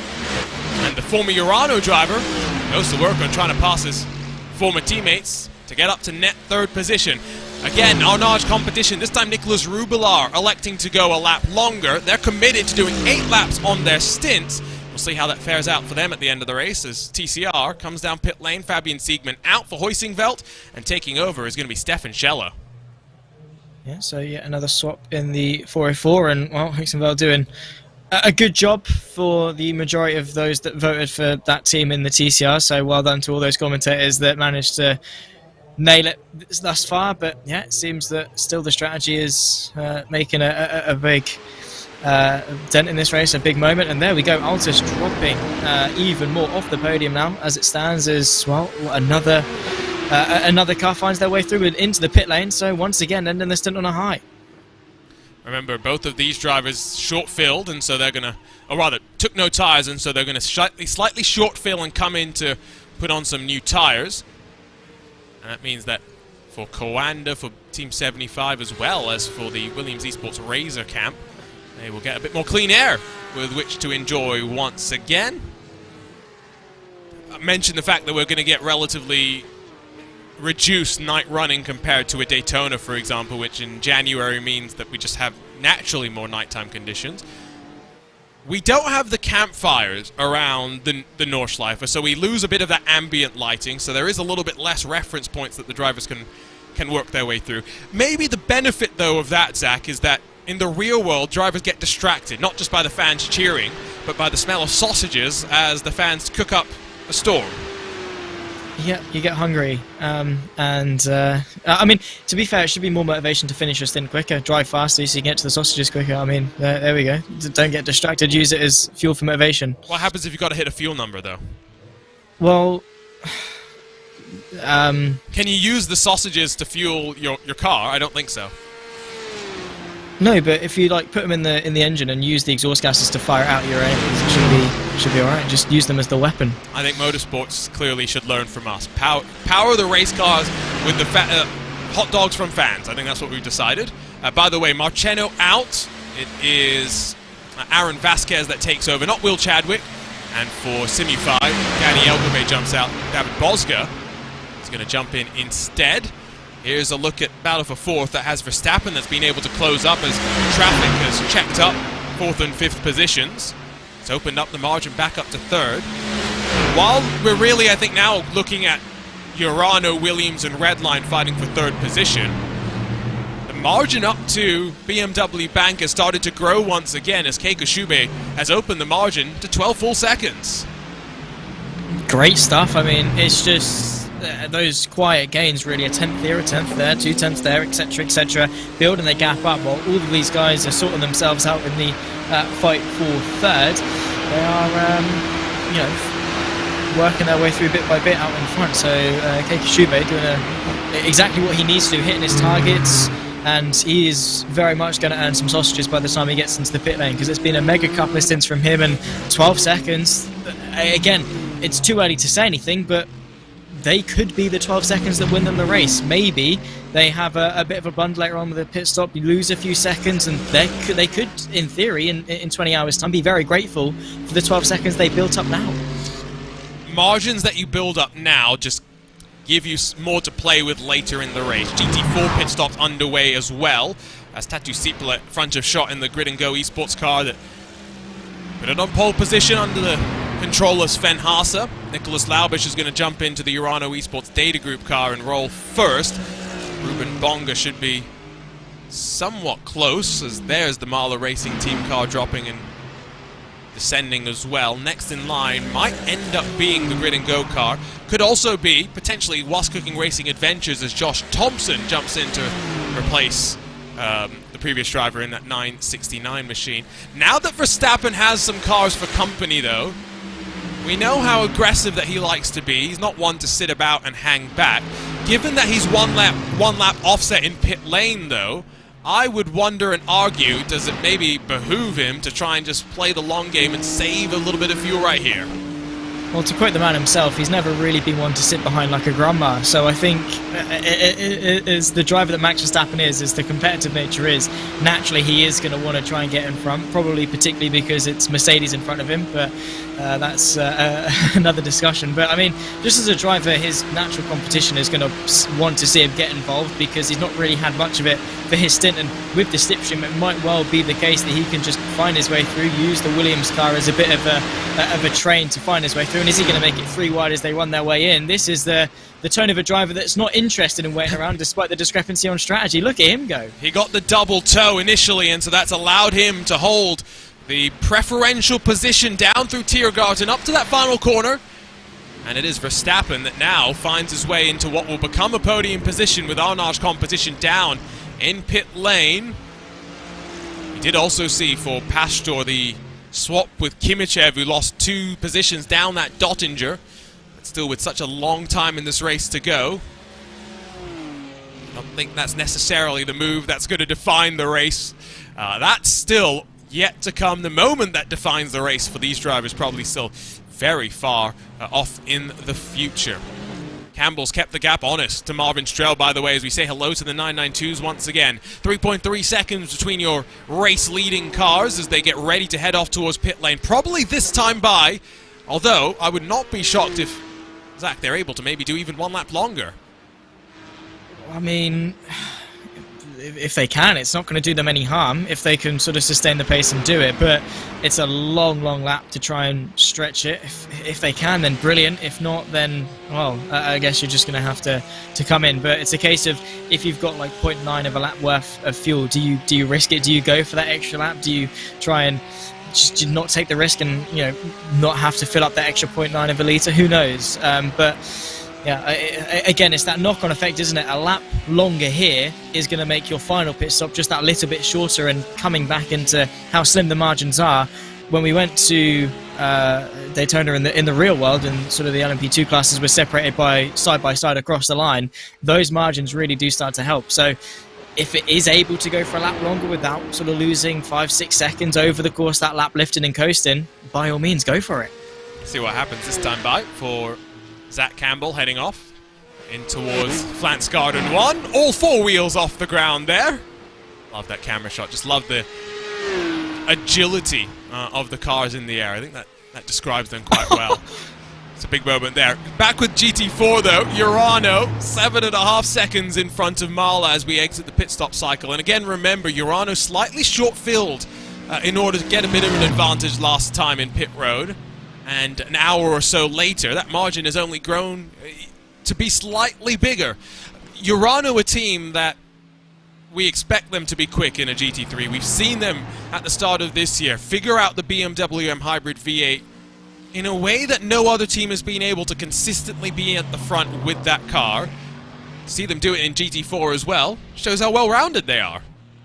Absolutely. I mean, when we went to Daytona for the 24 hours in that GTP, Urano took 2 places on the podium. It wasn't enough to beat Williams, but 2 places on the podium, and being successful across the board is amazing. I mean, they're leading the 992 at the moment. They're leading the GT4s. It's awesome as a team to be able to go around. Actually, I don't know where that came from. Kawanda are leading the 992. Urano are not. Excuse me. I'm very sorry. but with how sort of it's always amazing to be well-rounded as a team, because it shows that not all your eggs are one basket, and it means that when you do have a variety of special events and things like that, you're not limited to just the one that favours the category of racing you are in. So a team like Urano, they can go into anything and be successful, which is something that not really many teams can boast. So still, by the way, Keikashube leads by 13 seconds. It's opened up slightly once again, even though it had been starting to trend to the point where we thought BMW Bank were going to start getting under pressure. Have had, I think, what's going to be our latest retiree from the race, as the Apex Racing GT4 car rose its way up towards Adnar Force, had already got itself spun around, clonked itself into the wall, and I'm pretty sure the right front wheel was pointed in the wrong direction when it made contact, and that car didn't go much further. It did not. That is not great. Yeah, you can see it visually. It is just very ever so slightly towed more in the opposite direction, which is not what they want. And that's the thing, is as a driver, crabbing, take another look at it, it's just going through, it doesn't look pretty at all. And as a driver, whenever you take a hit like that, you're just praying that it doesn't affect your wheel geometry. But with the wheels turn, with the steering wheel turn as you hit the wall, it's bound to happen. It's more likely to happen, particularly at that speed and that angle. So that was the on-board look with him as well. You could just see that it was already a little bit of loose up over the top of that initial turn-in phase of the corner, and didn't really seem like he really had much control over the car. Now, Max Verstappen flying. When I say flying, he's already pulled 2.5 seconds over Pastor and Kimichev. I did say that this thing that we're seeing with the 992 tires, where old tires are actually faster even though they're looser, is a thing with the GT3 cars, and it does seem like we're seeing something like that happening right now, because we saw Luca Kita flying in the previous stint. Max Verstappen flying and putting 2 wheels onto the grass on the outside of bravery there. Well, that's brave, to say the very least. He's doing awesome stuff, and a driver like Max Verstappen, as soon as he's in his own world, he is in his own world and he is gone. There is not really much better you can ask for from a racing driver, and once he's in that flow, once everything's working for him, he will make the most of them, and here he is trying to make the most of while that car is still quick. And yeah, it is a weird thing as to how the tyres can actually sort of come back after dropping off a little bit, and you can feel it, and there we go, flash the headlights to say, get out of my way. He is very keen on keeping that momentum going. Yeah, it didn't look like he was necessarily in the mood to hang around, and so he's going to try and force the issue. This is where, of course, there's the discrepancy between what Formula 1 expects and what we expect here in the simulator. Blue flags are informational only, and Max Verstappen elbows out. It's Pure Sims and Harley Horton, who's getting ready to head out here in the real world, gets a sense of what GT3 traffic might do to him when he heads out there in a couple of weeks' time. iRacing does always have the best simulation, let's put it that way, but he's probably not looking forward to going back out. We'll take another look. It's just a slight doink. I mean, I don't really know what to make of that. Maybe Max could have given him a bit more space, but I don't really know what more Horton could have really done. I don't know. I'm a bit on the fence with that one, I'll be honest. Yeah, it doesn't necessarily look like there was anything overly aggressive with it. Maybe just wrong place, wrong time. I don't really know what to make of it, because whatever I say, it's going to anger someone. Are you trying to make sure you just don't anger the Max Verstappen fans? You don't mind irritating? No, because I am one, so it's fine. I see. Ugh. Yeah, I'm that guy. You're letting your biases color. No, I'm not biased. Hang on. Do not accuse me of such crimes, okay? Does someone have an Oracle Red Bull Racing shirt or hat? I've got a hoodie. It's paid 90 quid for it. Yeah, so look, bias. Whereas, look at me. I'm not biased. The team send shirts from everyone. Yeah, they send me their shirts. Except for the ones actually, that I bought. I was given an Oracle Red Bull Racing Esports top. I know that has no affiliation with Max Verstappen, but I was given that one. Not by Red Bull Racing, but I was given it by my mum for Christmas. So there you go, bias. It's not bias. It is. It's support, and I do not let the bias infiltrate my rational thoughts, because I'm not that guy. If there's an incident, I do. 100%. But I don't, because I'm better like that. I do now. You just need to get on my level, not height-wise, because you're massive. But what I will say is that was just one of those things on the incident where Max is going to go for it. He has enough speed where I think he's entitled to be alongside. Harley's got to turn in at some point as well. It's one where race control in the real world would actually have probably a pretty difficult time adjudicating it, because the angles that we get in the sim are great. We can do whatever we want. Place the car. We can place the cameras in reaction to what happens, right? We can go and look at replays with the angles we want. In the real world, at a track as long as this, sometimes the best angles they get, Zach, are CCTV cameras. Yeah, and in the age where an iPhone can zoom on the moon and have really good picture quality, CCTV cameras somehow don't, and still look as though they've been shot on a Samsung fridge. But yeah, you don't really get the best picture in terms of quality / angle, and yeah, the onboard cameras and things. They give an idea, but again, it's not always what you want. You know, it's how much money would they have to pay cameramen and things to stand at different points on the circuit, zooming in, anticipating an incident, making sure they get the angles. It's just not necessarily worth it.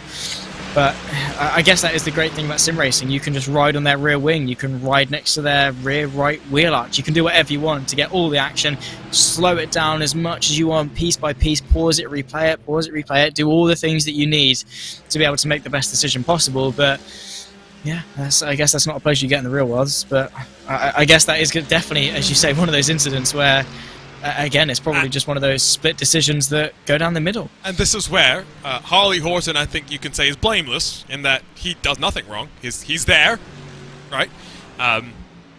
He'd be the one paying for the damage to the walls in that situation. So, expensive. Yes. No, I would not ever want to be a. I've fantasized. I've gotten quotes from various people about how much it would cost to go and do a real Nürburgring Landstrack and Series race. Not in a GT3 car, because that is expensive, but some of the smaller stuff, M2 CS Racing Cup car, those kind of things. The actual number it's expensive. I don't want to say it's not expensive in sim racing context, but it's reasonable. Until you get to the point where you're like, okay, this is the cost for me to go racing. What happens when I get punted by a GT3? You have to remortgage your house again, and I don't have a house to remortgage. Well, you have to sell all the team's shirts that you get from esports and start up a GoFundMe page and hope that people are kind enough to cover the costs, because that does not sound great. Is it if you get punted and it's not your fault, you still have to pay for it because it was your car that caused the damage? Who determines who is at fault with regards to A, race control, and then B, with civil liability? Like, these are questions I don't want to answer. What I do want to say is Max Verstappen's charge continues, regardless of your thoughts on that move. The fact is, whatever we're seeing in terms of tires has now gone back in favor of Redline. As a compromise, Redline are going to be quick in one stint. The next stint, we're going to see the rest of the cars looking like they're a little bit faster. In fact, maybe the way to think about it is Redline and BMW Bank are seemingly on the same pace level right now, and then there's a second pace level which is going to flip-flop when we head down into pit lane, something that Zach Campbell's doing right now. Indeed so, and well, he's driven a mighty stint, taking the lead of the 992 race, and well, I'm sure that hard work is going to continue when he pulls in. Again, we're assuming they're going to go for a full sort of service in terms of tyres and fuel each time they come into the pit lane. Do they lose? Is it by the IMSA regs where they can change and fuel up at the same time? No, which is why I think we're doing this 2 and 4 tire dance right now. So we've got Team 75, who came in a lap early and already have taken their 2 tires. They've got Dory Spotton, Jonas Warner, who's going to try and get past, but then likely dive directly down off towards the pit lane. So for Moreno Sorica and for Zach Campbell, I think they're going to be very curious to see where they feed out in comparison to Marvin Strell as he works his way to that final corner. Yes, a race against time, of course. So here we go. He's leaving the pit lane now. Not a bad stop. Out and continuing, but he's fine. He's perfectly fine, surely. Yeah. Nothing bad about it. So he's able to keep the track position, which is always important, and what we were saying was going to be one of the priorities. There's Moreno Sorica, though, who's going to emerge from pit exit directly behind the Spider-Man Team 75 Bernard by Sim RC car. And so now, on 2 tires, they'll be slip and sliding their way onto a full service stop next time around. 3 hours and 20-ish minutes complete with this one. Thank you for joining us on RaceSpotTV. Arjuna Kankipati alongside with Zach Sweeney for this second coverage, or portion of the coverage. In 30-ish minutes time, you'll get a break from my voice, and we'll leave you in the capable voices of Cam Roger, as well as Lorenzo Bonder, who is not just commentating on the race, Zach. He's going to be stepping out of a double stint in the car to start a double stint in the commentary booth.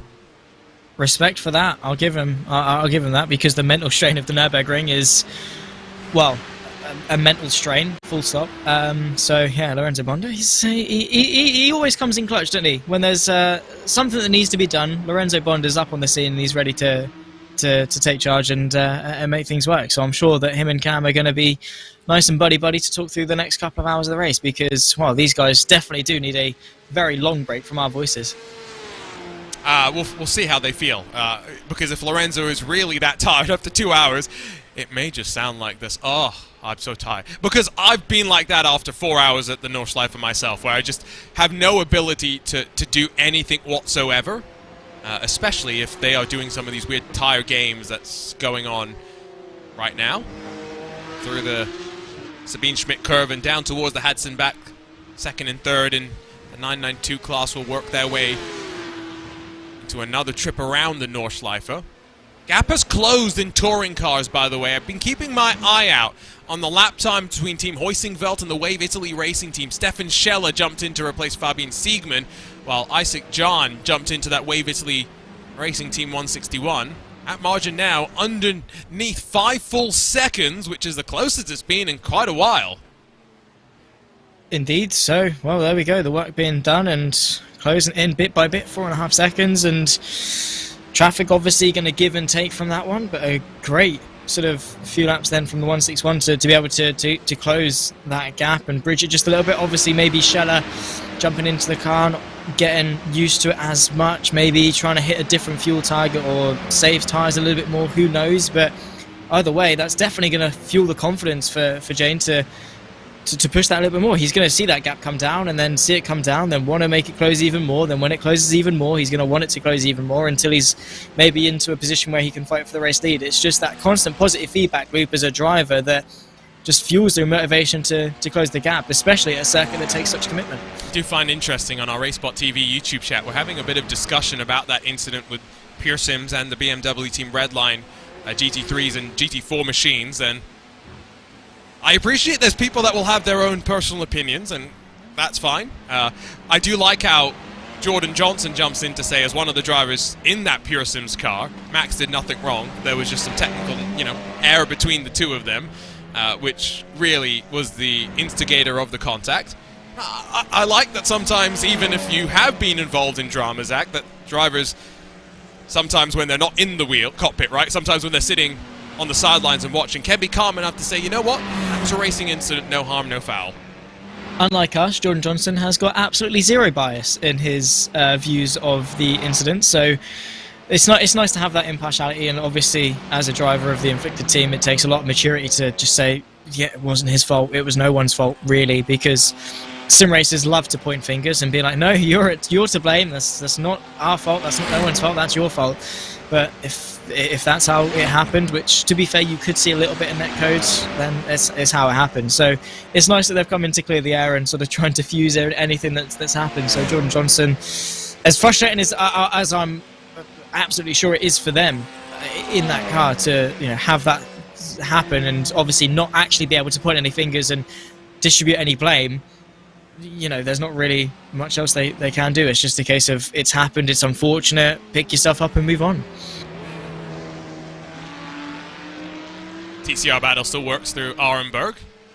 Harley Horton has been in pit lane now for 8.5 minutes and counting. Not sure if we are going to see them head back out onto track, but we will wait and see. The pick for many on RaceSpot in this GR86 class, by the way, was this car, the Hydro Race Geodesic Racing car.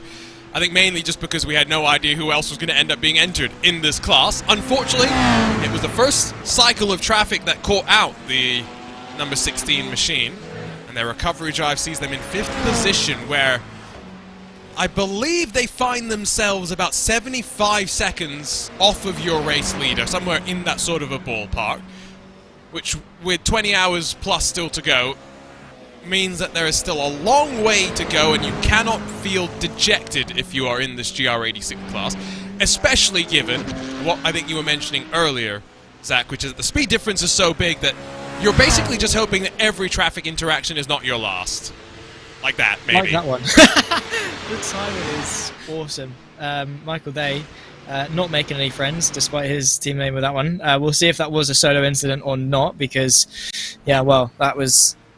Well, yeah, I do love the very comedic timing, and that geodesic car does not look overly fantastic. This is what happened. Already toasted. Front end. Already toasted, yeah. Is it wet, though? That's the question. Is it going to get wet? It's Zach Campbell. No, that was silly. That was very silly. This is where my bias for Zach Campbell is maybe going to show through a little bit, but I do wonder... There's a gap there that Zach's... And he's on the apex. You know, he's seen a hole and he's gone for it. I don't want to seem like I'm just trying to be the VRS Coanda shill in the broadcast booth here, but I don't know. This one to me is one where I think that Zach maybe could have been more careful initially. He saw a gap. Maybe the gap wasn't ever there. Did he need to go for it, though, is the question. He's not really under any pressure to force that initiative. We were right on board with him, and he was in a different postcode relative to the Porsche GR86, and the gap absolutely was there. You could, in theory, fit a Porsche through it, but it's the case that the Toyota had already turned, had already committed to things, and when that's happened, as a lower downforce car, there's not really much more they can do to get out the way and react to it. So, I don't know. Yeah, it was a bit wishy-washy. I have to say, though, from Campbell's perspective, it was a little bit rushed, a little bit desperate. He very much could have just sort of seen the GR86 in front, realised that obviously he is going to close the gap, but by the time they get to the corner, it's not going to be enough. So lift off early, get on the power sooner out of the corner and drive past it in an easier fashion. That's probably the better way to do things, but that's all in hindsight. In the moment is a very different thing. I'm sure in Campbell's mind it was an easy move. So Harley Horton says 33 minutes of required repairs, so that's probably their chances not just done and dusted, but then likely retired from the race. Heartbreaking for him, and I guess now for Harley. He'll focus up on his efforts in the real world to see how he'll run at the Nordschleife in his Porsche 718 Cayman GT4. Going to be curious to see how that gets on. Margin for TCR, by the way. Look at how it's coming down. Now within 3 seconds is Wave Italy really on the charge. They are indeed. That was 4.5 seconds last time we checked in a few minutes ago. Now down to 2.8. So Mixenveld is under a little bit of pressure in that 404, but maybe the Wave Italy racing team can chip away at it bit by bit. I mean, it's a long circuit. I'm sure that gap is going to grow and shrink at different points depending on driver ability, but when you can visually see the gap and you can see that the Wave Italy racing team car is getting closer, that's when you know that it's sort of the danger zone as the race leader. In through Flansgarden they're going to go and work through the Stefan Beloff S's. See the commitment from Wave Italy as well. It's looking a bit more calm from Team Huizingveld, which is not a bad thing by any means. Just continue to run this line and momentum for this time, and hopefully by the end start to swing back in their direction. I did get a bit of an update, by the way, from some of our 992 drivers about just how close things are looking, as Alexei Nesov has gotten up in front of Pastor and Kimichev. Excuse me, I think that's Nesov that's actually dropped down for a moment thanks to some technical issues before it flips back around and exists. 992s are going all the way to basically the end of their tires on the double stint sack, and so that's why we're seeing the drastic pace drop off, because there's no pace for them to run. Yeah, there's nothing left to use, so naturally they are going to just drop off, and it is going to be a little bit slidey.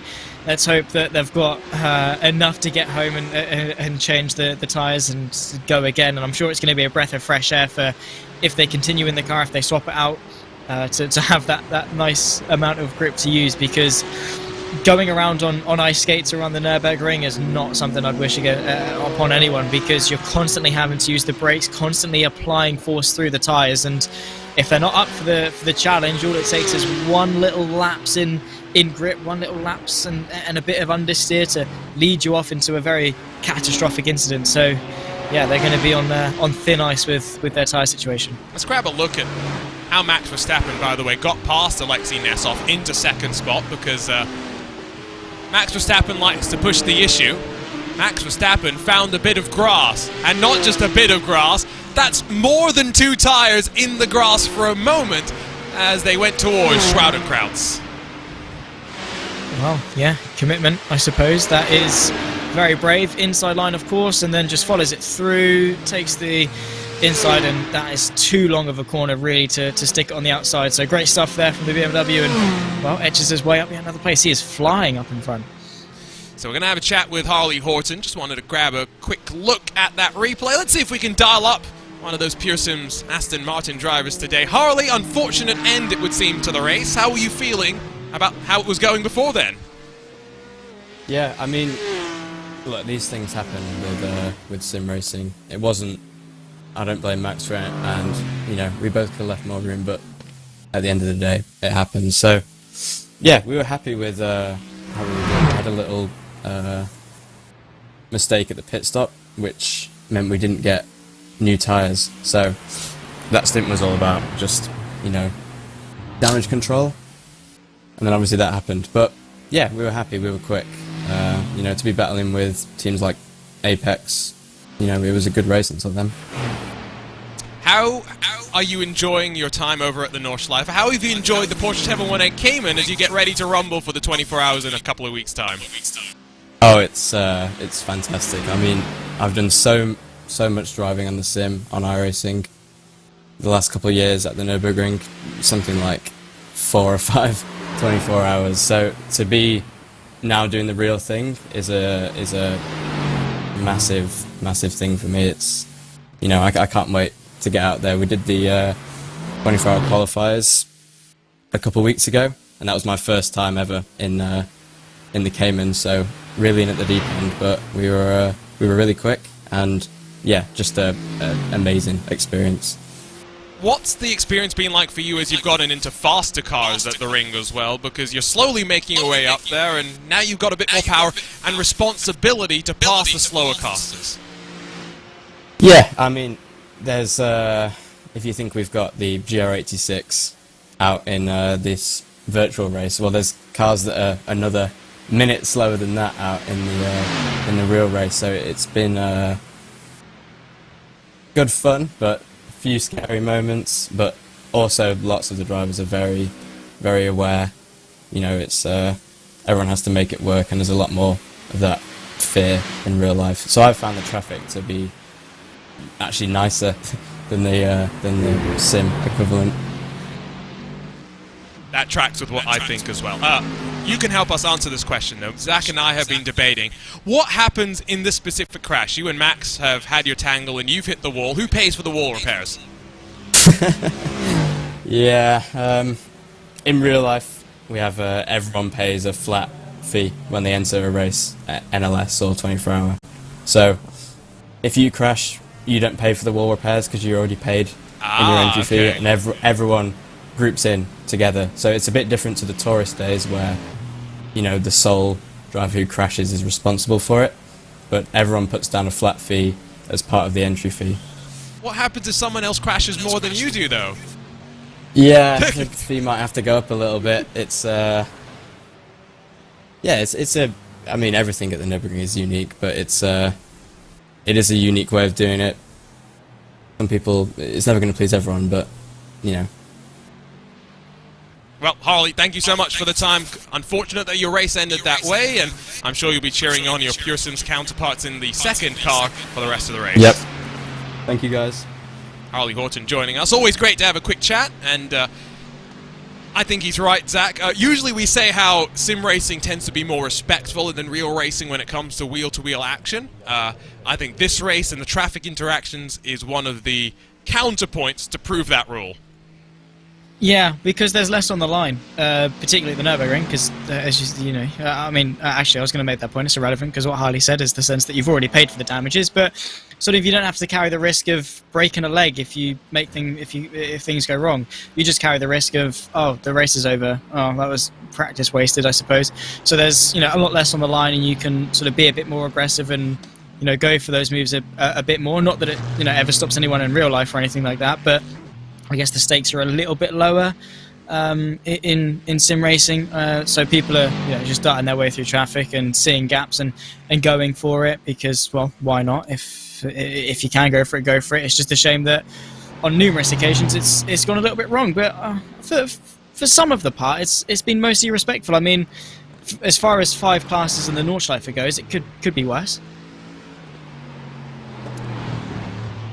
5 classes was something that a lot of people were interested about, because it means, of course, that 55 divided by 5 is a maximum of 11 per class. 55 divided by 4 means there's a little bit, hypothetically, more room.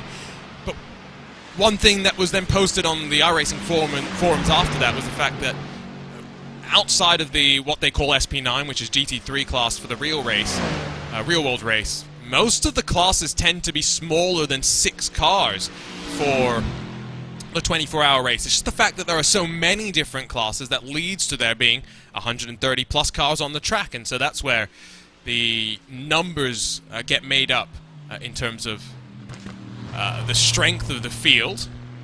Still waiting to see, by the way, what the lap time fall-off we're going to see for Coanda and company is going to be. Campbell did an 8:13.8 last time by. Strell did an 8:11.9, so he was 2 seconds quicker. Altus and Simufy, after doing full service stops, though 8:14.2s are still yet to make up any sort of ground. Well, still a long way to go, so even though there's not necessarily been much movement for them now, commit to the bit. I mean, if you've gone for the differing strategy, you can't really change because, you know, all the work that you've done up until that point has been a waste, and you just got to stick to your guts and trust that the hours and hours of practice are going to work in your favour, and by the end of the 24 hours, all things going well, you've made the right choice. But it's that thing of when you have committed to a strategy is actually to 100% trust your guts and commit to it, because changing mid-race is more dangerous than potentially being on the slightly worse strategy. But that, again, that's the gorgeous thing about endurance racing in sim racing in real life, wherever you go. It's the fact that the races aren't won exclusively on the track. There's always that dynamic of the pit lane that really makes things interesting, and while it is the slowest bit of the circuit, it's quite oftentimes one of the most interesting dynamics of a race. So we had a chat with Harley Horton. Let's dial up Charlie Collins in that VRS Coanda SimSport car, esports car. I made that mistake because we want to learn, was this a reaction on the fly or not? Charlie, first couple of hours down, how are you feeling? Yeah, I'm feeling good. Yeah, going back to that question, actually, this is a reaction on the fly, our current strategy. But yeah, honestly, I'm feeling good. I think we're having fun, you know, and that's the most important thing. I think Zach told me that you guys decided, what was it, Thursday night, that you wanted to do this race, so not much practice, but that's where the base that you guys have from the setup from the Porsche Esports Super Cup comes in handy. It's you, it's your brother Bryn, Zach, and Ian Chan Guven. That's a pretty strong lineup with minimal practice. Who are you most worried about in terms of survival? I mean, yeah, like you said, the minimal practice. Look, I mean, I think it showed. We kind of missed the trick in qualifying, but yeah, going back to that question, I think the Williams guys behind are looking pretty fast, but yeah, we'll see. We kind of at the moment had to switch up our strategy on the fly, but you know, we're seeing how it's going. We're seeing how it'll go, and you know, Zach's doing a really good job at the moment, just keeping the car clean. So and, yeah, seems like there's something with the tires where it's faster initially on the double stint in terms of just pure lap time, but then you give that up in terms of fall off at the very end. What was your tire percentage at by the time that you headed off to pit lane at the end of your run? Let's just say it wasn't too good. It wasn't enough to do a double. Zach's been a lot kinder on his tires. We kind of talked about it and said, okay, let's try and be a little bit nicer with the tires. But yeah, I think it's going to be pretty tight, and that's why you're seeing kind of like a big drop-off towards the end. However, given how much time you gain in the pits by not taking the tires, it just seems to be a little bit faster. How much change did you guys have to make to the setup? This is something we were wondering earlier about a sprint race for the Porsche Esports Super Cup when you did, what, a maximum of 4 laps versus now when there are stints that are going as long as 8 laps. How much did you have to dial off the cambers and make it a little bit more compliant in the longer run? So going back to where we said we found out we were racing on Thursday night, we haven't really changed maybe one thing, but look, it's worked so far. So we'll see. Hopefully the car stays together, and we'll see how many the cars now. But yeah. Still a long way to go. We'll get to see Bryn, we'll get to see Iron Chan in a few minutes' time, hopefully. Best of luck, Charlie, and hopefully we're talking to you after a good night's sleep, potentially, in Victory Lane. I hope so. Alright, cheers guys, thank you. So Thursday night was when the practice started. One setup change, Zach, and they're leading. Wow. Fair play. I mean, didn't take much. We've been blabbing on about how important preparation is, but obviously not for these guys so far. Guess it goes to show how good they are, just to jump in, adjust, and off you pop. I mean, awesome as a team effort. Obviously made up of, you know, some of the best drivers, obviously, in esports. I mean, yeah, they're really flying, and well, again, credit to them, because it takes courage to do a race like this, especially on short notice. But well, I'm sure they're going to be loving the fact that they decided to do it, with the fact that they're reaping all the rewards at the moment. Still a long way to go. Sun's continuing to set. We may jump out of here in 17 minutes' time with there's still sunlight in the air at about 8 p.m. virtual standard time. Pinto in, Verstappen out. Now, this is a 3-man lineup, and all 3 drivers based in Europe, which means that no one's going to get any sort of sufficient sleep, which is why you've got to plan out things, Zach, so that everyone does get enough of a break. We've got Ollie Steinbraten, who will get the chance to jump in a little bit of time. He's not been around for the first 4 hours of the race, so hopefully he's been off doing something else, ready to slog through the night. It is going to be a big... for 24-hour races, it's always good to have an international contingent, so you can be like, oh yeah, well, you're doing your stint at the middle of the day, I can be off asleep and charging up. But in Europe, that is very tough, to say the least. So hopefully Steinbraten is chilling, getting his energy up, doing some warm-ups maybe to keep him awake. I don't know, but either way, yeah, it is going to be a long haul through the night that I'm sure none of them are going to really appreciate, and maybe that fatigue could be the downfall. Who knows? I guess we'll wait and see after the very interesting displays that always take place as soon as the sun sets, before the sun once again rises. That very slightly more brief time period. Now we're in the summer, but still a very dangerous one at that. So it's about managing your tiredness levels, and if I was sort of in that car, it's a case of I don't really want to be alone. I want someone to talk to, someone to keep me awake, someone to keep me occupied, and that also then puts a bit more stress on your teammates who have to stay awake also. I think different opinions on that one, because I agree, I like having someone to chat with or keep me company.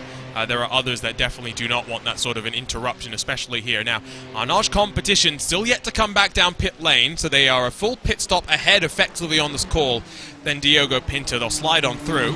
Remember, Pinto has just taken a fresh set of boots, so likely to be a little bit compromised in terms of out-and-out speed. Nicolas Rubelar on the second stint of his race. Is trying to cut out a pit stop. We'll see how it plays out, though, because it's only about 3 stints away from being able to cycle that back around.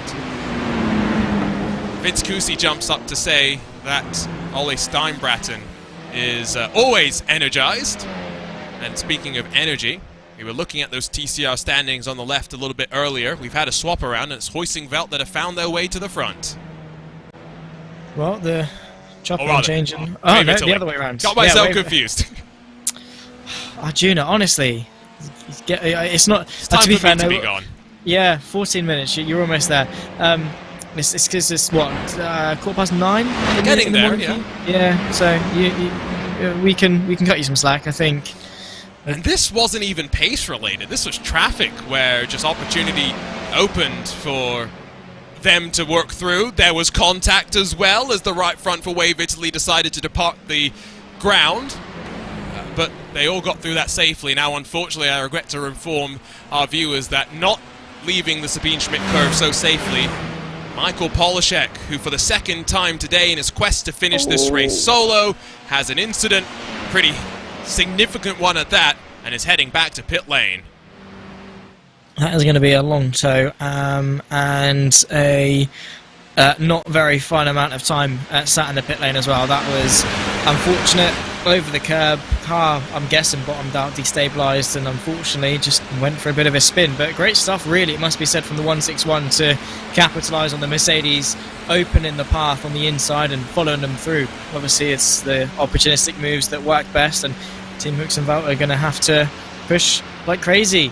Stefan Scheller, still at the wheel, obviously, is probably going to want a bit of the race lead back. So we'll wait and see how this battle develops, because, well, over the course of the last 45 minutes, an hour-ish, it's gone from about 4.5 seconds to now minus half a tenth, technically, in the form of the Wave Italy racing team, now able to lead the way. So the fight for the TCRs is, well, it's game on. It's going to come down to this draft. If Huizing-Velt can hold in it, and they'll be able to keep the 161 relatively honest, but still with these cars working on to 4 of their stint, they've got a decent way to go before we expect them to come down onto pit lane. David Haynes, by the way, has been keeping the late night jokes rolling since the start of the race. We're only about 4 hours in, and David Haynes has got 10 hours before he'll be in the commentary booth. So he's getting the bad jokes in early, just wants to make sure that you're aware of what you're going to be in for in the middle of the night. Yeah, well, he's been on it, to be fair. As cheesy as they are, they've been all right. They've been quick, quite quippy. So yeah, good job. He's on it. He's just thinking of him straight up. I mean, fair play to him. There's a lot you can do really with that with the Ave. So go for it. I don't know whether or not he prefers David or Dave, because there's an opportunity there if he wants to take it. At some point. Yes, brave Dave. There we go.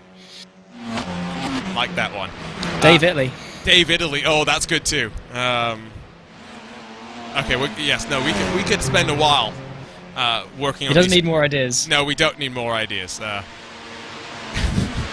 Because he's still going, even while we continue to talk about him. The Stefan Bellofes is where the TCR leaders work their way through now. Margin between Keikashubi as he works his way onto pit lane has held relatively constant with Alexei Nesov. We're going to see the Urano car, as well as the Williams Esports machine that's chasing it down, head off toward the pit lane, this time by as well. Everyone in GT3 except Arnage basically committed on the 8-lap marker. The problem is, while everyone is running pretty equal in terms of speed, 10 seconds that Alejandro Sanchez and the Mercedes-AMG Apex Racing team lost in one of their previous pit stops through no fault of their own is proving rather difficult to close back up.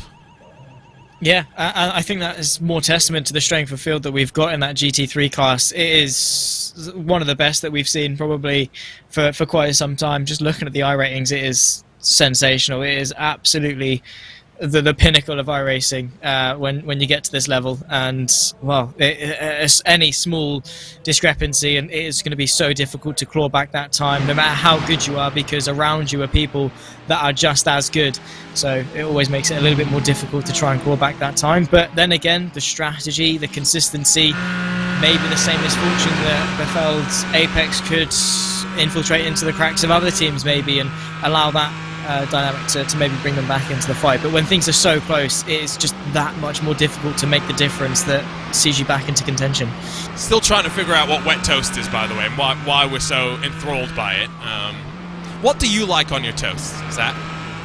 Honestly, I'm quite basic. I just like some butter, a healthy amount of butter, so much so that it is literally melting on the toast, and you can get a nice layer of it. I like butter, I like jam, I like peanut butter's alright, chocolate spread's alright as well, but yeah, I don't know, if I'm going for toast, I'll just whack some butter on it, it's fine. That's good. I mean, at least you don't have bad taste in condiments on toast. Or cream cheese, actually. Cream cheese is good. Yeah, as long as we're not going completely wild with some of our choices. Battle for third in GT4 closes up as the Was Cooking Racing Adventures are trying to cook up some Michelin-starred toast as they work their way past that grid and go. Esports Aston Martin, you can see the toe just slingshotting the Cayman on through. And the Aston Martin domination interrupted as Bosch Thompson whips up a masterpiece up into third. Lovely jubbly. I do love that livery. It's great. It's very, very vibrant, very... Are they sprinkles all around the car? They've got to be, surely. They look great. But yeah, awesome stuff, and well, that's what happens when you let them cook. There's so many food-related puns that I'm trying to avoid heading off down into, because we've only got 9 minutes before we leave people in the voices of Cam Roger, Lorenzo Bondo. So let's leave them with some good memories of us here at the commentary booth at the end of the day. Vince Cusi is saying that he wants his favorite condiment for toast is water. I still don't get this. I mean, we're 4 hours in, and I still have not figured out this this inside joke from the YouTube chat. So I guess I know what I'm going to be doing for the next 6 hours before I'm back in the commentary booth. Figure that all out. Was Cooking Racing Adventures, what do you think's in their hospitality tent for their VIPs? A very large budget of catering supplies, I'm sure. Hopefully not over budget, because there's a theme of that in motorsports that they've got to be careful of, but yeah, I don't know. Probably a lot. I want to take a look at the menu and hope it's not as expensive as the Miami Grand Prix, I'll say that much. Oh boy. Yeah, that was something. Sindre Setzor says that the slow cooker's starting to work right now, so that's what they're doing. I mean, they're still, what, a good 22 seconds off the back of second, a full 30 seconds off the back of your race leader. So they've got some margin left to go. So, okay, there's a difference between what's available for the VIPs and what's going to be available for the drivers. What do we think Bosch Thompson likes as his pre-stint meal? Does he like a bit of pasta? Does he like some curry? I mean, sim racing, you can probably get away with it. Some wet toast, 100%. I'm just trying to appeal to the YouTube chat. I had to, I'm sorry. It's going to get old, and honestly, we might just milk the joke to the point that it's just dead by the time that the checker flag falls, unless it's one of those indestructible jokes that just live on forever. But, I don't know. Pasta's good. I do love how you say pasta. It makes you sound more posh than me, and I'm from the UK, and I'm meant to have the very pretentious... I grew up in the UK, though, so That is true. Yeah, no. I mean, I think I meant to sound posh. Queen's English, you know? Oh, absolutely. I went to a British school when I moved to Singapore after I left the UK. It's like, you know, we were just trying to make sure that I sounded like I was part of the Queen's Guard or something. And now you sound like Cal Freezy, so it's fine. There we go. I forgot about that until recently when you reminded me in the YouTube chat. Do I really sound like Cal Freezy? Honestly, I originally was like, hang about, because you were with Peter at the time. I was like, yes. It's not Peter. It cannot be Peter. There is no way that he sounds like Cal Freezy. And then I went and watched a Sideman video of Cal Freezy, and I listened to his voice, and I was like, the way that he pauses in his sentences, the way he like emphasizes different syllables, I can't really explain it. It just is the similarity. Gotcha.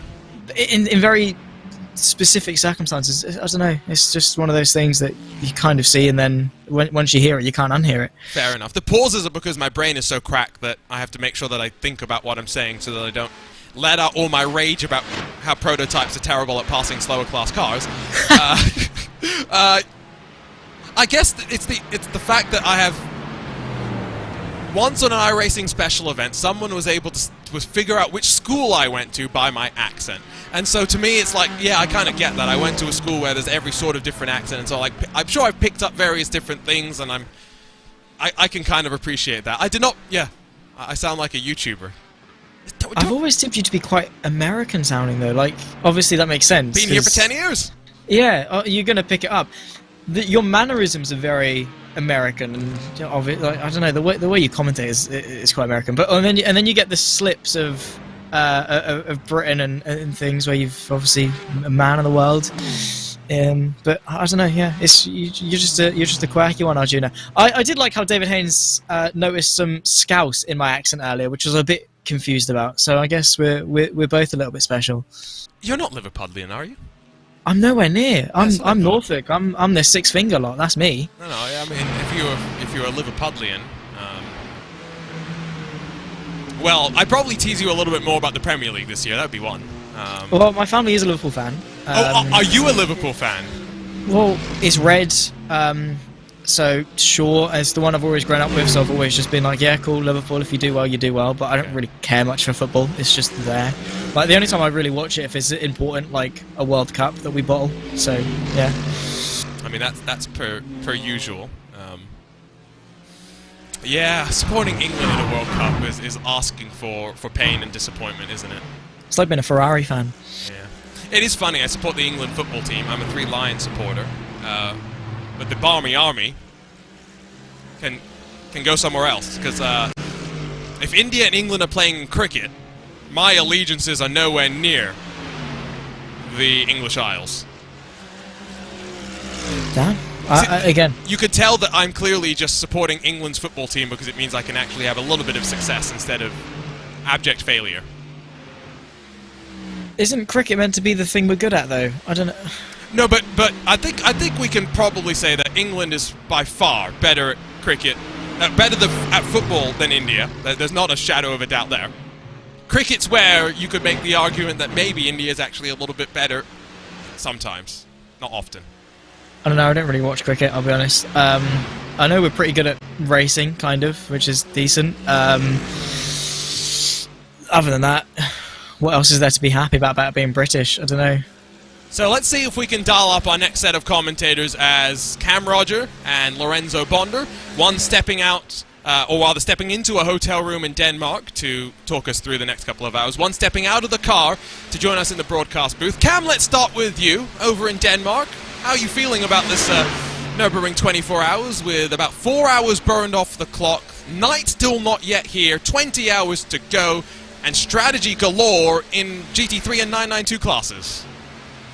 Yeah, it's certainly going to be an interesting few hours over the course of the commentary stint that we're in, because it's the interesting point in the race. There's still a long way to go, but you still want to be, of course, keeping your competitors in view, which is certainly what's been happening in this GT3 battle that you've been seeing. And I think this is just going to continue over the next few hours. Teams are going to be working with each other, and they're just going to be trying to keep the leader in sight and keep the opportunities open as nightfall comes in.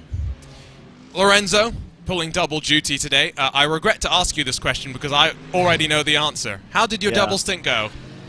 Let's just say I'm at my lowest point as a racing driver. So it's a good thing that you're not by yourself after crashing from, unfortunately, the lead of your split in GT4, because you get to come and join the YouTube chat. Do you understand the fascination with wet toast, Lorenzo? I've read about it. I still am trying to figure out the fascination with wet toast. Okay, but you're equally confused. That's what we're No, yeah, absolutely. Okay. I'm still struggling to understand the process of a wet toast. It's like I know it's wet, but why? Why would you go for wet toast? It doesn't make any sense. So with us coming to the end of this first 4 hours, let's remind you that us commentators had some fun with our predictions at the start, just trying to get a sense for what the most unpredictable of the iRacing special events might look like. Lorenzo was focused on the race, so he did not get his chance to submit predictions. Cam, let's check in with you.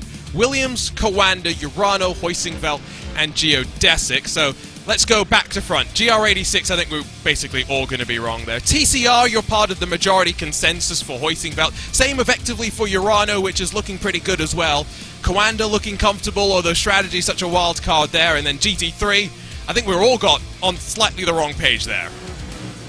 Yeah, I actually almost copied you. The only different one was the Williams in GT3, which is quite funny because I didn't look at that at the time. But yeah, I think it's pretty sorted if everything goes on pace for, as you say, 992 and GT4. But you never know with how it goes here in at the Nürburgring. So we'll have to obviously wait and see how that one goes. But it definitely seems like GT3 is a little bit up in the air, which is good. Obviously, being the top class, we want to see how that one develops. And it seems like there's quite a few cars looking pretty strong. They're staying pretty close together, so I'm pretty excited to see how that one's going to continue. Well, Zach, as you and myself get ready to step aside, 2 hours have flown on past. When the next time you jump on, it's going to be after the night. It's going to be changed a lot. What do you think you'll see on the other side of the darkness? Hopefully Apex, Race Clutch, PZZ, Brabham and Geodesic leading all the classes. That's my hope. A man can wish, but probably not. I guess we'll just have to wait and see what the melee of the night brings. So what we're going to do for a couple of moments here as we swap things around in our production team and in the commentary booth is we'll step aside for a couple of moments of RaceSpotTV fan immersion. Don't go anywhere though. We'll be continuing live here on the iRacing Esports Network on RaceSpotTV, and we'll continue on the other side into hour number 5 of the iRacing Nürburgring 24 hours, the latest iRacing special event.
And welcome back to the iRacing Nürburgring 24-hour special event for 2023. You've just been hearing the voice of Arjuna Kankapati and Zach Sweeney. Also, Ewan O'Leary, the first 4 hours of the race. Myself, Cameron Roger, and Lorenzo Bonda will be taking you through the next couple of hours. Of Dane Bed also in the background as well. We've got Iku Merikala on the production for the next 6 hours.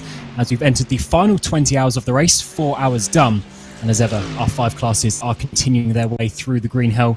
It's certainly been a very interesting and a strategic first few hours of the race. And as you see, the number 7 BMW Bank car is leading with Reina Talvar at the wheel in your GT3 category. But as ever, we have the 5 classes of the 992 Cups, the Porsche Cup cars, alongside the GT4s, the TCRs, and the pretty new to iRacing GR86s as well. And Lorenzo, it's certainly been one of those Nürburgring races where you'll often see the odd crash here or there, and hopefully that doesn't continue like may have happened in your recent past personally.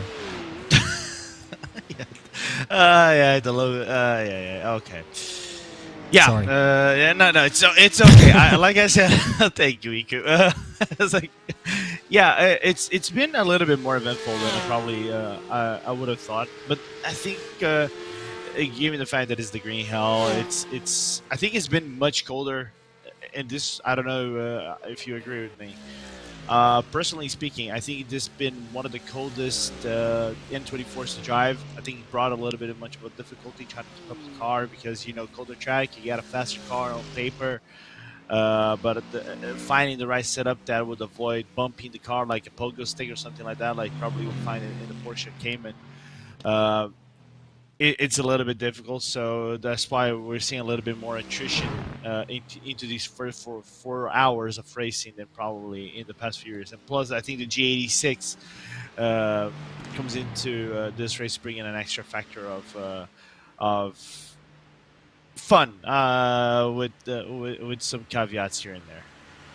Yeah, of course, in recent years, you've had the Mazda MX-5, and now that general sort of consensus of that car in iRacing has changed to this new GR86, and definitely a very fun inclusion to the sim probably about 6 months ago now when it was introduced. And as ever, it's quite a bit slower than your GT3 machinery, and therefore the overspeed is quite a lot. And even though GT cars themselves will be absolutely rinsed by the LMDHs, here at the Nordschleife, the corners and just the way it's set up and how narrow it is certainly make those GT3 cars feel very fast, and that is why they are always the top class around here. And yeah, when you come up against behind one of these GR86s, the overspeed is massive, and we've already seen a few crashes involved with them because the GT3 machineries, they just come through so fast, and if you slightly misjudge it, then unfortunately you are sending that slow class into the kitty litter. But we continue to look at this GT3 battle. We've got Arnage competition there, and the Mercedes Urana car in behind. Also, Williams not too far behind, up towards the front of your GT3 category. And this battle has stayed pretty close over the course of the recent past of this race. We've been seeing how this one is obviously developing, and I think, Lorenzo, it's certainly going to be an intriguing battle how this one goes, because this track is not necessarily one where you can overtake too easily. You're really looking at either the front straightaway on the GP track or the Dottinger Höhe on the Nordschleife to make your moves through the 170 odd corners around here. It is a bit difficult to find a way through. It's extremely difficult. It's basically a work of patience. You can even overtake past full plots actually before you go to the curve that leads into compression and not an hour. But it's hard. You have to have very close proximity, like 0.2 of a second, ride the draft, and pray that you make the overtake prior to the left-hand kink that leads into the Yokohama Bridge corner. And even then, it's kind of dangerous. But yeah, if you're in a very twisty section, just basically everywhere in the forest is a work of patience, and you have to find the right spots or minimize the potential time loss that you might have on traffic or battling another car that might be slower than you. Yeah, it's always such a tricky track to race, actually. I've had the pleasure of doing it a few times myself during 24-hour races, and it's definitely a marathon, not a sprint. Obviously, that's quite obvious with it being a 24-hour race, but even compared to some of the other ones, it's so much more difficult. When you go to somewhere like the French countryside or other 24-hour races that are out there, you definitely have this sense that you can overtake almost whenever you want, and you can really, just have some opportunities come to you. But when you come here to the Nordschleife, it's definitely a bit of a patience game, a strategic game, and one where you have to have the resilience to keep pushing over multiple hours to see just where you can get it. But every corner around here is relentless. You have to keep pushing, and that's exactly what you're seeing here with the Urana car. They're just pushing all of the pressure on the back of Arnage, trying to force a mistake somewhere. But Arnage, to be honest, having a really good race, and they've slowly been getting there and improving over the last sort of year or so, and they're really starting to get to the top of a lot of these competitions. Yeah, which is insane to think about, given the fact that they had a internal, basically, restructure of the team. You saw Jimmy Antunes. I'm trying to remember who the other driver was that left the team, and basically they had the core of like Nico Rubilar and some other individuals. But you still have someone with a high pedigree of racing, like Nico represented other sims in high, in the highest of forms and achieve wins, so the pedigree is there. And I think this is the first event that I think really brought, in my opinion, Arnage into a bigger picture, of competition and having a good performance. But I think he got to slow down before X-Bula, I think. Yeah, that is a easy way to swap positions. So Urana go through up onto the podium to join their sister car, which is a few seconds up the road. But that is potentially a big issue there for Arnage, because they were holding on to that position for so long. We were just mentioning how difficult it is to overtake around here. And that was just a simple slowdown, just swap the positions. Nothing too crazy, but just a few car lengths lost there, unfortunately, by Arnage, and they can't come back through up towards this middle part of the track. And Urano, to be honest, they'll be having a pretty easy time of that one. Kimachev in the 91 car just going through nicely, and he'll be enjoying that one. They got about 3 seconds up to this car, as I was saying, the 190 machine for the 2 AMG Urano cars. They're trying, of course, chase down that Team BMW bank 5 seconds up the road, but in general, this top 7, in fact, in the GT3s is actually pretty close together, considering we've had 4 hours into the race already. So definitely opportunities still to be had, but that track position is going to be nice for that Urana car. They've got clear air up ahead, and they can have a little bit more control when the traffic comes into it, although they are a bit spread out on the track at the moment. Not only that, but it gives them a good opportunity to, like you said, work with the traffic and get closer to their teammates, which are about 3 seconds up on them right now. So it's, if they can actually reach the 190 car, it becomes a little bit of what you maybe like a fuel train, a fuel saving train that for GT3s I think is going to be important for the long run. As this is like, I think one thing that you said while we were watching Alejandro Sanchez trying to go up on the number 71 is of the Team Redline car. This is a proper endurance race. Of course, it does have sprint feelings because you still have to go fast and you have to, basically match your opponent's pace. Yeah, surely, but I think given the fact that the length of the track and how difficult it is, and you have to put a lot of respect into the track and things like that, you have to basically mind the numbers from start to finish and see what is going to lead you at the end of the day. So it's going to be an interesting aspect how the Urano cars are going to negotiate this P2 and P3. Yeah, I guess at some point maybe they can almost work together if they get nose to tail, like we saw, I believe it was the Apex cars actually at the Daytona 24 a few months ago, just sort of pushing each other along as such. Definitely something that can be done around here, but as Arjuna was mentioning, because it's such a long lap, that is so much fuel that you have to save if you want to do an extra lap. It is really, really difficult around a track like this, so often you are really just looking at the speed as well. Having the clean laps is what's most important. One thing we've actually seen so far this lap is P7 actually closing up on the leaders. So that is your Mercedes-AMG Apex Racing Team car, which is just at the back of the shot here, trying to chase down the BMW Team Redline car, getting that slipstream actually, coming up towards the kink, coming down towards Tiergarten, getting good run actually, coming to the outside, trying to go side by side. This is actually going to be an overtake side by side between the two, and Apex go through there with Redline not fighting that one. Definitely what you want to do, because coming up there through Tiergarten gets a little bit tight, and that is Mercedes AMG ART up into 6th place, Redline down to 7th. And that could be a nice confidence booster there to Apex as Arnage come into the pit lane. Actually, everyone else is staying out on for another lap. So Arnage obviously trying maybe something a little bit different. Actually, pit stops are fairly recently. Actually, so is that an extra pit stop for some reason that they're having to make? I was actually opening up. Yeah, actually, I think it should be okay, just from what we've been told with the strategy, which is actually an interesting one there for Arnage, because that is the playing the long game even further. So that is not going to be working out in this first part of the race. That's not going to be working out in the first 12 hours of the race. That's going to be coming back to them later on in the race.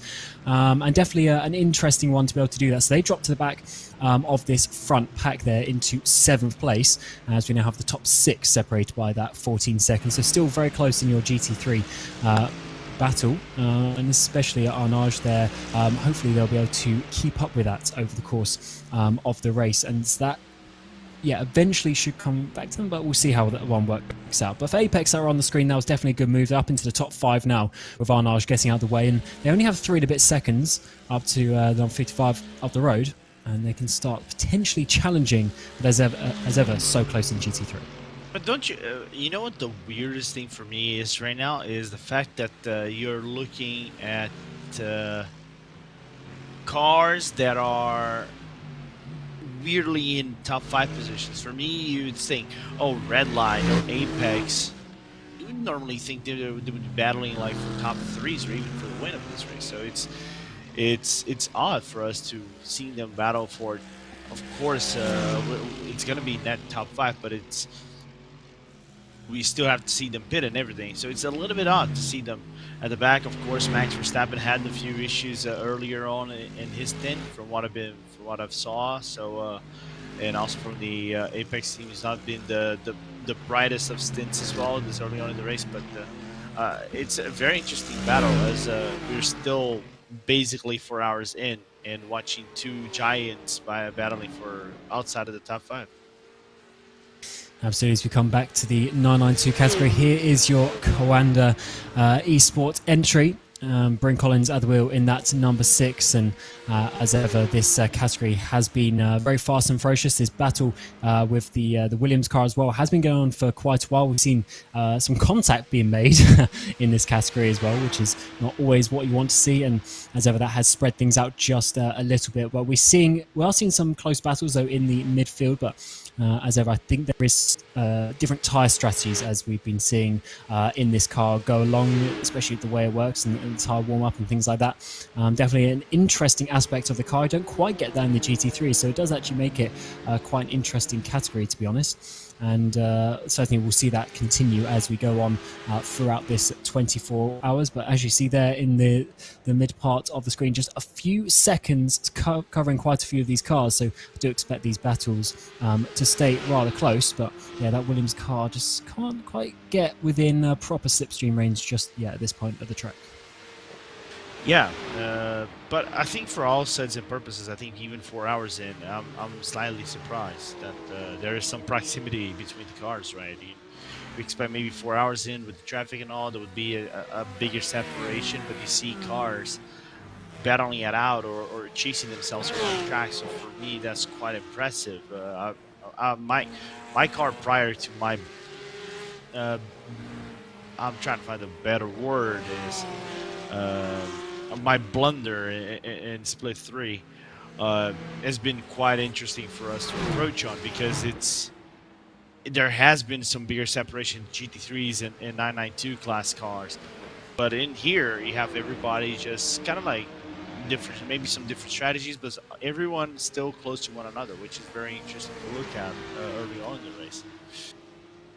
Yeah, as we've seen, all they're just getting held up a bit. Coanda getting held up a bit by one of the GR86s, and that is definitely, yeah, not the nicest place to go for, as you get that sort of dip there.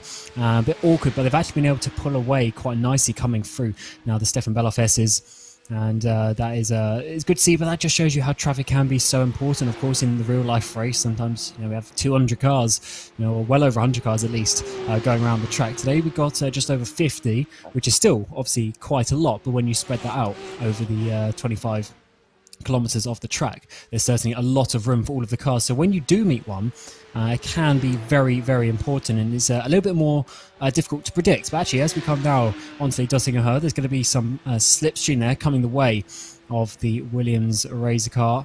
And it's, of course, such a long straight. And one thing I always love about this straight is it's something like 4 kilometers from basically the whole length of it, even down including the Tiergarten. There are some tracks that are shorter than that. And here it is, of course, just the straight. But Williams getting the run up the hill, and as ever, this starts to bog down the cars a little bit. They're getting right to the top of 6th gear. They've got all the drag in the world. Williams getting closer and closer towards the outside now, underneath the Bilstein Bridge. Side by side, they go down the hill now as the speed starts to pick up, and they do go into that position there. P4 quite nicely. Bryn Collins deciding not to hold on to that one, and as ever, like we saw a little bit earlier with the red line car, you just don't want to battle through there into the Tiergarten. It's just too dangerous. Yeah, you have to play the long game over there, and I think that was really good from Bryn Collins going around the corner. Just don't put yourself into danger that too much. And don't try to fight back unnecessarily, and I think that's what he did right there. As you can just see, I think that was Luca Alpert's car coming out of the boxes for the CMRC car. No, that is actually Jamie Moon coming out of the pit box from what it looked like. But yeah, it is one of the things you have to be mindful of. If you're gonna battle around Tiergarten, it has to be around the final lap, unless you like to have chaos in your life, like I usually do, and just end it every single lap, like with 20 hours ago. Yes, it's certainly a tricky one. You have to have that risk versus reward factor coming into things. It's not the easiest place, and that's why Bryn Collins there just choosing the smarter choice. And as ever, we have seen that car having a couple of issues during the race. So that's something that, of course, you don't want to continue. And they are, of course, in a pretty close battle between these two cars. We have obviously Williams now in that second place. You've got Bryn Collins for Clive Bernard car as well, just about a second and a half back, just coming out of that shot onto this back straightaway. So it's certainly turning into a pretty close battle, and that's another reason to get past, because you don't have that pressure behind. Now it's Coanda that are being sandwiched. They're going to have the pressure from behind and ahead, which is always a little bit more of a tricky situation. It's kind of like it's a sandwich factor, right? You really don't want to be the car in the middle. That would be... All right, here we go. Since we talked about what toast, I'm going to be talking about sandwiches. And this is something that is quite interesting, because some people have... Cameron, what is your approach about the sandwich? Is the sandwich the aspect of 2 breads in the middle, like the sandwich would be the 2 breads, or the filling in the middle? Yeah, this is always an interesting topic, because if you have a Marmite sandwich, Marmite is in the middle and the bread is on the outside. Yeah. But often in racing, we say it the other way around. Yeah. Yeah, so I would often say that the car is sandwiched. So in this case, you would say the Coanda is sandwiched. But yeah, that's certainly a weird little quirk of the English language, I guess, as we see OTC Sports. Up 3 positions towards the front. Vasquez at the wheel in that number 43 machine, but they did have a shorter stop last time around, so slightly off potential tyre strategy, I would say, compared to the other cars behind. So that might come to swap back around in the next pit stop, so they might cycle a little bit further back in the field. But Altis, doing a good job at the moment to be leading teams such as Williams and Coanda. Oh yeah, absolutely. I think Altis has been doing a phenomenal job. I think what Simoni did at the start of the race was nothing short of phenomenal. Just the challenge, just bringing the pedigree that he did whenever he raced the Pesca over here. I think it was last week or not too far back. showing up real good classes. We look into GR86 battles for the lead between the Spec Racer Ford Farmers, nice name by the way, trying to get Love it. themselves led. Yeah, no. And this is something that I saw the conversations and the memes being talked about of Ewan O'Leary basically dissing the Spec Ford. Is that what he did? I mean, it is an interesting choice of machinery, I'll tell you, but I do love that name. And obviously Quick, they're coming and leading the top split of the iRacing Nürburgring 24 hours as well. But yeah, it's a very interesting car, and it's, of course, one of the cool additions on iRacing to have something a little bit different like that. You don't always get it, but obviously they like that one, the drivers in that team. And they're doing a good job, of course, leading the way as it stands. So we're just getting a cheeky little flash there from Astro Racing just behind. And I don't know if that was just to say hi, or maybe they thought there was a little bit of block in there. But I think at that point in the track, it is good to just sort of, that is a little bit of a sandwich with Wave Italy there going through the middle in the 992 GT3 Cup car there, getting a little bit awkward in 8th place. That is not how you go through traffic, by the way, if you want to know. Always stay on your line, but certainly for the GR86 leaders, that seemed to work out okay. Yeah, and one of the things about the GR86, I think the first time ever, I'm trying to remember if he ever had the Mazdas before, like when we do it for the Nürburgring Endurance Championship, is we didn't have, you don't have Mazdas, or you didn't have the GR86 driving around the track. The lowest tier would be the TCRs. In here, it just goes to measure the difference of speeds. Even a GT4 against a GR86, it's insane. It's really insane. So it's like going around traffic or for these class specifically is a different work of art than going around the other cars. As we see the 16 crashing, and Geodesic goes kaput.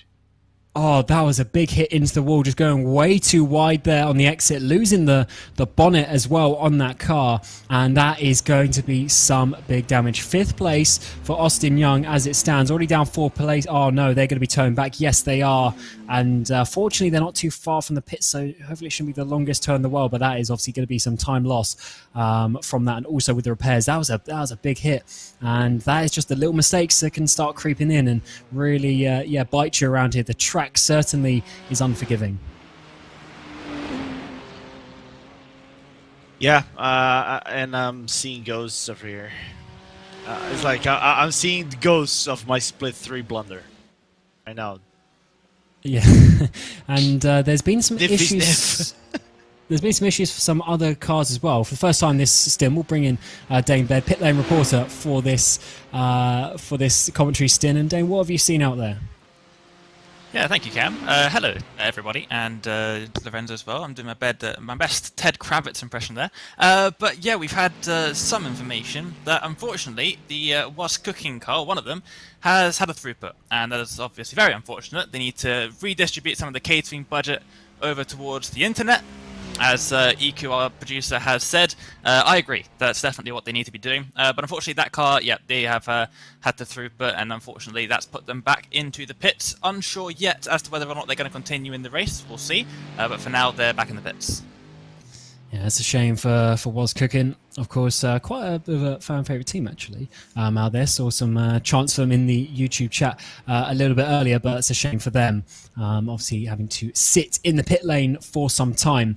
As seen the 001 machinery there, 3rd place in your GT4 category, coming along down the way. Sven Haas at the wheel of that one for gridandgo.com esports, coming through turns 1 and 2 now of the massively long Nürburgring Nordschleife in this GT4 category, which is certainly an interesting one, Lorenzo. I don't know what your thoughts are on this category, but I actually see it having a really good place in motorsport in years to come. It's a really nice sort of entry level to the proper GT racing. Of course, a bit slower than the 992 Cup cars and the GT3s, and a bit more accessible. And of course, in the real world, I guess one of the main reasons is the budget as well, of them being a lot cheaper. Yeah. I like the GT4s. Don't get me wrong. I think it's a class of racing as we're gonna watch probably Cohen that make now the switchback finally. Yeah, they certainly do there. Bryn Collins swapping around as we're starting to see, of course, the 75 car get on the back. So it's turned into a three-way battle here in the 992 Cup class, which is actually really great to see. So now Williams are the ones in the sandwich here. They're going to be looking in their mirrors while also looking ahead as we come down the front straight away. Number 6 leading across the line with just over 19 and a half hours to go in this race. Williams there catching up quite a lot, going a bit too deep actually there, and that's going to allow the 75 car to get a little bit closer, but certainly spicing up there for the mid parts of your Cup car class. Yeah, but coming back to GT4s, like you were saying, it's an interesting category. It's, of course, it could be like the middle ground for gentlemen drivers and everything like that. It's because it's not the fastest car, but it gives you all the driving aids and everything that normally GT3 cars won't have. Like is electronic stability, basically the ABS, the TC. It gives all these driving aids, and the driving itself is kind of pleasant if you know how to push the car. Is a driver's car as well, and the cost of them is not entirely huge. Some people don't like it, especially for endurance racing, because is a mid-tier car that doesn't give you a lot of downforce and can get in the way a little bit. I understand that 100%. But it's a car that I think it's here to stay. Just like the GT3s, I don't think it's going to fade away anytime soon. I don't know if there will be massive improvements in terms of new brands and things like that down the line. But there is a very, very good market over there that I think is. And this is a personal point of view. I don't know what's your take on GT2s, right? It's a market I think is trying to be replaced by the GT2s. But they're never going to be replaced, in my opinion, because even though the markets are the same and they're trying to be, cost efficient on both ends, the GT4 market kind of established itself, and you try to push the guys which are in that tier of racing, the lower tier, into a higher tier for the same cost, but as a car that doesn't have a lot of options and also doesn't have, the base investment, especially with now Audi probably leaving the end of the year their customer program, and eventually the GT2 is going to fade away by being consequence of it. Yeah, I guess at some point the cost factor always comes into, which fortunately is something that we don't have in the sim racing world as such.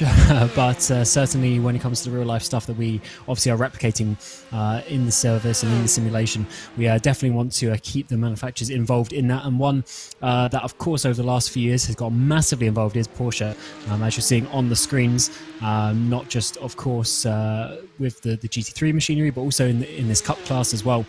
And of course the PESC series, which is very, very important in the sim racing world. And that is what a lot of these drivers are, of course, racing, and they know this car inside and out. And this three-way battle is getting so close as we come down now, forced.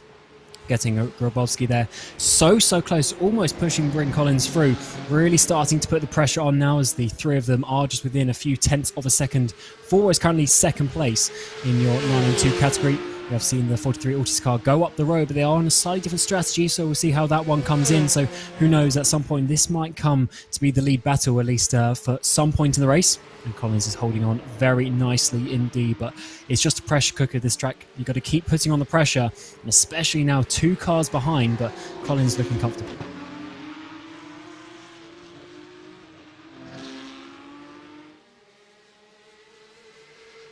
Yeah, but I wonder how long until Jamie Reed is going to start, battling. I think he's the car that might be on the better tires and everything like that. But interested to see how SimRC is going to manage this next lap or two, being the third wheel of this entire battle. As we take a very intricate look on the back of St. Campos, but it's not being driven. Yes, interesting camera view this. I do like it though, slightly different from the rear wing angle, looking over the top of the car. and does actually show a little bit more about the elevation change at this track, especially that corner there coming up the hill. It's so steep. I've had the pleasure of driving this track in real life myself, obviously on the tourist side of things. I'm no real life racer, but certainly it's a very steep part of the track, and even here as well, coming up towards the Muck curve, this whole run is all massively uphill, and especially if you see onboards of slower cars, they really struggle up this part of the track. But what isn't struggling actually is that Williams car getting a bit of a run here, goes to the inside of Bryn Collins, trying to make a side by side through that King. Bryn just closes him off nicely, and now we get to, of course, the big left hander of the Muck curve. And the Williams car is going to have to sit in behind for now. Team 75 Bernard getting right in behind as well, trying to open up any opportunity that might come. Williams actually dropping off there, losing that momentum up the hill, just going for it a little bit too early with Grabowski at the wheel. And has to sit in behind in that number 2 machine, but certainly turning into a really nice battle. Some Aston Martin traffic actually coming up their way. That could be slightly concerning and turning into them, depending on when they get into it. And is that actually... getting someone in the background. Someone on the Urana car is actually getting on the back of this. It might be turning into a 4-way battle at the top of your 992s, which is what we love to see. Yeah, and one other thing that we should be keeping an eye on is if they really go for more battles. It's like, I'm just taking a quick look on the graphics over here, and apparently Bosga's car is not that slow either. It's not being a slouch, so. Of course, dropped out a little bit because it's not on a train, sharing draft with the other cars. But we can definitely see a 4-way battle in the 992 class car if Bosga, just gets a little bit of a good luck and closes the gap between them. Like, he just needs, I would say, 1.5 seconds. Then maybe he can start dreaming and getting pulled by closer and closer with the draft. Williams makes a slight mistake there through YouTube corner, and it's certainly a little bit of a greasy one, a bit of a difficult corner for sure, as they're getting closer and closer to that Aston Martin traffic. And as you say, Simify just in the background of shots. We're seeing that lovely air time for all 3 of them, which are trying to brake, but in the air, the tyres don't have any contact, and you aren't actually slowing down at that point, as this is actually a very awkward place to meet this traffic. Bryn Collins managed to get through, actually. It's a bit of a one-line battle. There's the Aston Martin going all over the grass. Unfortunately, no contact between the two. Bernard get through as well as Simify get right on the back with Bosga. Really a 4-way battle now, but that was certainly an awkward moment for the 992 category, but they managed to get past, and it's such a difficult part of the track there. You want to, of course, try and give room where you can, as all Bosga there has gone off the road, hopefully no contact, but that 4-way battle that we were looking at has now dissipated, and we're starting to see even the number 1 car there, Australia Esports, getting on the back of them. So yeah, loads of cars fighting up the front of 992. It's definitely started to open up a bit with the action here. It's actually a little bit further up the screen. Are we just seeing Bernard there get quite close to Williams, actually, for that category position of what would be 3rd place? That'd be on the podiums if Bernard can get up there. I think they're just actually doing a bit of a bump draft. Actually, no, they are going to go past side by side through the Bilstein Bridge. Actually, are they going to go through? Is Bryn Collins going to be losing 2 places here? Williams are going to be now pushing Bernard through to the front. Bernard gained 2 places in the space of a couple of hundred meters, just showing you how important the slipstream can be around here down the Dottinger Hurt. Many kilometers as you go up the hill there, as the 75 machine has worked its way up into 2nd place. Now 26 seconds off Altis though, so that is definitely a big gap they're starting to form with these guys battling, as Collins there drops out of the top 4, but at Williams now, they're going to go for 2nd place themselves. They get the run up towards turn 1 of the track. Can they do any sort of dive? No, they're just going to sit there for now. Yeah, good battle between them, all 3 cars, and most importantly, not losing a lot of time in the process. Even opening up a little bit of a gap now that Scherer, Simify are going at it through the corner, and basically Scherer now taking the position from Simify, going to turn number 1 as we're going to look at the replay. What has happened to Bosga going into the Klein carousel to maybe lose a little bit of the time? Yeah, I think just carrying way too much speed, and unfortunately because of that, understeering the car heavily into the carousel. Yeah, maybe a little bit too much speed, although I don't know if that was the cause of the line or whether the line was the reason for going wide. But either way, missing the apex, didn't get the car down into that, as you say. It's really called the mini carousel for a reason. It's got that concrete strip on the inside. You've got to get the car all the way down there, use that banking to your advantage, get the car pulled in. And it's really, certainly a difficult part of the track, as Wozka found out. Fortunately, didn't really lose too much time, maybe about 4 seconds from that. But then, of course, Schreier getting past them as well isn't going to be helping that. So Schreier up into 5th place in that number 1 machine. We've seen changes already in this top half, as Bernard obviously getting to number 2. As we're starting to see some GT3 pitters, 71 machine of the BMW Team Redline, and Pinto in the car as well, as we are getting to 19 hours and 20 minutes remaining. So definitely well before the hour for these GT3 pit stops. So it's not just going to be 24 stints like we see sometimes in 24-hour races. There's definitely going to be a little bit more just due to the nature of this track, with it being so long as well, and how the fuel works around here. But great to see the action is continuing almost 5 hours into this race. It's insane to think about that our first hour just basically gone by. Yeah, it's been actually quite a good start to this Nürburgring 24 hours, to be honest, as all the cars jump across the sky there, as we see for quite a few laps now. But yeah, almost 5 hours into this iRacing Nürburgring 24 hours, and it's been great to see the battles continue. That is what I really like to see, that it hasn't just completely opened up, not just in this 992 category that we've been following for the last few laps, but also in the GT3 category as well. We've seen some GT4 battles, and even battle for the lead in your GR86s. So the action certainly is continuing here at the Nürburgring, and as we'll slowly but surely get towards the night stint, the sky is starting to get pretty dark. The headlights will start to overcome the sunlight at some point, and then when we get into darkness, all hell can break loose, and you never know what can happen. The visibility gets difficult, apexes start getting missed, and cars generally end up in the way. Yeah, and that TCR I think might throw a different range in the mix, because I don't think they're going to be able to pass just after at an hour. If they do, it's going to be maybe before the corner. But it might be the last car in this group that might lose a little bit of time. Naturally, Bryn, I think, is going to lose by a 1/10 of a second, just to try to get a little bit safer around the corner. But fortunately for them, they got away unscathed. Now, there's one thing that boggles my curiosity, Cam. You have Dane right next to you, and yeah, I know it's insane. Hello, Dane.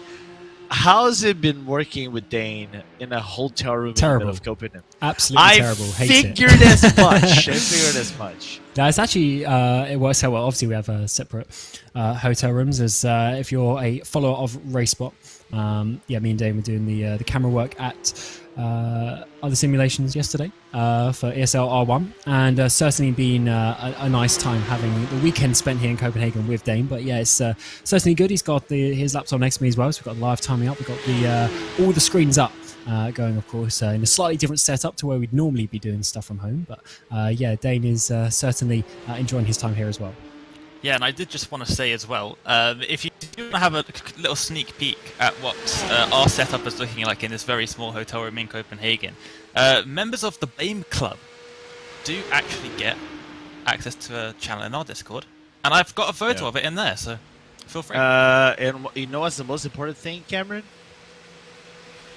I do not. Maybe actually this battle, one set, we'll get back to it in a sec, because I think Williams, are they going to just go for this? No, they did this last time around, actually. They can. Yeah, they couldn't find a way past, but that lost some momentum. It's done it again, actually. They've lost a few car lengths. Bryn Collins gaining a bit there through the muck curver. And, of course, this very tricky break zone. We have one of the, I think it's one of the Audi TCR cars just a little bit further up the road. Yeah, so not able to get past just yet. Yeah, that's the Wave Italy car right ahead of him. Can they get before the carousel? Certainly they will be able to. Ooh, Williams right in the middle. Have to lift off a little bit. He's going to lose some time. But yeah, I think Moon just getting a small lifeline, but it's not going to be enough. You know, if you lose about maybe 2-3 tenths of a second, but that is recoverable in the next few 7 corners. Yeah, it's certainly worked out quite nicely there for the 75 car. They've just gained a few car lengths. And although, as we saw there with the Audi, the actual minimum speed through the carousel isn't too much different. They were really going around at a pretty similar pace, but it's that initial kick off the corners as well. And of course, a lot of difference between the front and rear wheel drive cars. The Porsche will, of course, have a lot more power to kick out that corner and get up to speed, which the Audi won't quite be able to do, and you have to wait just a little bit longer for the wheels to straighten as well. But I think the Williams car is actually looking pretty quick, maybe even the quickest of these three cars at this moment in time. Seems to be catching up the 75 car quite nicely there as we get towards the latter part of the Nordschleife here, and certainly doing a good job at this point of the track. But to be honest, I would say that 75 Bernard car is looking very, very strong for this next sequence of the race. Had, of course, went longer at the previous pit stop, and then came out, overtook both cars, and has held on to the lead. So this is potentially one to look out for in the 992 category in the next hour or so. Yeah, this is, I think, the battle that we should be keeping an eye on, because I don't think there's anything else going on around the track. I think the closest thing that I'm seeing maybe is GT3 brewing something. All right, we were seeing Urano, and this track. Look, I was gonna say that maybe be Daniel Pastor's Williams car that is following right behind them. Daniel's Yeah, slightly different. I can't actually... Oh, as Urano no! go too wide there. They managed to keep it out of the barrier, I think, but Williams go through there as Urano lose the place. That is a very, of course, important position as it stands, because we've got Apex in behind as well. So the 190 machine is dropping back, as that was for third place, as we've seen. Actually, so the 190 machine has been dropping back a little bit over this part of the race. Potentially the top guys actually owing us some pit stops, but that has not helped their day. They drop back another place. Got Apex charging down, and maybe was that the pressure being pushed on by Pastor and really just forcing the Urano car to go wide there. Insane to think that Urano would go in probably one of the slowest corners. You go around Asbach and then get down on Brüchen, and you do that kind of mistake on Brüchen. Look at the replay. Oh, the slightest twitch. That was early as well. That was so early. He was very lucky there, and probably quite skillful to save that for Nesov, but that could have been a huge moment. As now he's got to get it back up to speed, as that is a very bad timing for the GT4 through Gergenkopf, and coming on to the Dottinger Hurt as the Mercedes-AMG Apex car is going to be getting up a place there. Williams, you can see, just running away in their 5-year anniversary livery as we're going side by side down the Dottinger Hurt. And interesting to see the number boards on the cars. They were obviously completely different positions to where they're going to be and when they update when we go across the line. Apex actually going to be able to make this as we come across the Bilstein Bridge. A bit of flashing there from Apex, still side by side between the two. He's actually going to get pushed out here, is he? The Apex car. And as we see, Nesov is going to be able to hold on. Yeah, but slightly. I think he has to think what it looks like to be. I was going to say that looks like to be the Brabham car, but it could be wrong. Yeah, I think it's actually the Brabham car. As they come into the pit lane. Brabham, of course, continue and almost getting involved in their battle in your GT3s, as we're seeing your leader, René Talvar, for the Team BMW Bank entry, coming and stopping there on his marks, as Urano and Williams also come in. Here's Redline. They pit a lap ago, and they'll be coming around. And actually, you can just see the size difference there with the Cayman GT4 as they come down the Dottinger Hurt. That is massively bigger for the BMW M4. They're certainly working well, winning the last few Nürburgring 24 hours. But where is Diogo Pinto going to come out in that train of GT3 traffic? And often going a lap less can actually sometimes be a little bit worse because you, of course, have to do a lap on full fuel when everyone has basically a quali lap left. So let's see how that one works out with the order, as René Talvar should be holding on to the lead quite comfortably there for the number 7 machine, but is what happens behind him that, of course, we're interested in. Yeah, absolutely. And Redline staying for one more lap. Interesting. They actually pit a lap before, so that's why they're coming out, as there is the 55 machine, as we see Urano and Apex as well. And there is Redline actually just a little bit in the background, so not too far behind actually. So they're still well in with this battle for your GT3 lead up towards the front positions, of course. Rain Talvar still leading the way there, and you got the 91 with Schaff at the car. So a few drive changes coming in. Vollmeyer is in there. McEwen has got back into the Apex car as well. As we're seeing definitely a start to change drivers, which is going to be an interesting one, as this might be the stint where we get into the proper nighttime driving as well. So sometimes you need a driver who's just a little bit more confident at that swap over period, where you start to lose your Apex references and brake marker boards.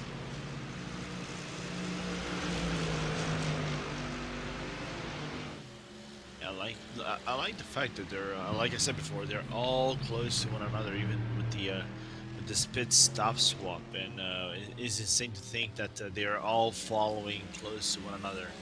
So interesting to see what is gonna happen to the 71 moving forward the next few laps, and how hard that Redline car is going to push to get closer to everyone. Yeah, I'm sure the Redline car was the pick of many to be winning this GT3 category as ever.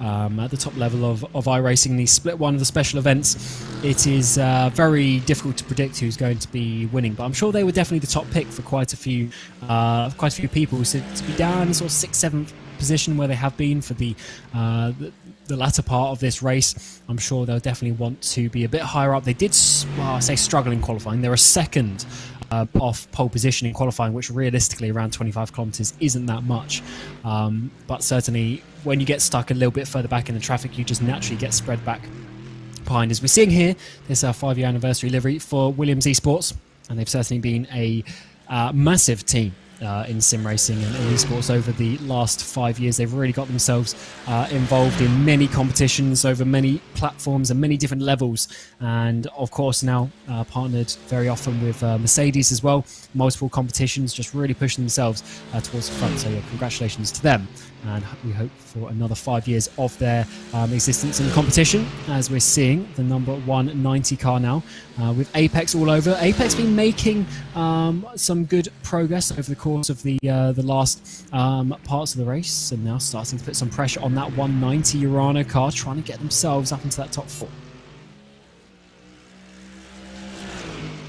Yeah, and I think Apex is gonna try to. I think they're gonna be following suit over here. They're looking for the opening, but I don't think it's this good opening. Don't try to do this at an hour. I'm already a little bit high on my heart rate. I really don't want to go over 190. Watching a move being done like this at an hour forced. Fortunately for us. Yeah, I don't think that was like a proper move as such. I think that was kind of trying to put Urano off a little bit, trying to force him into a bit of a mistake, just putting some extra pressure on them, just showing the aggression that is there in that number 99 machine with, Luke McEwen is in that car now. Jonas Vollmeyer is in the car ahead, and the car just in behind Diogo Pinto for your red line entry. A three-way battle is coming your way very shortly, and they are about 4.5 seconds off the next car ahead. So definitely, going to be a three-way battle for the next part of the race, as you see in the background. Definitely getting to proper sunset hours now. Before you know it, we'll be just seeing some headlights going around this Nordschleife. Of course, no floodlight around here makes it even more difficult for the drivers. But as ever, we will do our best to keep you up to date with who you're seeing on screen and how the battles are progressing. But as it stands, Vollmeyer is doing a good job to jump into that car and to hold on the pressure straight away.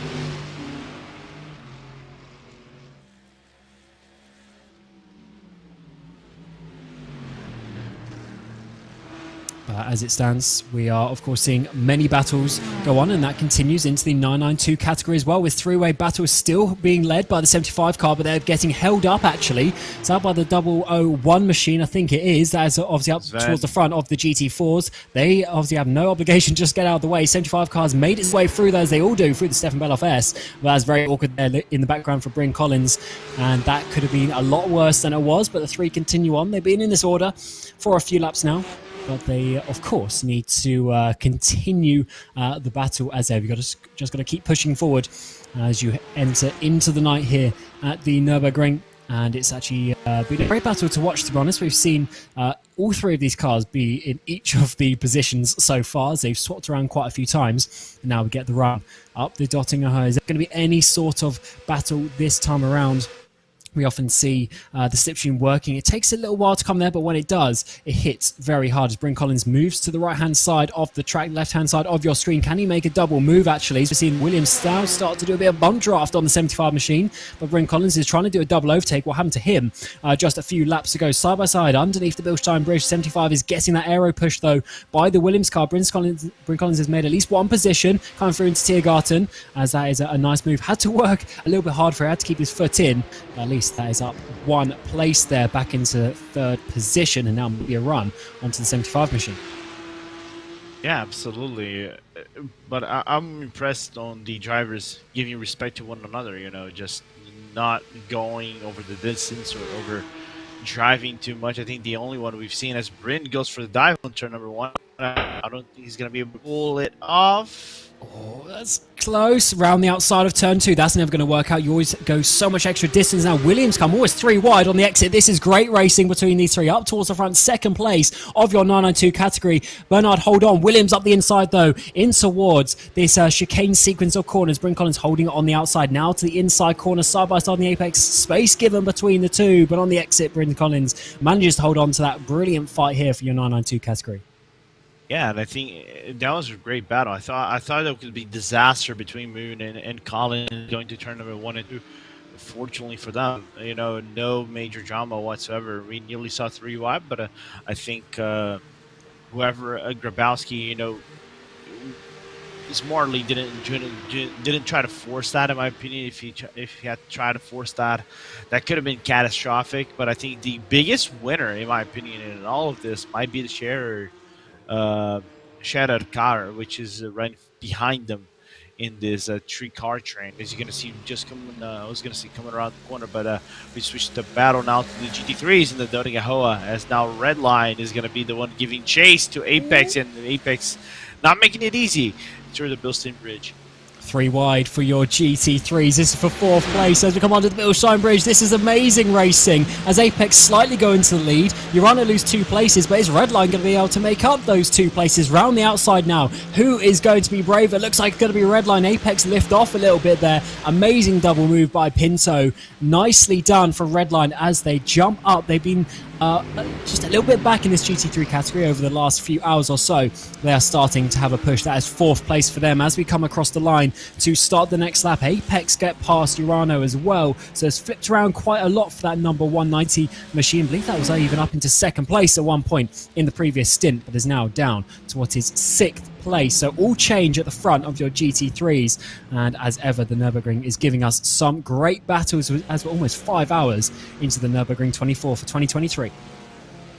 Yeah, and it shows why Diogo is one of the best drivers. It's like, this is the interesting aspect for me, you know.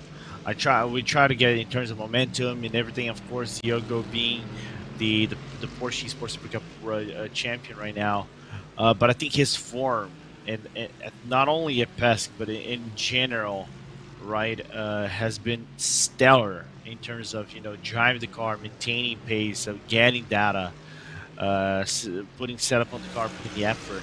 That I think he might be, I think today, the best driver in the service. You know, if we're looking at road wise, right?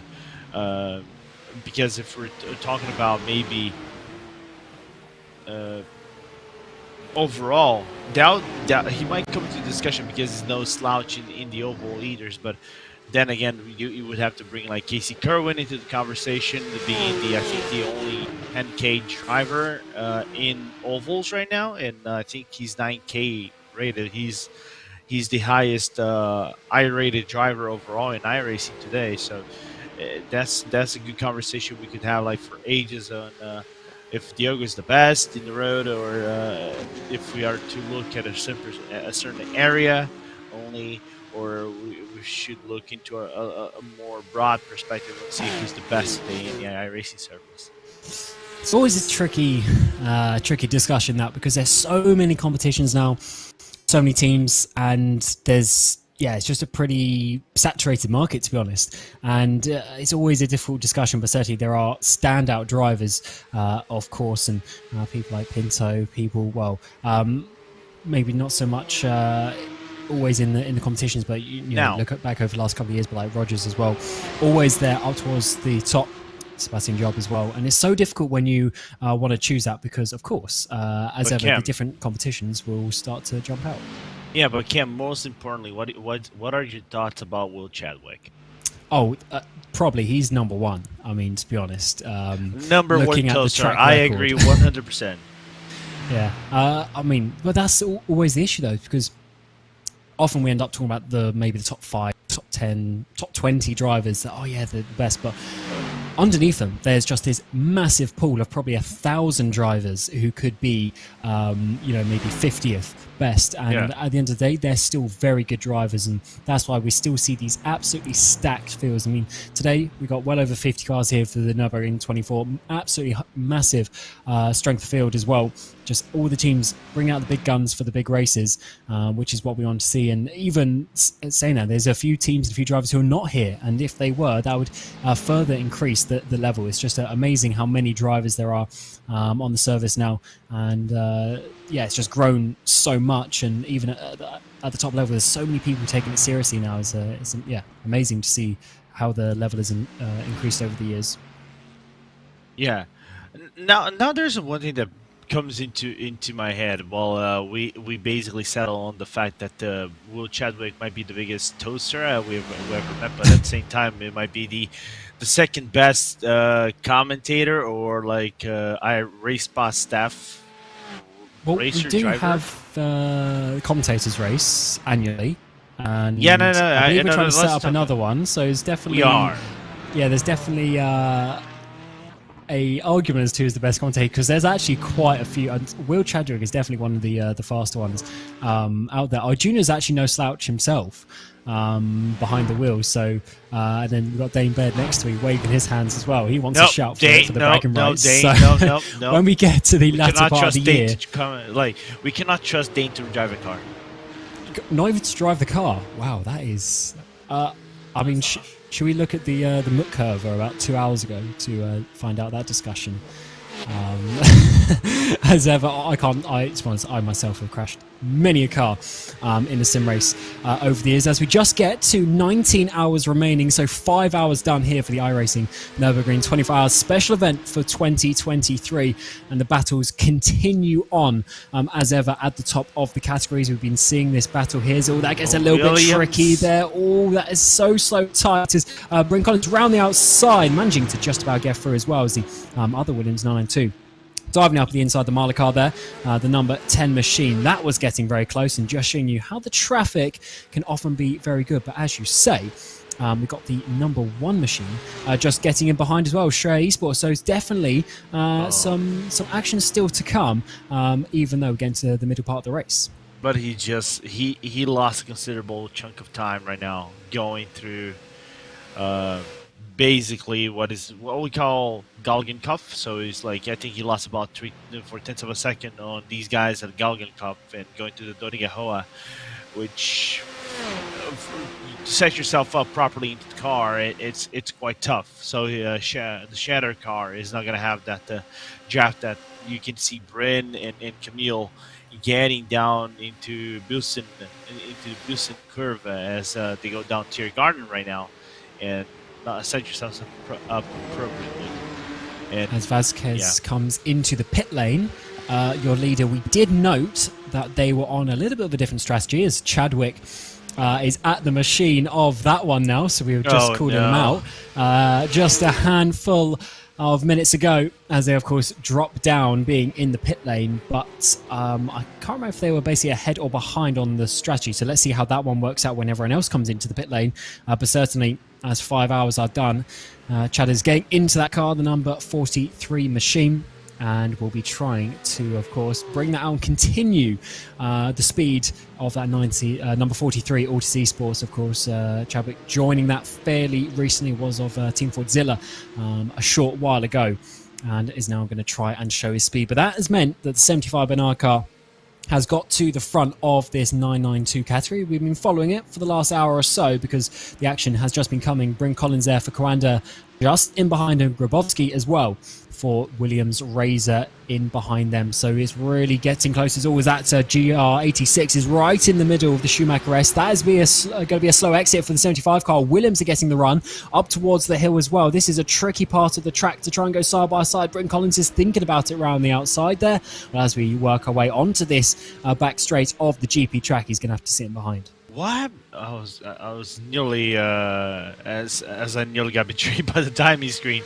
I saw like Grabowski like going 3 seconds back. I was frowning my head. Why? As now Alpert comes into the fray as well. As now you have that 4 cars crap going on, and I think for Will, if we are to believe that these cars are coming to the pit lane right now, should be interesting. We're going to be shortly seeing a replay. We've got the number 8 machine here. Wave Italy Racing coming up out of YouTube corner. Just going a little bit too wide there onto that sort of extra anti-cuts curb. Have they been able to save out the wall? I think they have. So that is just going to be a little bit of pride lost and of course some time. All getting very close actually with that red line car. And Apex as well. Is there going to be some contact? A little bit of bad body language there. Apex aren't going to be happy about that one, but I think Humbert managed to, sort of just about keep it steady.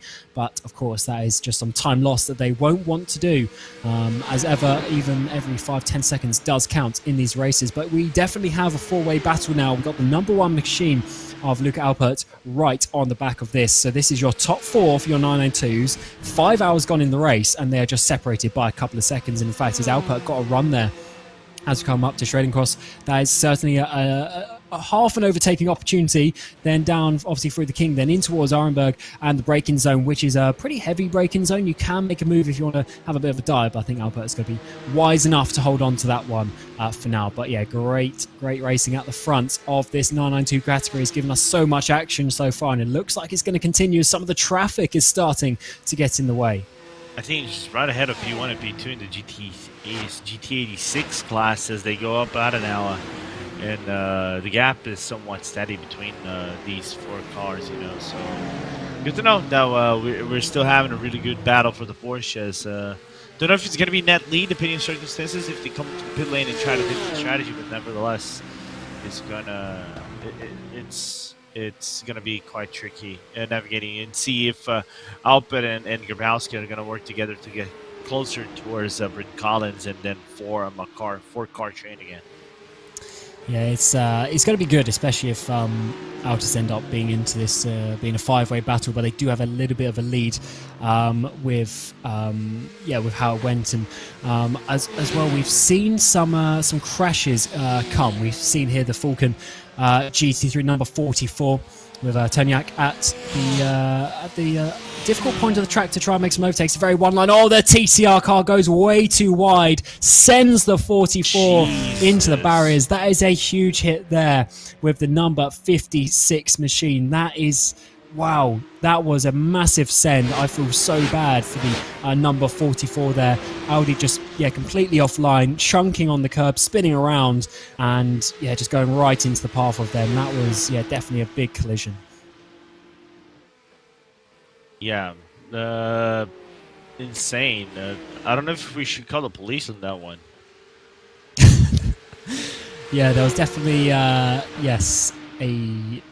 weird, I don't know, that's definitely a weird place. I don't know if from that angle it's difficult to say if the Audi was just making a mistake or if they were trying to let them through, but as ever, we always say the slower class needs to just stay on the line and do their thing. Is in the background is that Alpert getting a run up the hill towards the Mutkova, round the outside of Williams, and Williams, they go to the back of this battle. They were looking to go to the front, which would be a net P2, but they are now down to what is currently 5th place, as that number 1 Schroeder machine has been making progress. They're about 4 seconds off this battle, but with how much they've been jostling for position, they've lost time, and this is now a proper scrap for the lead. Yes, they all go through the carousel. Insane how much they can carry the speed around the carousel, and and keep it close to one another. Now this is quite interesting for me as we open up the topics of, we see 3 cars going down the Dornier. We know if there are 3, usually the third car is going to be in an advantageous position, because he can slingshot the second, and if with a little bit of luck, he can actually commit into the corner, and basically get 2 positions for 1, right?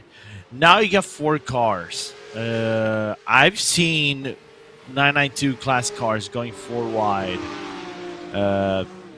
into a corner and make it, believe it or not. But how do you negotiate with 18 hours and 52 minutes to go in a race like this that is still closely contested? How do you negotiate overtakes while still trying to manage the gap that Altus has created early on? Yeah, you definitely don't want to go 4 wide. Pretty much at any point during a 24-hour race, to be honest, because the risk, it's just so hard. 3 wide is bad enough, but especially when you're 4 wide, the risk for ping-ponging is just way too much. As we're absolutely flying with these GT2, 992 machinery coming through Stefan Belofes's amazing section of the track, but I don't think we're going to be getting 4 wide this time, as the team centrified by SimRC car starting to pull away a little bit at the front of this 992 category. We're starting to see a little bit of a gap forming with Bryn Collins. There's the number 1 with the Schreier car, is actually potentially going to be going from the back to second place in this battle as they get the run out of Gelgenkopf onto this back straightaway, the Dottinger Her, and I think that's going to be a pretty slam dunk position there for that number 1 machinery. I don't think Bryn Collins is going to be able to hold on to this one. No, he's not. Side by side very early on the straights. Is it too early though? Have they lost the momentum? When you of course get close so soon, you don't have the overspeed by the time you actually make the overtake. Still side by side between the two as to come underneath the Bilstein Bridge. I think there's just going to be an overlap just about by some millimeters there as Bryn Collins now pulls to the right hand side himself, trying to get the run back now downhill towards Tiergarten, but that number 1 Carl Scher has been making some great progress in the last half hour or so, up into second place, chasing down the lead. What a battle we've got in 992.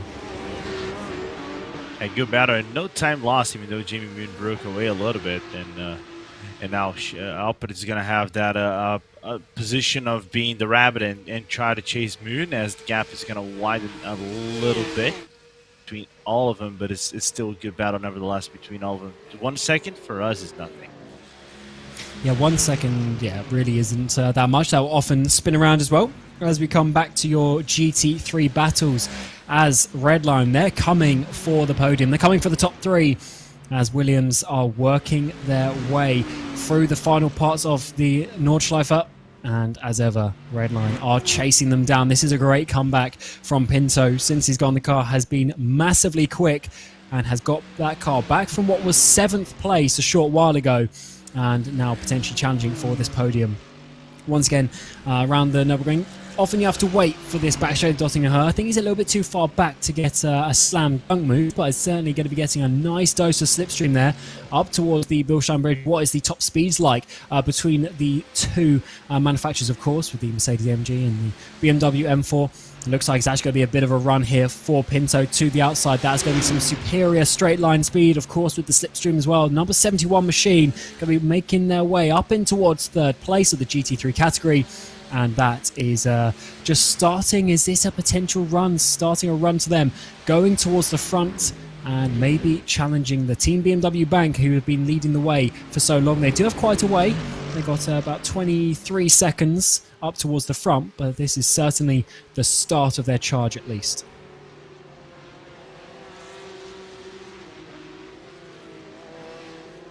Yeah, it was winding to 1.5 seconds, but still manageable to get really close between them. As now, I don't think after these top 4, it's now coming to. I think it's coming to that hour. We call it. Normally that happens during at the very night, or right around midnight or something like that into the sim, but. We're starting to call this kind of like the funny hours of sorts, or like the or for some the golden hours where you're not gonna see too much action around the track. Surely you're gonna see maybe a few swaps here and there, like in the Porsches. We're gonna be seeing them maybe swap positions at the Döringahoa. But other than that, it's in terms of long-term battles or real action around the track, it's gonna be bare bones. So it's like following what is gonna happen, what is each team is doing, and trying to break down the best way we can, while still trying to understand what is a wet toast. And we can get this, Dane. Dane, can you explain the anatomy and the physics and the science between in a wet toast, so I can actually try to figure it out? As we probably lost Dane over here for 1 second. We're gonna get Dane in. Yeah, I'm sure Cameron. Dane will. To be honest, he's probably in the kitchen right now making some wet toast, which is why I didn't come through there. Or maybe the wet toast is in the way of his microphone, but we'll certainly see how that one works. But Dane, I think you're there. Do you want to tell us exactly what this wet toast thing is all about for those who weren't following in the first couple of hours of this broadcast? Yeah, what happened there was you couldn't hear me because I had gone, oh no, and put my hands on the back of my head and accidentally flicked the mute switch on the back of my headset. So that's why that wasn't working. You committed the we're cardinal back. sin, didn't you? I did accidentally. Okay. Yes. You've done it a lot though, so it's fine. I do it every time. This battle that we're seeing on track between the GT3's up in front, giving us some great action. They've been swapping back and forth, and these GT3 Cup cars as well, the class that I love the most actually, of all the classes in this Nürburgring 24-hour. I'll quickly mention Wet Toast because I know that Vince wants me to do that in the YouTube chat. He's been here pretty much the entire time. We've been going back and forth, and Wet Toast is Wet Toast. It needs no explanation. That was 2 minutes of my life I'll never get back, Dane. Thank you very much for that Thank you amazing so much. Yeah, explanation of the wet toast. Mate. a true As we professional work our way- breaking down. Yeah, as we work our way further through the iRacing Nürburgring 24-hour.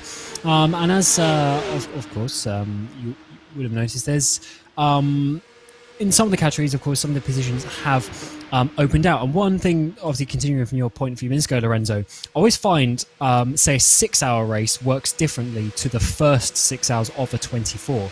And it never seems to be the exact same way. So again, Williams, actually, they're going to have half, I think. No, not quite close enough, but definitely closing up there with the slipstream as headlights start to take over from the ever-fading sunlight as we get into the night stint here. But yeah, definitely there seems to be just a way that the races work. As ever, the same 6 hours here won't be the same 6 hours at another track or even in a 6-hour race. I think there's possibly because of the mentality point of it, it's a 24-hour race. Maybe certain battles aren't quite so aggressive in some ways, although we have seen quite a few aggressive overtakes already. Maybe just the teams attack it a little bit different. And I don't know about you, but I always find this. When you get into a 24-hour race, it actually doesn't seem that long from a driving point of view because every hour just slowly ticks by and because you're sort of expecting the race to be that long. Yeah, actually, it's a really good mindset. I never thought about it that way, to be very honest with you. I try to face it at a certain perspective, going to track by track, right? Let's just say the Daytona 24. I think Daytona 24 is a track that if you get the groove of the track, of course, it's way shorter than the Nürburgring or Schleife, so it's kind of it flows one certain specific way. It's like the name of the game is draft. You need draft at the Daytona 24 for you to be safe in terms of managing gaps and managing fuel. That is a given by many already. But for me, I think. Like the Spot 24 is a little bit different because it's only one make, and you have to be basically mastering the track. Is a mastering of the track. Get over here, and you can kind of play with the draft a little bit. Draft game still is very big in the Spot 24, but I think for Nordschleife, of all tracks, like I said before, you have to respect the track. You cannot just drive one sector aggressively and think that the behavior of the car or the setup that you're going to do is going to give you the grip. For example, going around here on Wipperman, right? and voila. So you have to take it in a certain way. There's one flow to this track. There is a certain line into this track, and whenever this gets really dark, is where the true challenge begins, because there is no lights, there's nothing to use as a reference. Is you again and using your headlights as a guide, basically. Of course, you have both, but Daytona has his darkness. Spa is dark, but it's not like the Nordschleife. It completely races differently than those tracks specifically. Because Spa, you can kind of take a few ways in the corners, but in Nordschleife, you gotta respect the line that is already existing in the track, and you can take out the lines. Pretty simple. I'm the perfect example.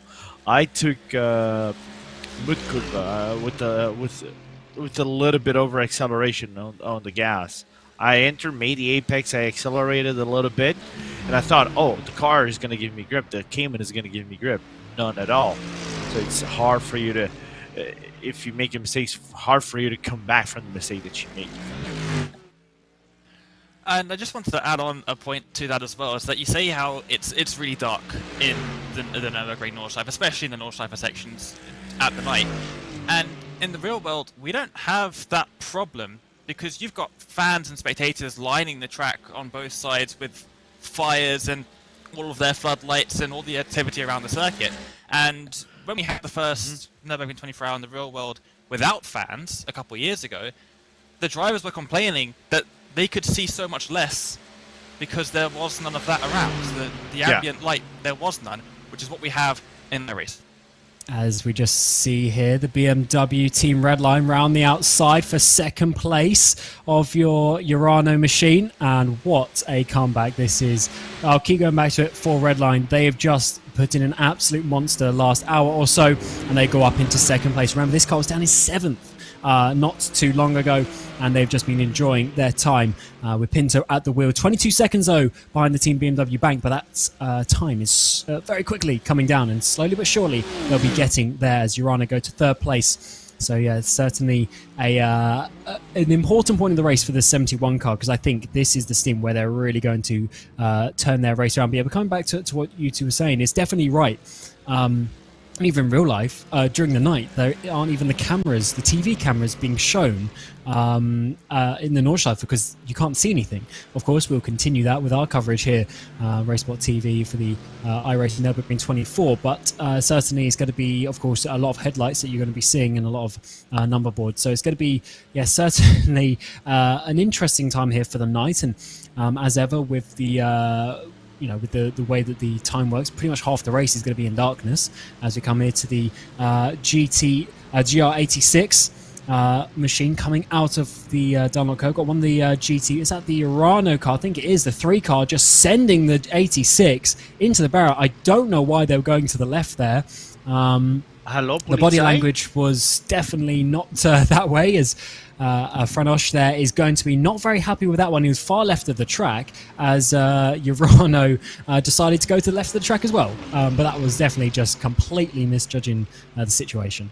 Yeah. I jokingly say the hello police. I'd like to report a murder, because I don't put blame on the Urano car. They just come out of the corner, and I nearly made the same mistake. It's kind of hard for like the GR86, because you're picking up so much speed, and the Toyota is that slow boat, and you think, okay, you come out of the corner, you might actually catch him by the end of the straight, but you're catching him so early that it's hard for you to judge if you should stay into the inside part of the lane, or if the Toyota is going to do that. So I think no blame on Urano. Of course, I think this is a normal racing incident, despite a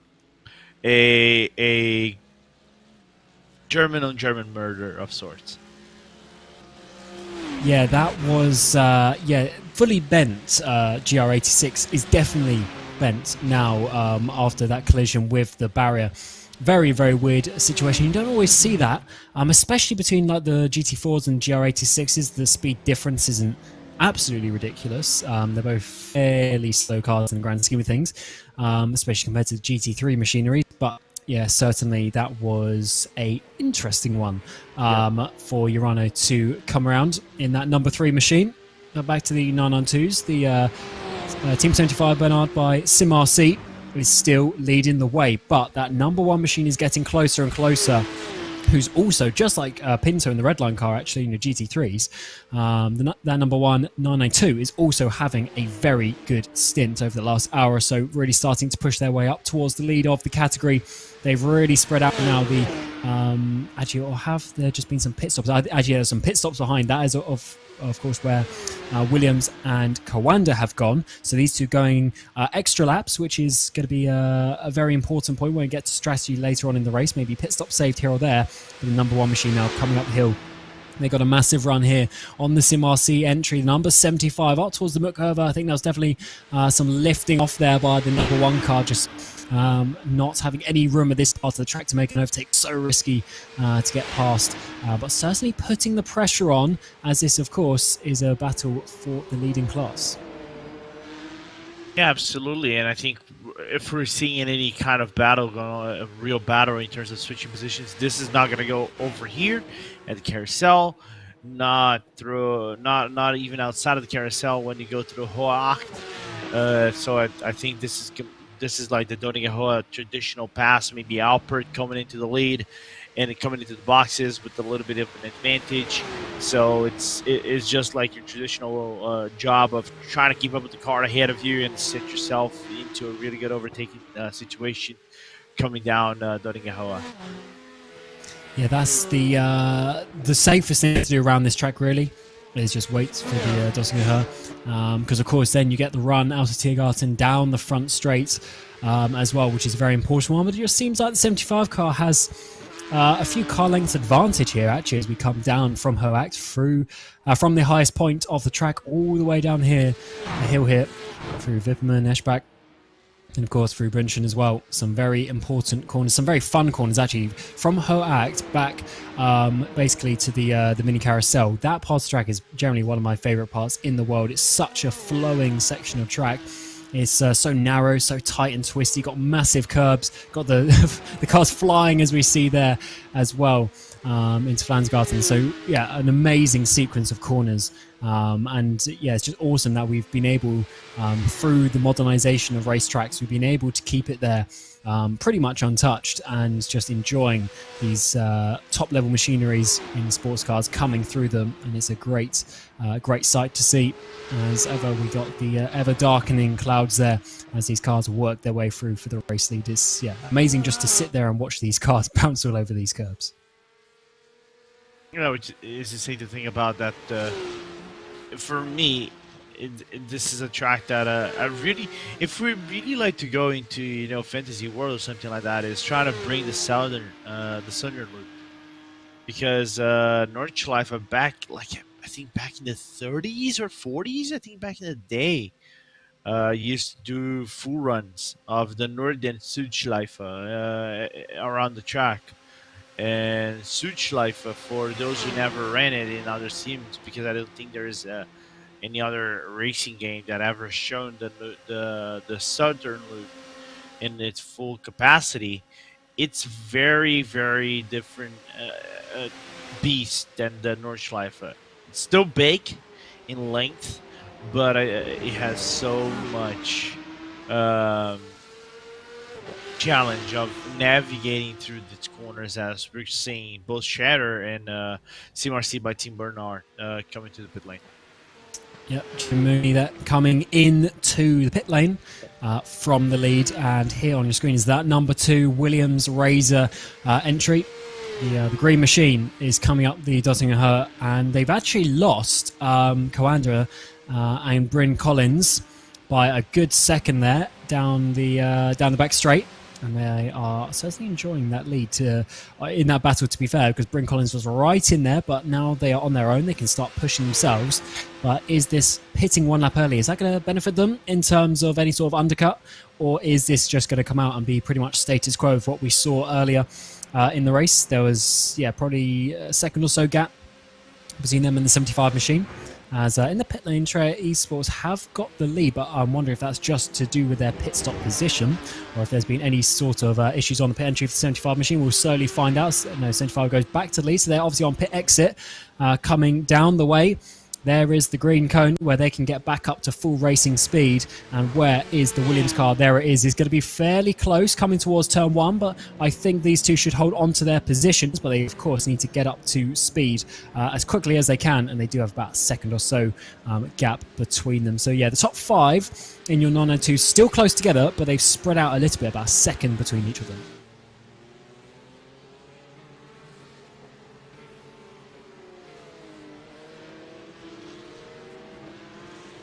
Cam, what time? Cam and Dane, what time is it in Copenhagen right now? 9 or 8 p.m.? 8:18 p.m. Really? You guys are on CEST? Central? Yep. You guys on Central? Okay. Yep. Just normal European time here in Denmark. Yeah, okay, no. Normal European time. Whoa. Well, yeah, of course, when you go further east, there are the other time zones with an extra hour. But yeah, this is just +2 from GMT in the summertime. Oh yeah. No.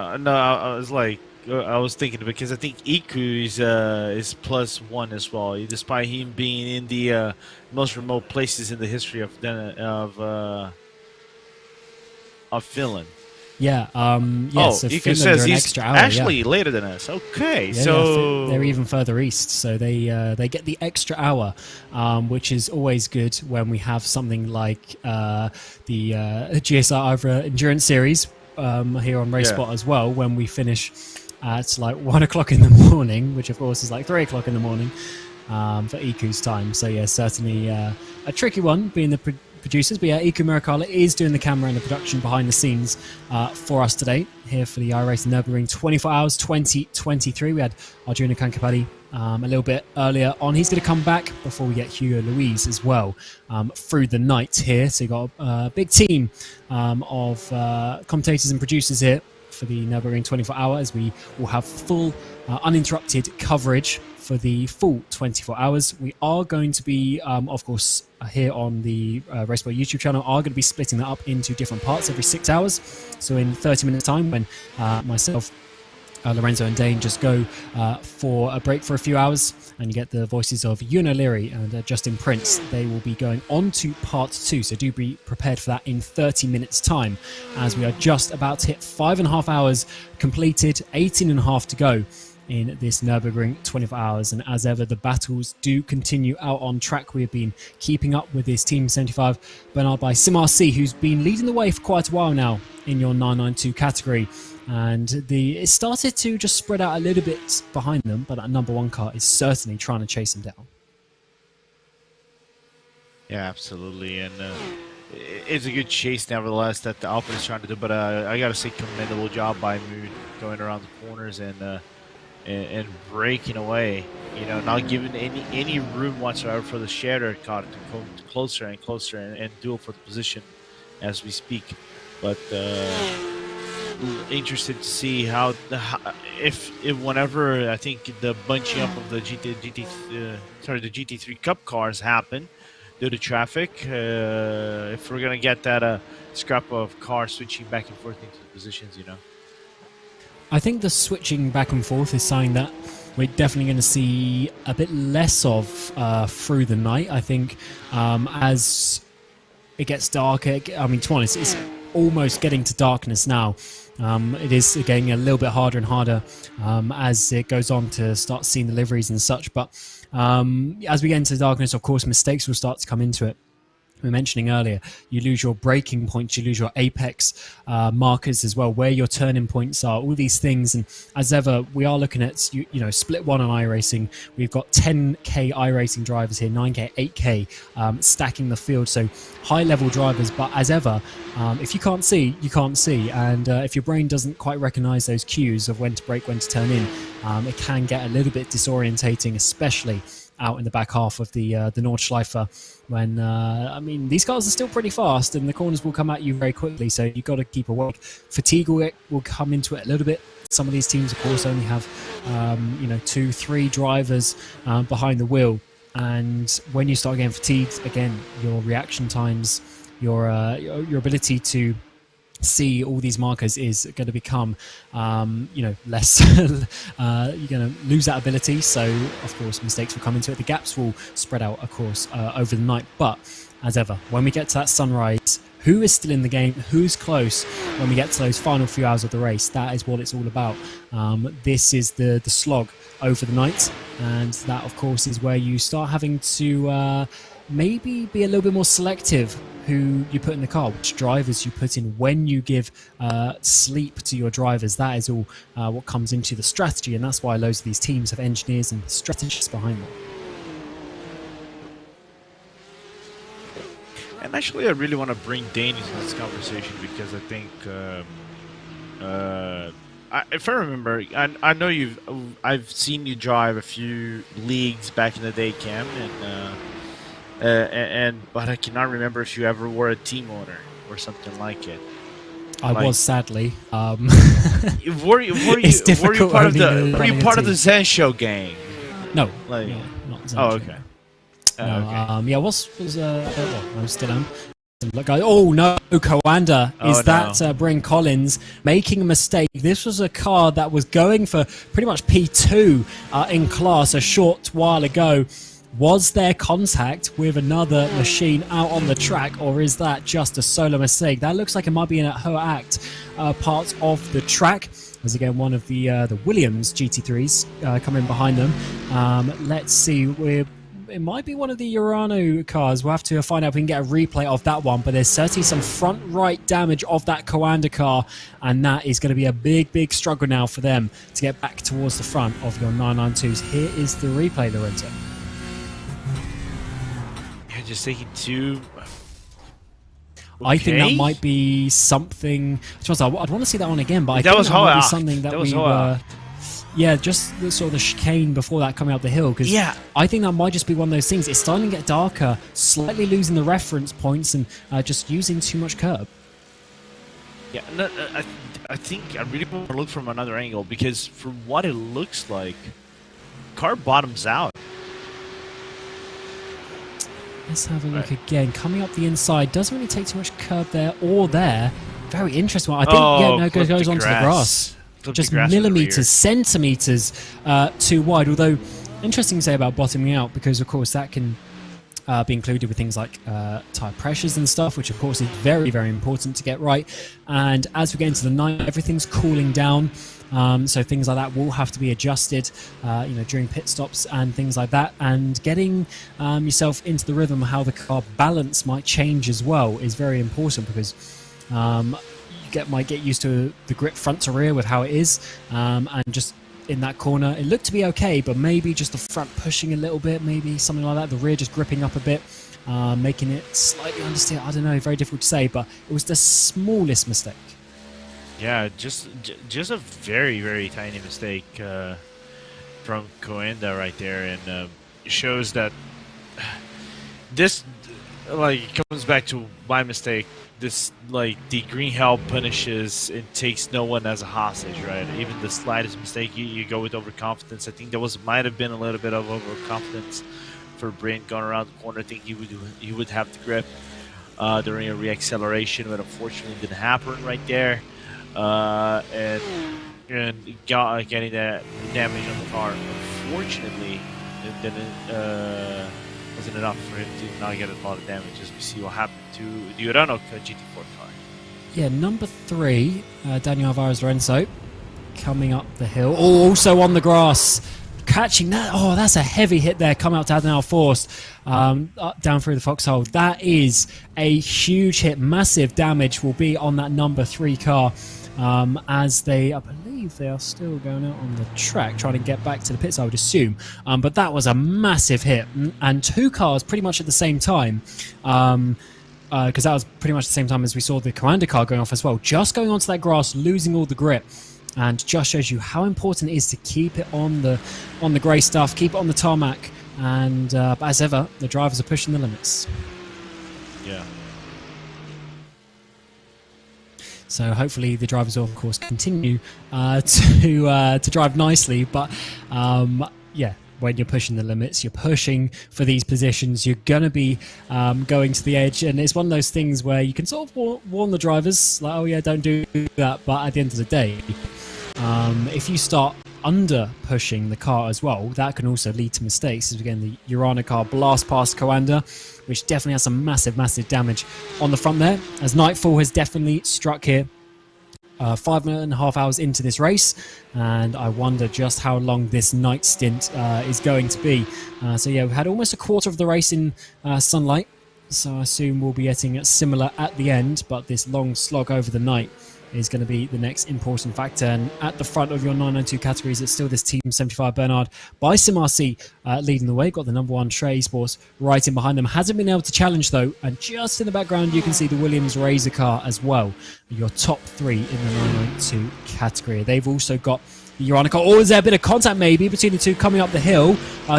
Williams there just wanting to block off that Urana car to not get past free flow parts, which isn't really a place to overtake, but definitely the GT3 machinery just struggling a little bit to get past due to the top speed of these 992s.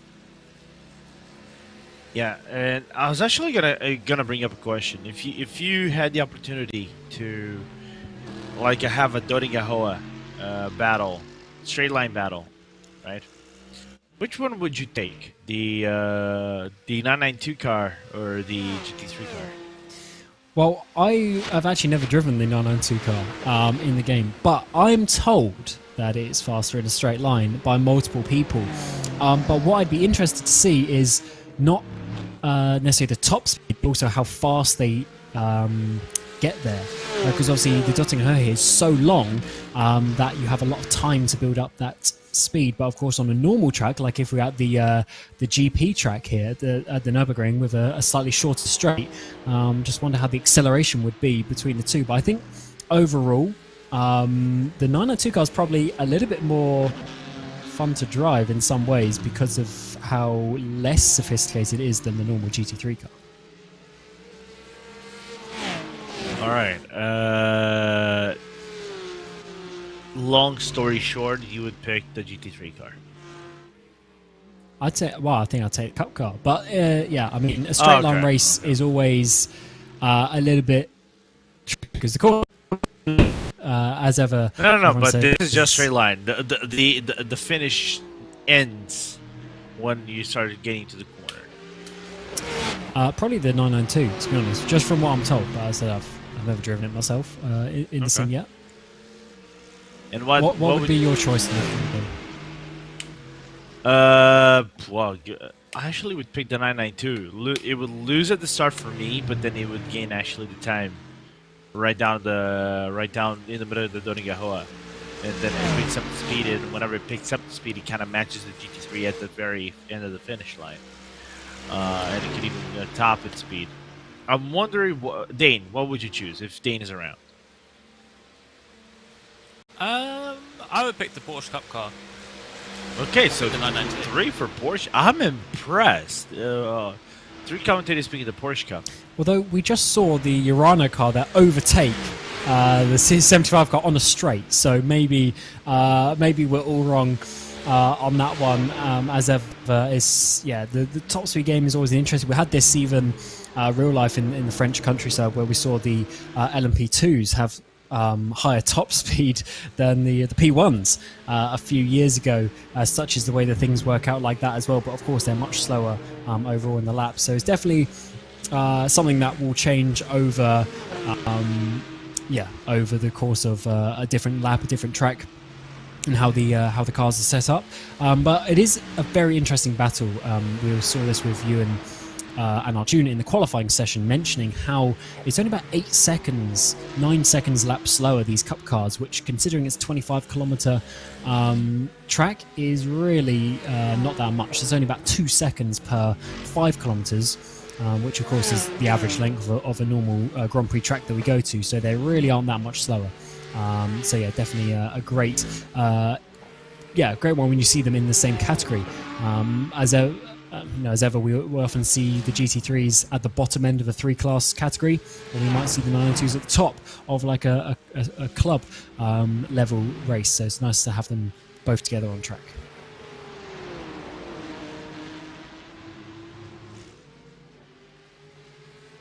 But coming through the night here, the 75 car still leading the way. The number one has sat there for quite a while as we're rapidly getting towards the end of the first 6 hours here of the 2023 Nürburgring 24 Hours iRacing special event. And it's certainly been a great one indeed. But this 75 car's been in the lead for a while now. The number one car's worked his way up. In fact, both of these cars worked their way up from further back. Of course, we need to see where they cycle out with the number 43 Altis car, which is further back, but is on a different strategy. So do remember that in the background for later on in the race, if that is ever going to work out to them getting back up to the front. But let's see how that one continues on. But this number one machine hasn't been able to challenge at the excuse me, at the front, which I was a little bit surprised at. I was expecting the number one car to sort of get back up, but I think they're really starting to push it. Joe Mooney there at the front is really doing a good job, to be fair, and Albert in behind has been pushing the way, but hasn't been able to do anything just yet. As we're getting a couple of more GT3 machines actually coming up behind them.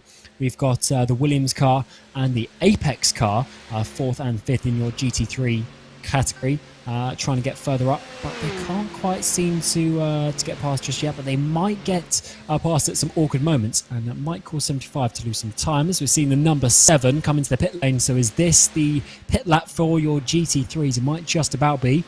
Which, of course, as ever, is short before the hour. So if this continues, there will be some splashes and dashes at the end of the race, which is always good to see.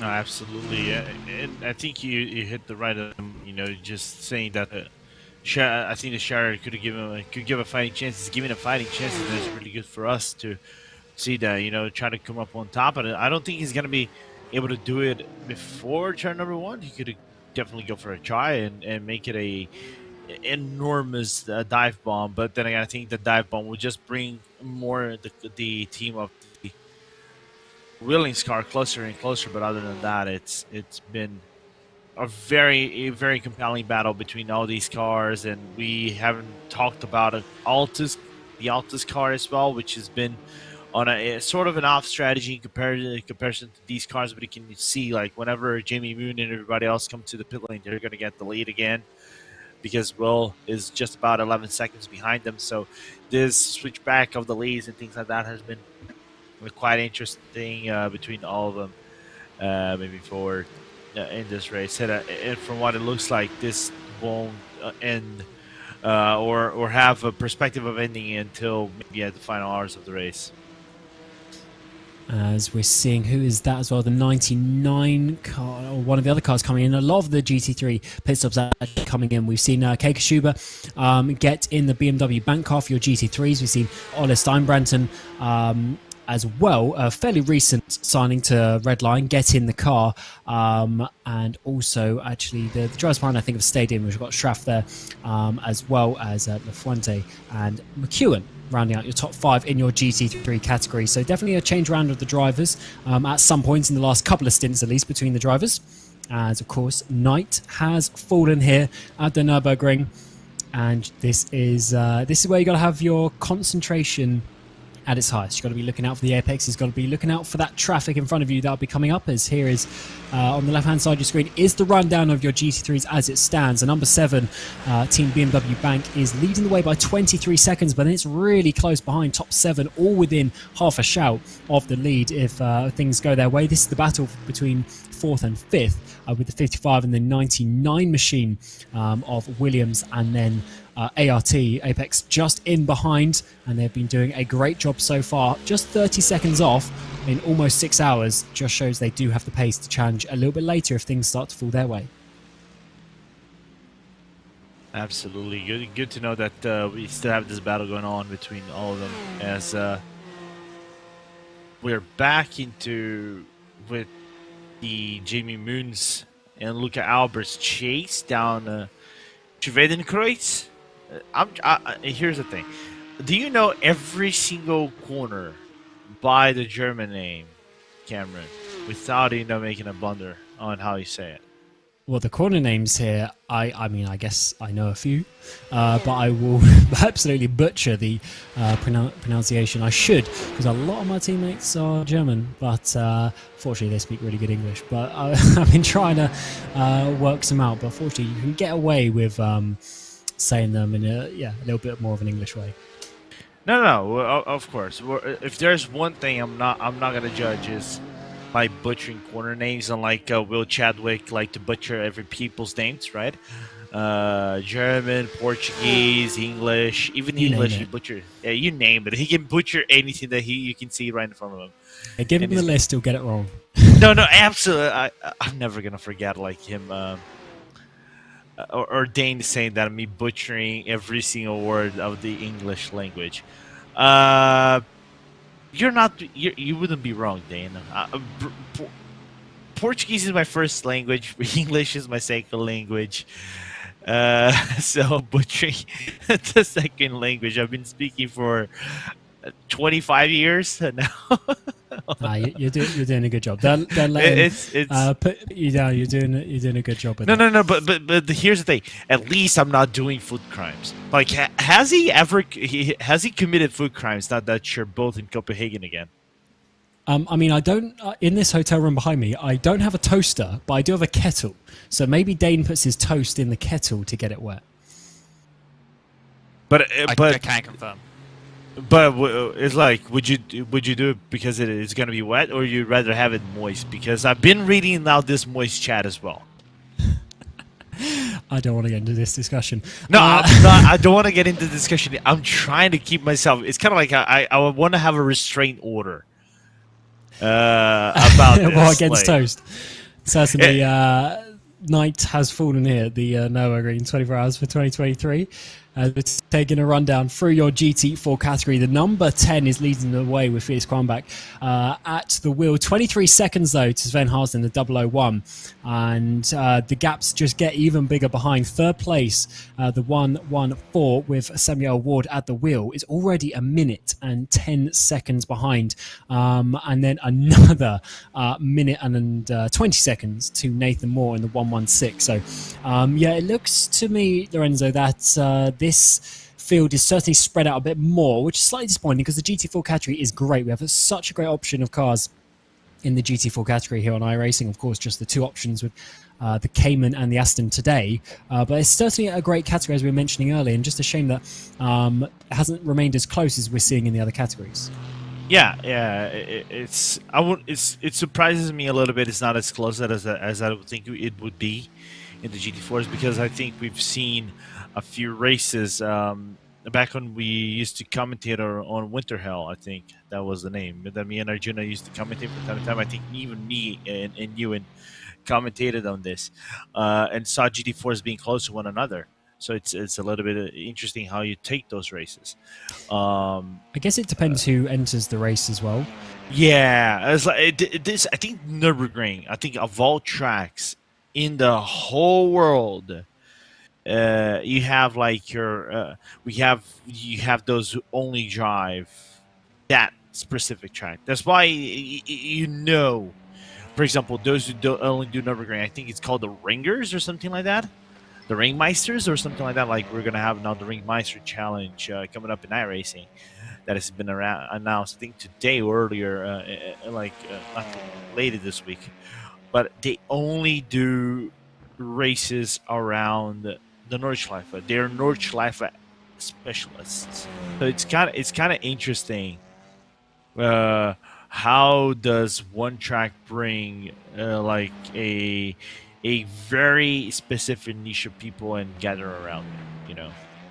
Yes, definitely a specialist track, I would say, and there's just this absolute passion around it, and it's definitely a real life race that I want to get to someday. It's certainly going to be an experience to see what that is like. And as we're doing some rundowns, we'll go to the TCR category. We haven't really mentioned these at all in the almost 2 hours that we've been on air, because not a lot has happened per se, but the 161 car of Wave Italy has been leading the way pretty much the whole time. We got Isaac Jan in that car as it stands. We've got the 404 car in behind as well, which is Team Heusingveld. That is actually the prediction for quite a few of the commentators, and the commentator prediction that Arjuna will get back up when he's on air.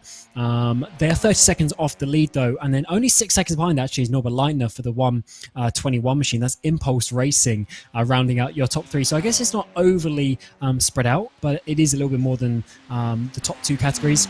And we haven't seen too much of a battle in that way before you get the 62 car about a minute back from the lead, before already 3.5 minutes for Jan Winter there in 5th place. So definitely has spread out a little bit more for these TCRs. Of course, this year we just have the Audi RS3. As we come back, we've got some GT3 action. Team Redline and Urano going side by side. This is P2 and 3.